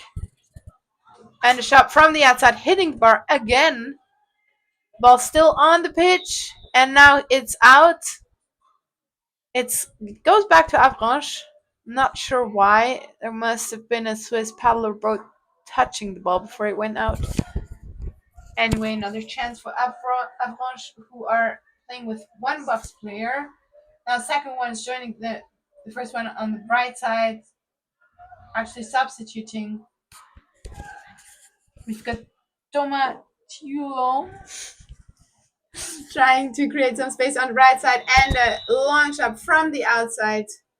Very nicely executed by Baptiste. I don't think this is Baptiste, but anyways. 3-0 lead for Avranches over the local team from Zurich here. It's got to be said that the Zurich team are missing a couple of their key players, like, for example, Darius or Dominic Schaub, who are playing on the Swiss national team. Now, chance for fast break for Avranches, and Yvan is so fast putting the ball in the net. No chance for the Swiss team. 4-0 for Avranches. And 3.5 minutes left in the first half of this game. Yes, the French team is really dominating the game so far, even though there were a couple of nice opportunities here and there for the team from Zurich as well. Let's see if they can keep it up, maintain high spirits. They're definitely not a favorite to win this tournament, and they're aware of it, but they can do nice things, like we just saw here from Benedict Lagler. Shot just missing by a small margin here, and the foul. That will be a green card for Benedict Lagler. Yes, that was an illegal tackle from him. So power play for Avranches. The Swiss team are losing their goalkeeper for the moment. For 2 minutes, they will be playing with only 4 players on the pitch instead of 5 until Avranches finds a goal or 2 minutes are over. Now a little fumble by the French. They do not need to score. Currently, it seems they're 4 goals ahead with only 8 minutes played. Quite a comfortable lead. Shot and deflected by the Swiss defense. We've got Matzinger on the right here, and Radak on the left, who are trying to shield their own goal from the French attackers. Matzinger gets the ball, very nice steal, and now it's all about just keeping the ball in possession.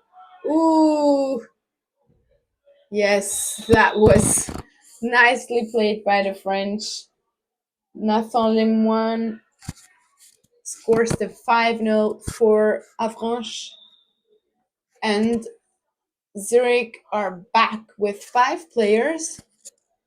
1.5 minutes left in this game, and the picture is becoming more and more clear here.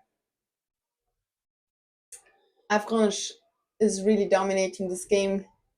They have a lot of experience, they have a lot of power, and the Swiss are not complete. They're missing some of their best players.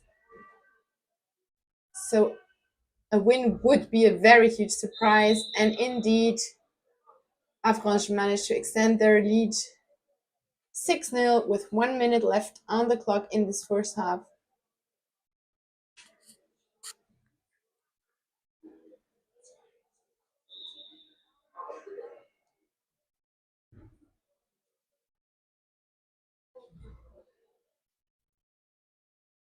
.40 minutes left. Zurich will try to not give the ball away before the first half of this game ends. A lot of speed from Cedric Bon on the right side. Goes back out. His teammates are still passing the ball around, trying to run the clock down. 20 seconds remaining now. And they will have to go for the shot soon. They will generate some speed on the right here again from Cedric Bon. The timing is not quite right yet. Ball goes to Moore. Moore with the pass to Bon and shot from not the best position, but still very nice shot, deflected by the French goalkeeper. And the first half is over. Current score is Avranches 6, Zurich 0. We'll be back for the second half.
The players are preparing for the second half of this game. We've got Zurich in white playing against Avranches in black. The current score is 6-0 for Avranches. They have been dominating the first half of this game and we're off. The ball is easily won by Yvan Debly.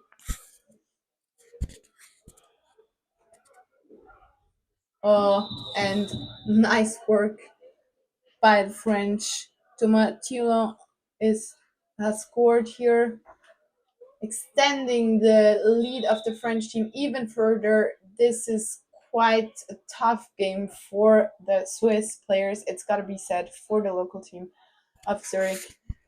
They will just try to do their best. Anyways, a lot of their friends and families are watching their game, supporting them. Nonetheless, we see Matzinger on the left here trying to create an opening for his teammate Cedric Bon, who's behind him, waiting for the right moment to charge in, and Florian Radak with a very nice pass into the center and pass to Matzinger, back to Werner. Shot deflected by Avranches. The refs are not sure. Now they call a corner. That was some nice action from the Swiss players from Zurich.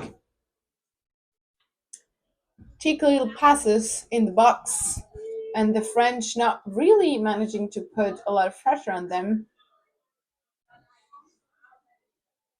Long pass to Florian Radak. Back to Lorenzo Moore, and he's coming with a lot of speed, but unfortunately the shot is just a little too high, goes over the goal. Goal line throw for Avranches.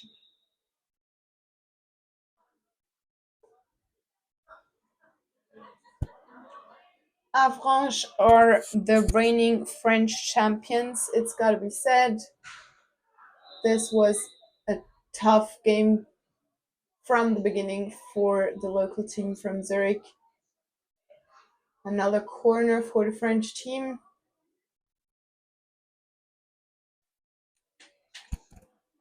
Currently no box player inside for the French. Are they gonna go for a 5 attack? Yes, it seems like. A lot of timing required in this tactical play of attack.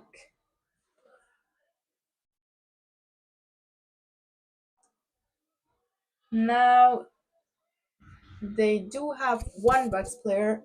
Still, a lot of teams play with two box players. In France, it's a bit more popular to also play the variant with only one box player, and instead coming with a lot of speed from the outside. Accurate passing timing is required. They do not find the best position, and they do have to take the shot because of the shot clock. Zurich gained the ball. Chance for fast break. We see Yuri Vizhuzil here.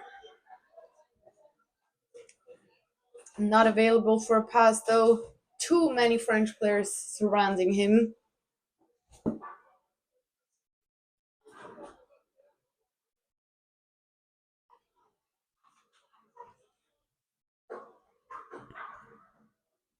And they're trying to come on the right side, trying to approach the French goal. Shot. Ooh, and the ball goes back to the French, who we know to be very, very, very fast. A long shot, but Lorenzo Moore is there in time to deflect the shot. He's the second goalkeeper of the team from Zurich. Benny Lagler is definitely much more experienced. He's won a lot of titles in his canoe polo career. Now he's playing mostly for fun. Nothing left to prove anymore. Just enjoying his time on the pitch with his team. Goalkeeper foul called. So Zurich with another chance to score. It would be amazing if they managed to reward themselves for their efforts here. Florian Radak with the attempt resulting in a corner.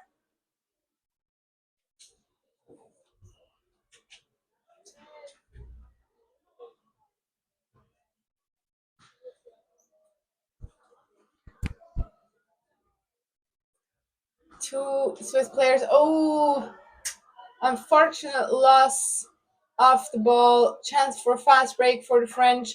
Lorenzo Moore is going for the goal. Turning around, he's there. And he manages to save the first shot, but not the second shot from the French. Number 3, Ivan Debeli, who has scored quite a lot of goals already in this game. Current score is Avranches 8, Zurich 0.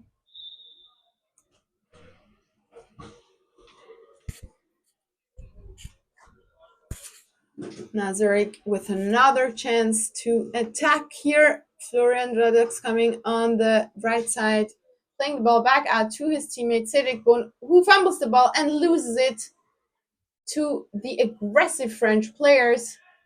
And not only aggressive, but also fast. Another goal for the French. Maxime Legendre. extends the lead for the French. Very easy game for the French champions, it seems. Zurich trying to keep up, trying to keep the spirits high, regardless of the score. They're just trying to enjoy themselves on the pitch here, doing their best. Elias Werner in the box, doing a great job, very intuitional player, and pass to him. Lucas Massinger with the chance, saved by the French goalkeeper. That was a really nice attack from the Swiss team from Zurich. And they get another chance. A little over 3 minutes left to play in the second half of this game. Current score is Avranches 9, Zurich 0. French are putting quite a lot of pressure on the Swiss players right away. Now Zurich have a chance to regroup, but still the French players are right there, forcing them to play the ball back out again and again, while the Swiss box players are trying to create an opening on the left side right now.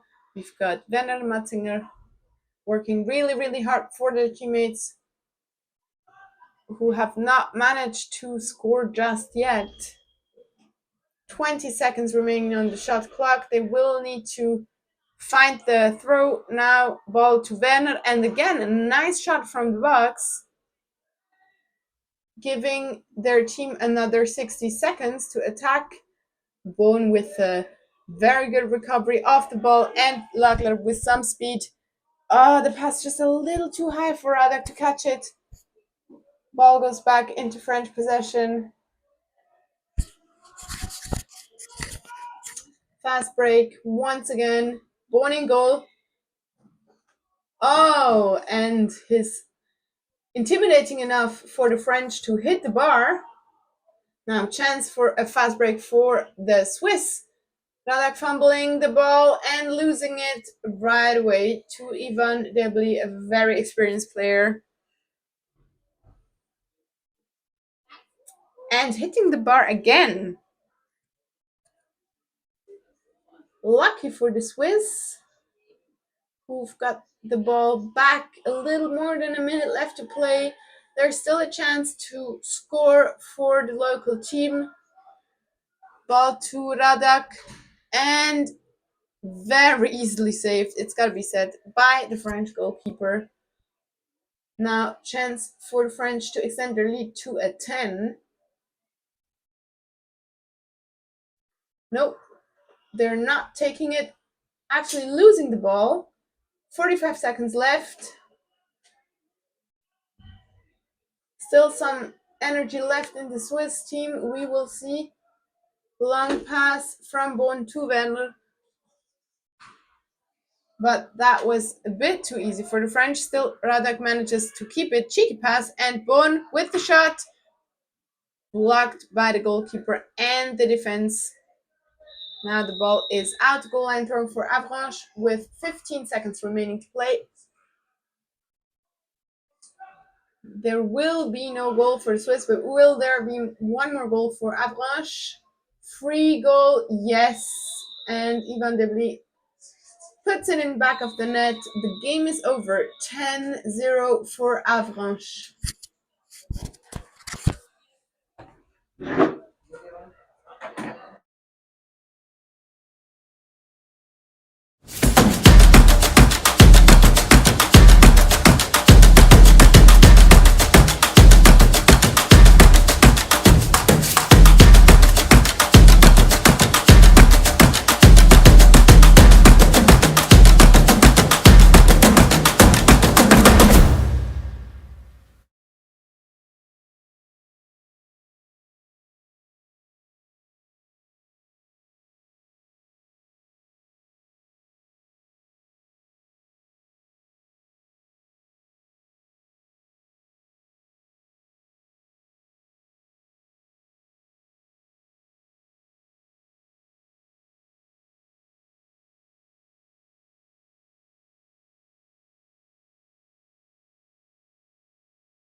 And we're back with the first quarterfinal of this year's Zurich Friendship Tournament.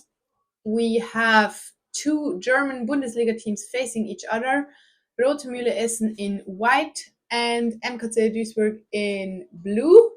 Game's about to start, sprints are ready, and we're off. Got Marvin Peltz against Jan Grunewald, and Jan Grunewald takes the ball by a margin. Very fast and explosive player. And again, we see Rote Mühle Essen playing a 5-out tactic to their detriment straight away. Jan Grunewald scores. He hits the empty net. This is a very risky tactic played by Rote Mühle Essen. It's probably because they have no goalkeeper at this tournament in their squad. So they decided to just give up the goalkeeper position altogether and instead play an offensive pressing tactic. So within the first minute of this game, MKC Duisburg manages to score the first goal. Corner for Rote Mühle Essen. Nice pass into the box, but deflected by MKC Duisburg's defense. Another corner for Rote Mühle Essen. Team Rieke putting some pressure on Rote Mühle Essen straight away. Another corner for Essen. This time there's help from Sven Vogt on the right and a more accurate pass.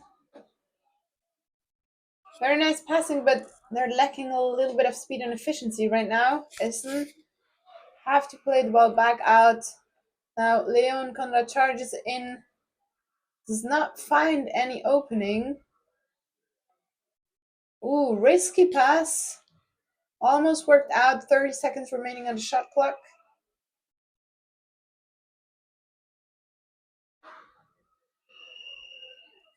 And shot on target, deflected.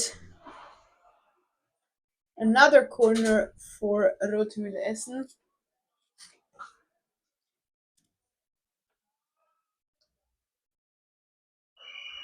I'm not sure if that was a shot or a pass, but anyway, a foul is called by the refs. Very dangerous position for Sven Vogt from Essen. There will be a free shot.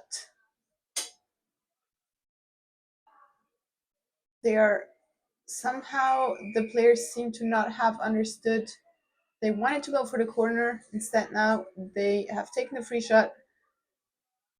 Game continues. They play the ball back out.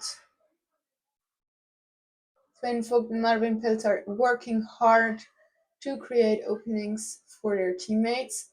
Leon Conrad with some speed. Once again deflected by Duisburg. And another corner for Essen.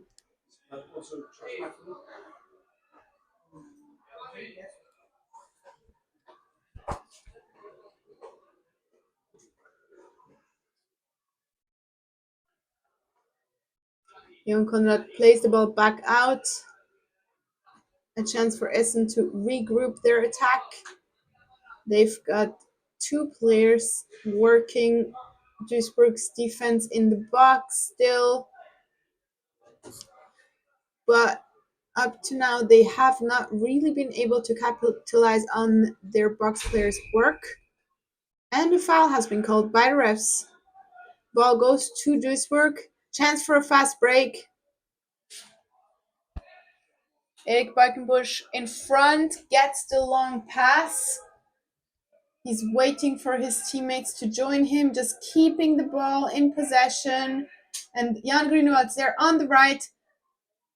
Erik Balkenbusch not able to play the pass. Too many paddles in between him and his teammate. So the ball goes back out.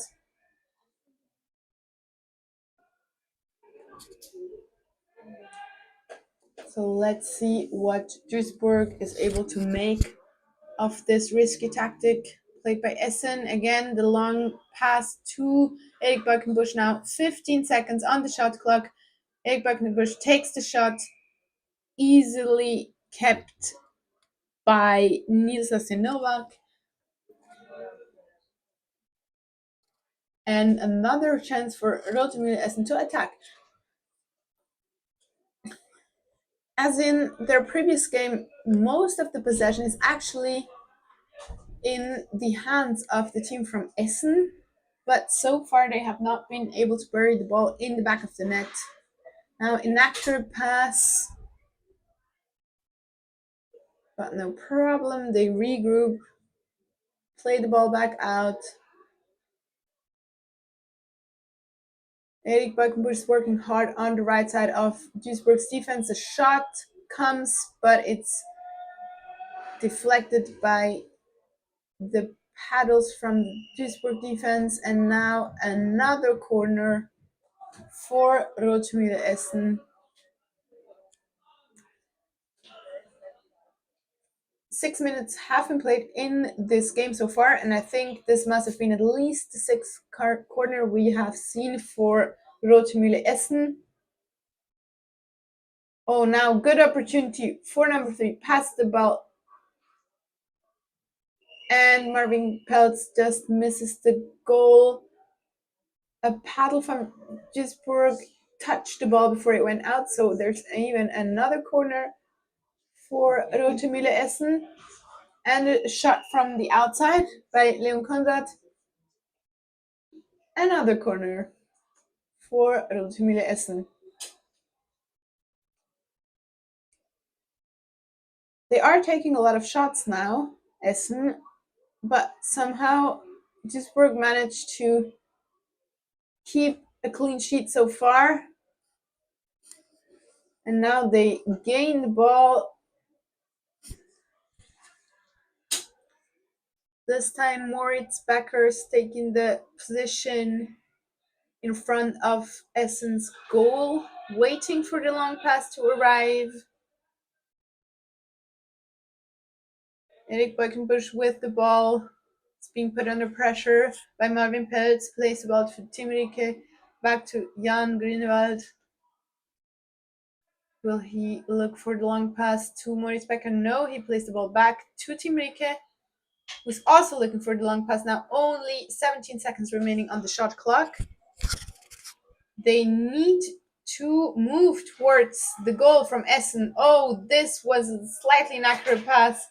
And Sven Vogt manages to capitalize on it, and goal, free goal for Leon Konrad. Yeah, so here we clearly see the advantage of this 5-out tactics that is being played by Rotemühle Essen. They just wait for the 6 seconds ball, and usually then there is a chance for a fast break, for a shot on the empty net. So new score is 1-1. Some fumbles by Duisburg and an inaccurate pass. Timrike is not able to get the ball. A foul for an illegal tackle has been called by the ref. So the ball is safe in Leon Konrad's hands.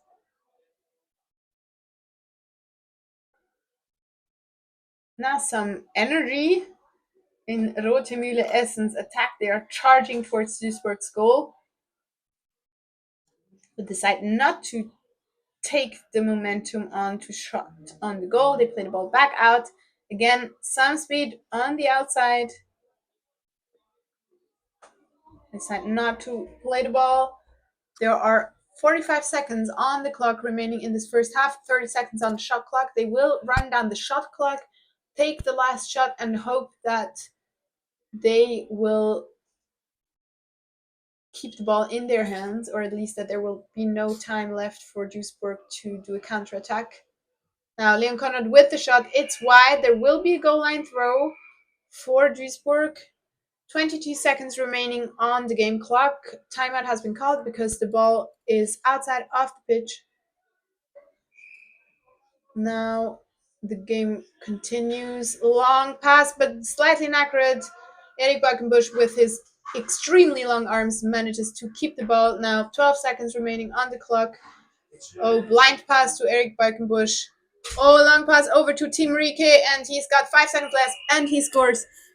Really nicely played, cool and collected by Duisburg, and we will be back for the second half. Current score is Duisburg 2, Essen 1.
We're getting ready for the second half of the first quarterfinal in this year's Zurich Friendship Tournament. We've got MKC Duisburg in blue playing against Rotemühle Essen in white. The current score is Duisburg 2, Essen 1.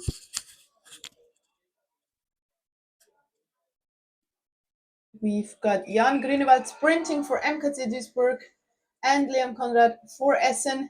And this time, Leon Conrad's earlier gets the ball straight away moving towards Duisburg's goal. Ooh, a lot of momentum on Essen's side, but deflected by the goalkeeper Felix Ludwig from Duisburg.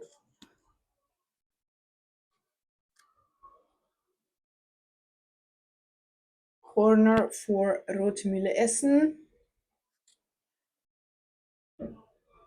Rotemühle Essen's here without a goalkeeper, so they are playing a 5-out tactic, which means when they're not in possession, they mark the opponents in a 1-2-1.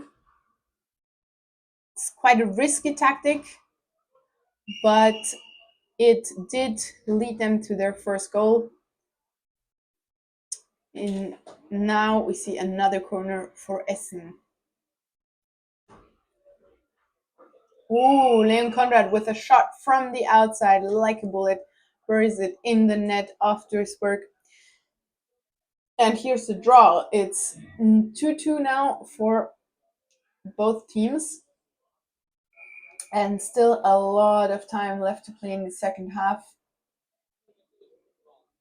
In case of a draw, this game will go to overtime. Golden goal. Felix Ludwig is in front of Essen's goal, ready, waiting for the long pass.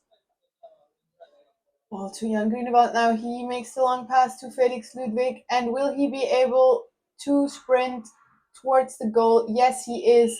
And he scores from the side into a, I'd say, half-empty Essen goal. Duisburg back in the lead here, 3-2. How will Essen respond? Straight away with a shot from the outside by Leon Conrad. It worked before. Now he misses this time. Another corner is called for Rote Mühle Essen, so it was not just a miss. It must have been Duisburg paddle touching the ball. Ball goes out to Sven Vogt, number 3. Essen are regrouping.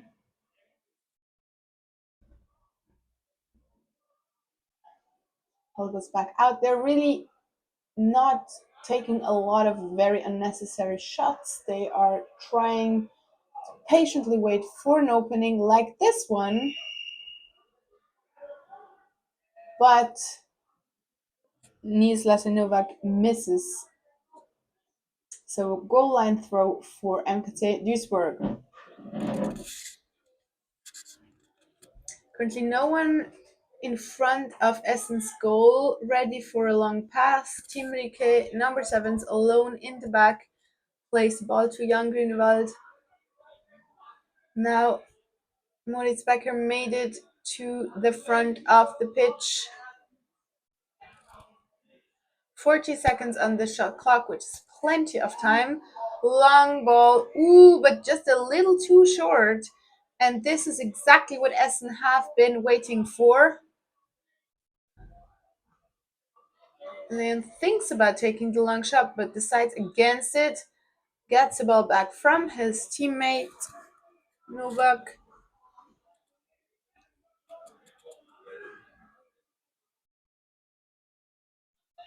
Yeah, Essen's really disciplined in their attacking game. Again, ball to Nils Novak. Deflected first by Duisburg paddle, then hits the bar.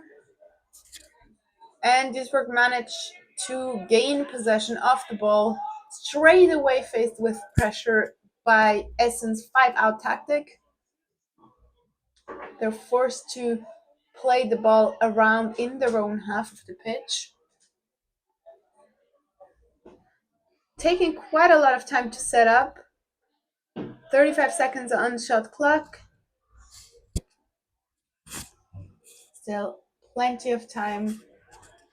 Sven Vogt is waiting there in front of Moritz Becker from Duisburg, waiting for an inaccurate pass, waiting to capitalize on a missed chance by Duisburg. Jan Grunewald thinking about the long shot, taking it, scoring, but it does not count because a 5-second foul has been called against MKT Duisburg. Apparently they have kept the ball too long in their hands or within their reach. Lucky for Essen, get the ball back. The goal does not count. Score is still Duisburg 3, Essen 2, with 4.5 minutes left to play in the second half of this quarterfinal. Some pressure put on Essen by Team Rike, but also a little bit of risk. No problem for Felix Ludwig, who keeps the ball possession back in Duisburg's hands. Chance for a fast break. but they don't take it. They're immediately faced with pressure from Essen again.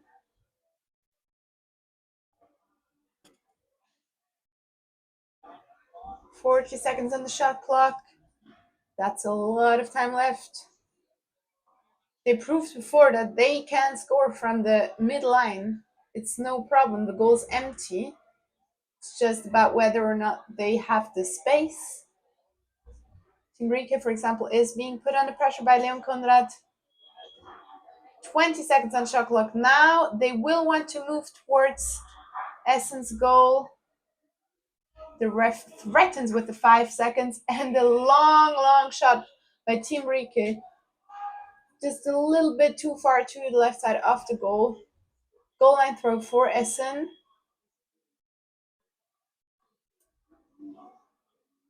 3 minutes, a little more than 3 minutes left to play in the quarterfinal. Currently slight advantage for MKC Duisburg, who are leading with 1 goal.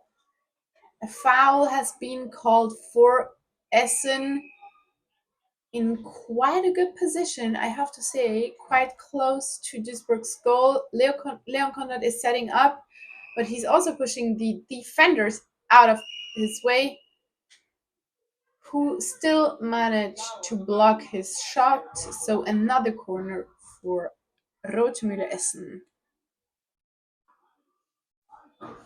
They still seem quite calm and collected, not getting nervous just yet. They have 2 minutes and 40 seconds left.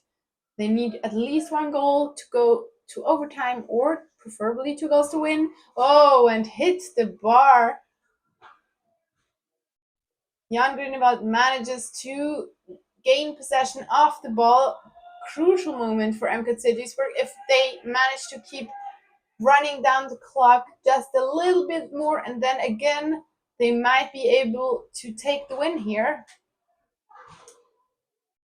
Right now, the clock is their friend. 35 minutes left on the shot clock. A long shot by Jan Grunewald. Not sure if this was necessary. It gives the opportunity to Essen to draw. Leon Konrad misses the goal. Another corner for Essen. That was a very, very good chance to equalize this game.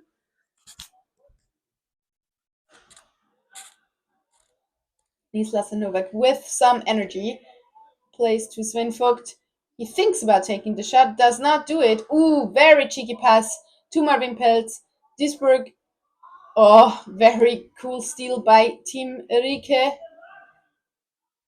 That was an important one for his team. 1 minute and 15 seconds left on the clock. Now they will want to run down the shot clock. They've got 45 seconds on the shot clock. They do not need a goal. They just need to keep the ball. 35 seconds on shot clock.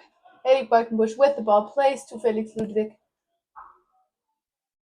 It's got to be said, MKC Duisburg have no substitute players. They're only 5 players, so they all have to play the entire game. It's quite intense, but Erik Beukenbusch still manages to charge through, and he scores.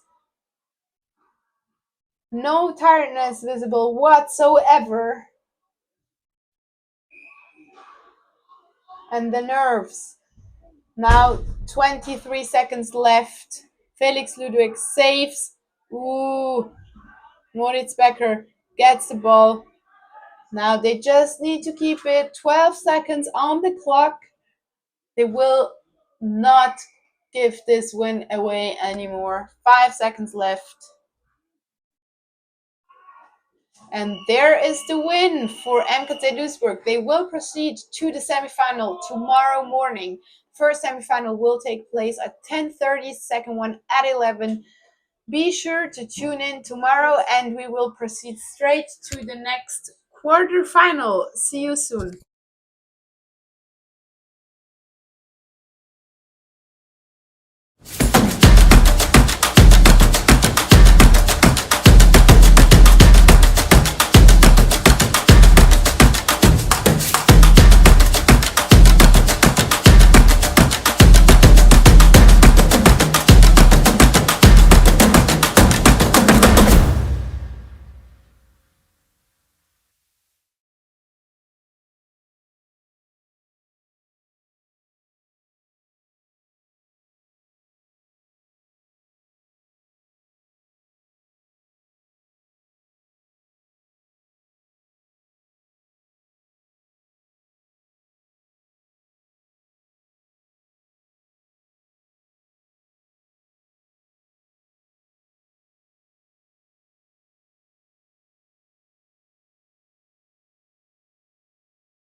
We are back with the second quarterfinal of this year's friendship tournament in Zurich.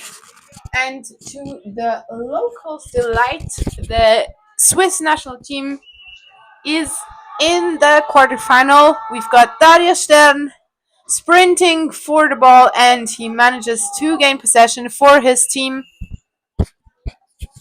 They are facing Malaga, a team from Spain, playing in the black vests, whereas the Swiss are traditionally playing in red vests and red boots.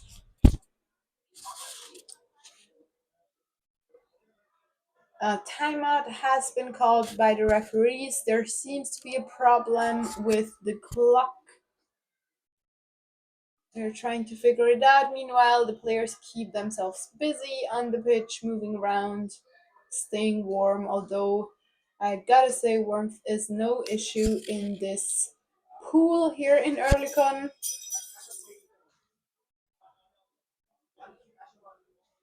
They're passing the ball around.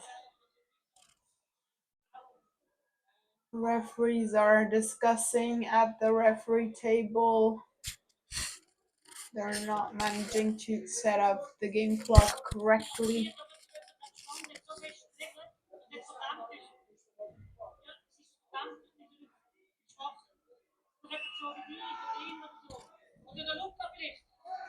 And the game continues.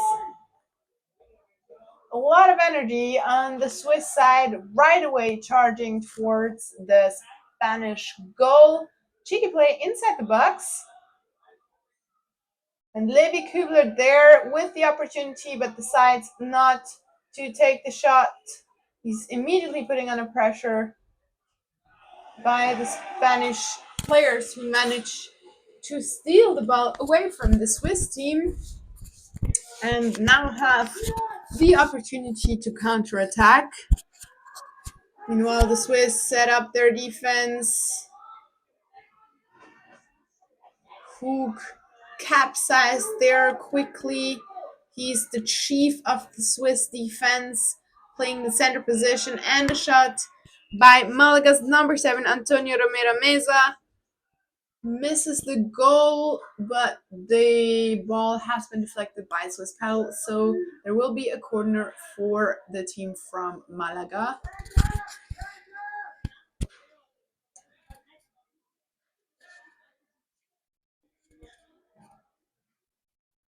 The Swiss team have topped their group, so let's see how this plays out. The winner of this quarterfinal obviously proceeds to the semifinal.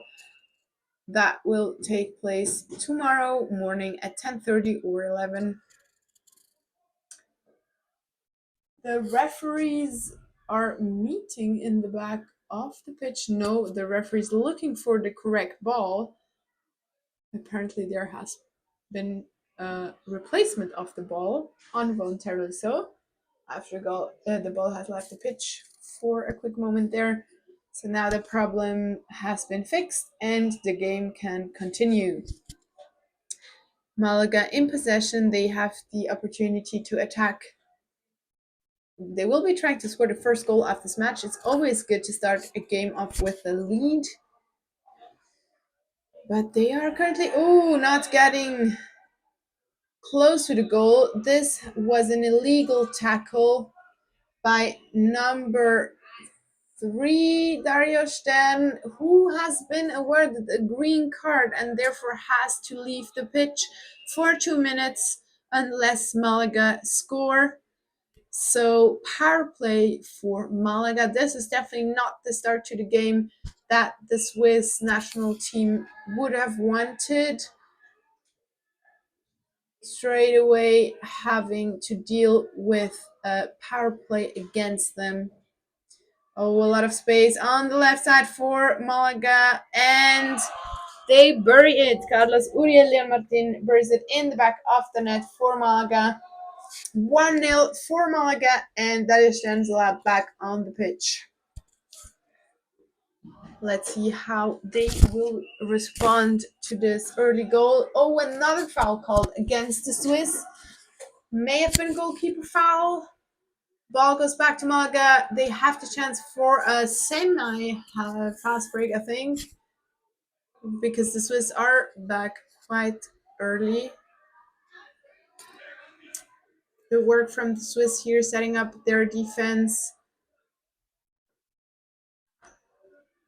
Malaga is quite a dynamic team. Currently playing with 2 box players, putting pressure on the Swiss defense. Ball goes back out. Another run. Oh, and the blind shot by number 13, Diego Carmona Fernandez. That was quite cool. No look, looked away. Managed to fool the Swiss defense and the goalkeeper, Shane Vögeli, who will be disappointed with this 2-0.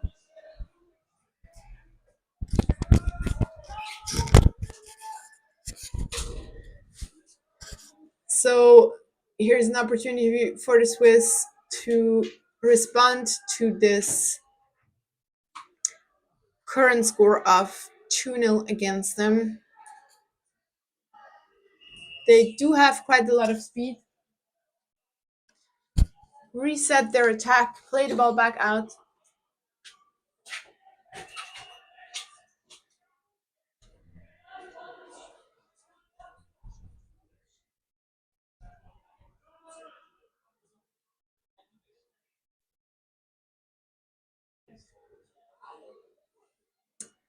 Pass to the left side and the shot by Mark Rukli, but somehow another goalkeeper foul has been called against the Swiss. The referees seem not to be happy with how close the Swiss attackers get to the Spanish goalkeeper from Malaga. So the Swiss team is back in defense, and there's a chance for Malaga to extend their current 2-0 lead over Switzerland. Oh, nice steal by Andreas Hug, but not quite the steal. He managed to get his pedal on the ball, but the Spanish players were there. Ooh, that paddle was close to the hand, but no foul has been called. And chance for fast break for the Swiss team. Andreas Hug with the ball. Mark Rukli is on his left, but he takes a shot himself and misses the goal. Goal line throw for Malaga. Oh, that was quite unlucky for the Swiss now. This would have been a great chance to close the gap to the current 2-0 lead of Malaga. It's just the last couple of percentages in the execution that were missing there. The speed was great, the energy was great. Andreas Hug making a substitution. He's gonna rethink his action probably, while his teammates are fighting hard in the defense, keeping the Spanish players out of their box. A very dynamic defense here played by the Swiss. Oh, shot blocked by the Swiss and a paddle foul for the Swiss. Another chance at a fast break. We have Levi Kubler with the ball. He's taking the long shot, and this time he burrs it in the net. Very nice, and also very good work by Shane Vögeli, who's the goalkeeper, meaning he's the last player, and actually he was one of the first player in the opposite half. Great speed by Shane Vögeli as well. He helped Levi Kubler to score, drawing the focus of the Malaga defender away. Malaga hit the bar, so the Swiss men were quite lucky just there. That might have gone in. Malaga still in possession. A lot of speed by Malaga, but no gap there for Alberto Arbajaro. They play the ball back out. Quite disciplined as well, Malaga. Oh, and some pressure by Levi Kubler, but a foul has been called. against the Swiss team. I'm not sure. I don't think it was called against Levi Kübler. I think it must have been Andreas Hug in the center for the back. But nevertheless, Malaga decided to take the free shot from outside of the box.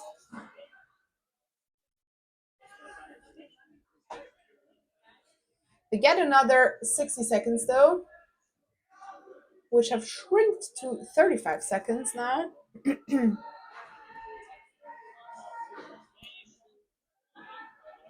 Now 25 seconds remaining on the shot clock. Malaga played the ball back out. They set up for another wave of attack. 20 seconds left on the shot clock. Ball goes back out. A shot from the outside, hitting the bar again.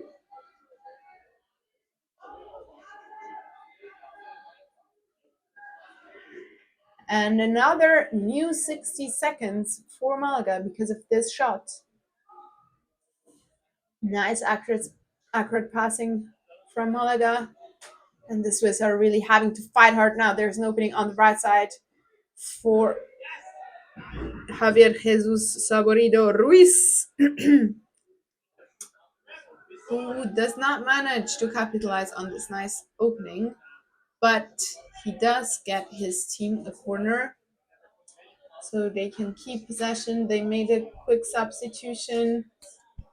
Diego Carmona Fernandez, one of the goal scorers, joins his teammates on the pitch, hopefully recharged and refreshed from his substitution. Oh, inaccurate passing. Darius Derenspaddle touched the ball just there, but he did not manage to get the ball and steal it from Malaga. 30 seconds on the shot clock. Malaga with another wave of attack now, tempting the long shot from outside, and another fast break for the Swiss. This time it's Dominik Schaap with the ball. Empty goal. Will he take the long shot? Yes, he will, and he buries it in the net. Amazing work by the Swiss. They really don't have a lot of possession in this second half, but if they get the ball, they are very, very dangerous. So this is the equalizer for the Swiss team. New score 2-2 and 45 seconds on the clock left in this first half of this very, very exciting second quarterfinal. We've already seen the first one with MKC Duisburg winning and therefore proceeding to the semi-final. Now another very tight and exciting game. This was an interesting play. Deflected by a Swiss paddle. Shot from very far outside by Malaga. Now 15 seconds left to play. Malaga, will they take the shot? No, they play out once again. 10 seconds left now. They will go for the shot soon. Still trying to find a better position. And the shot blocked by Shane Vögeli. And he keeps the ball. First half is over. We have a score of 2-2. Currently a draw. If the game ends in a draw, there will be an overtime golden goal. We do need a winner of this game because the winner of this game will proceed to the semifinal tomorrow morning. We'll be right back.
The second half of this quarterfinal is about to start, and we're off with Malaga in black facing Switzerland in red, and Dagestan from Switzerland gains possession of this ball. He is known to be a super quick and agile player, so it's always an advantage to have him on the team. And so far, this game has been very tight. 2 fast breaks from Switzerland have given them the opportunity to equalize the game, which Malaga had started with a 2-0 advantage. Malaga have scored their 2 goals in a conventional attack. Ooh, nice pass inside the box by Shane Figoli, who passed the ball back to Levi Kübler. But the shot is saved by Malaga, and there is the chance for fast break for Malaga. However, they are outnumbered by the Swiss players. Ooh, shot from the outside by Stefan Bartelt, who's actually Swiss but plays for Malaga and has been playing for Malaga in this tournament in the past couple of years. He's been part of the Spanish league as well. So he knows the Swiss players really well, knows their strengths and weaknesses. It's always an advantage for the opponents. Corner for Malaga. Another wave of attack for Malaga. But the shot from Diego Carmona Fernandez is blocked, and the ball goes back to Switzerland. Shane Figley with the ball, put under pressure by Stefan Bartelt and shot by Andres, who deflected by 2 Spanish defenders, resulting in a corner for Switzerland.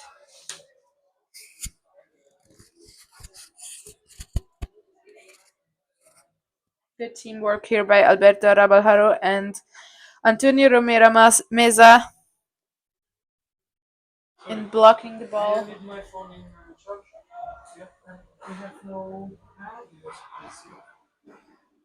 Next opportunity for Switzerland, Mark Ruckli, but the shot is saved again by Malaga's defense and their goalkeeper Alberto Arabajaro.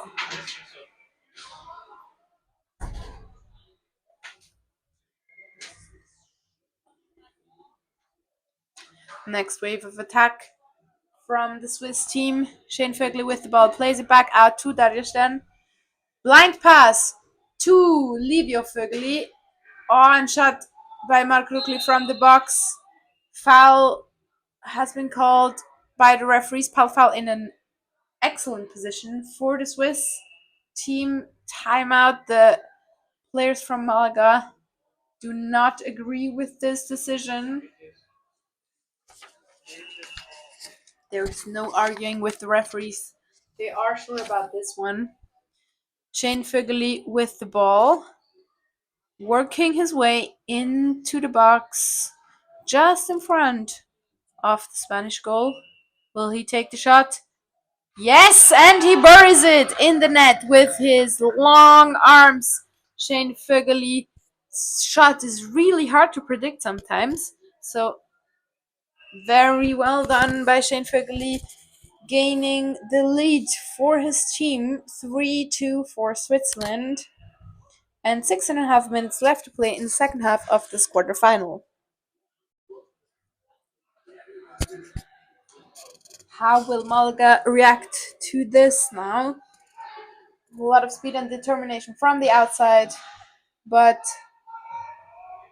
the ball is deflected and Shane Vögele fights for the ball. Ooh, this is risky. He's the goalkeeper. He has left his position and he maneuvers the ball out of the pitch. Foul has been called before that against Switzerland. So Shane Vögele has had time to get back to his position in the goal. Proving to be a key player in this game, Shane Vögele. Now the attack on the right wing. Play the ball back to the middle. Quite dynamic and accurate passing here from Malaga. Ooh, blind pass to the left and a lob shot, but Shane Figley is not fooled by this. Andreas who gains the ball back. Very nice long pass to Darius then, who takes a long shot and throws it in the Spanish goal. Extending the lead for Switzerland. And the local crowd is really excited about this goal. Understandably so. The local team from Zurich is already out of the quarterfinals. Will be playing the lower rounds here. So the hopes are now on the Swiss men's team, the under 21 as well, out of the quarterfinals. Unfortunately. And actually, there are some Zurich players in this Swiss national team. Ooh, but there's the goal for Malaga. Antonio Romero Meza.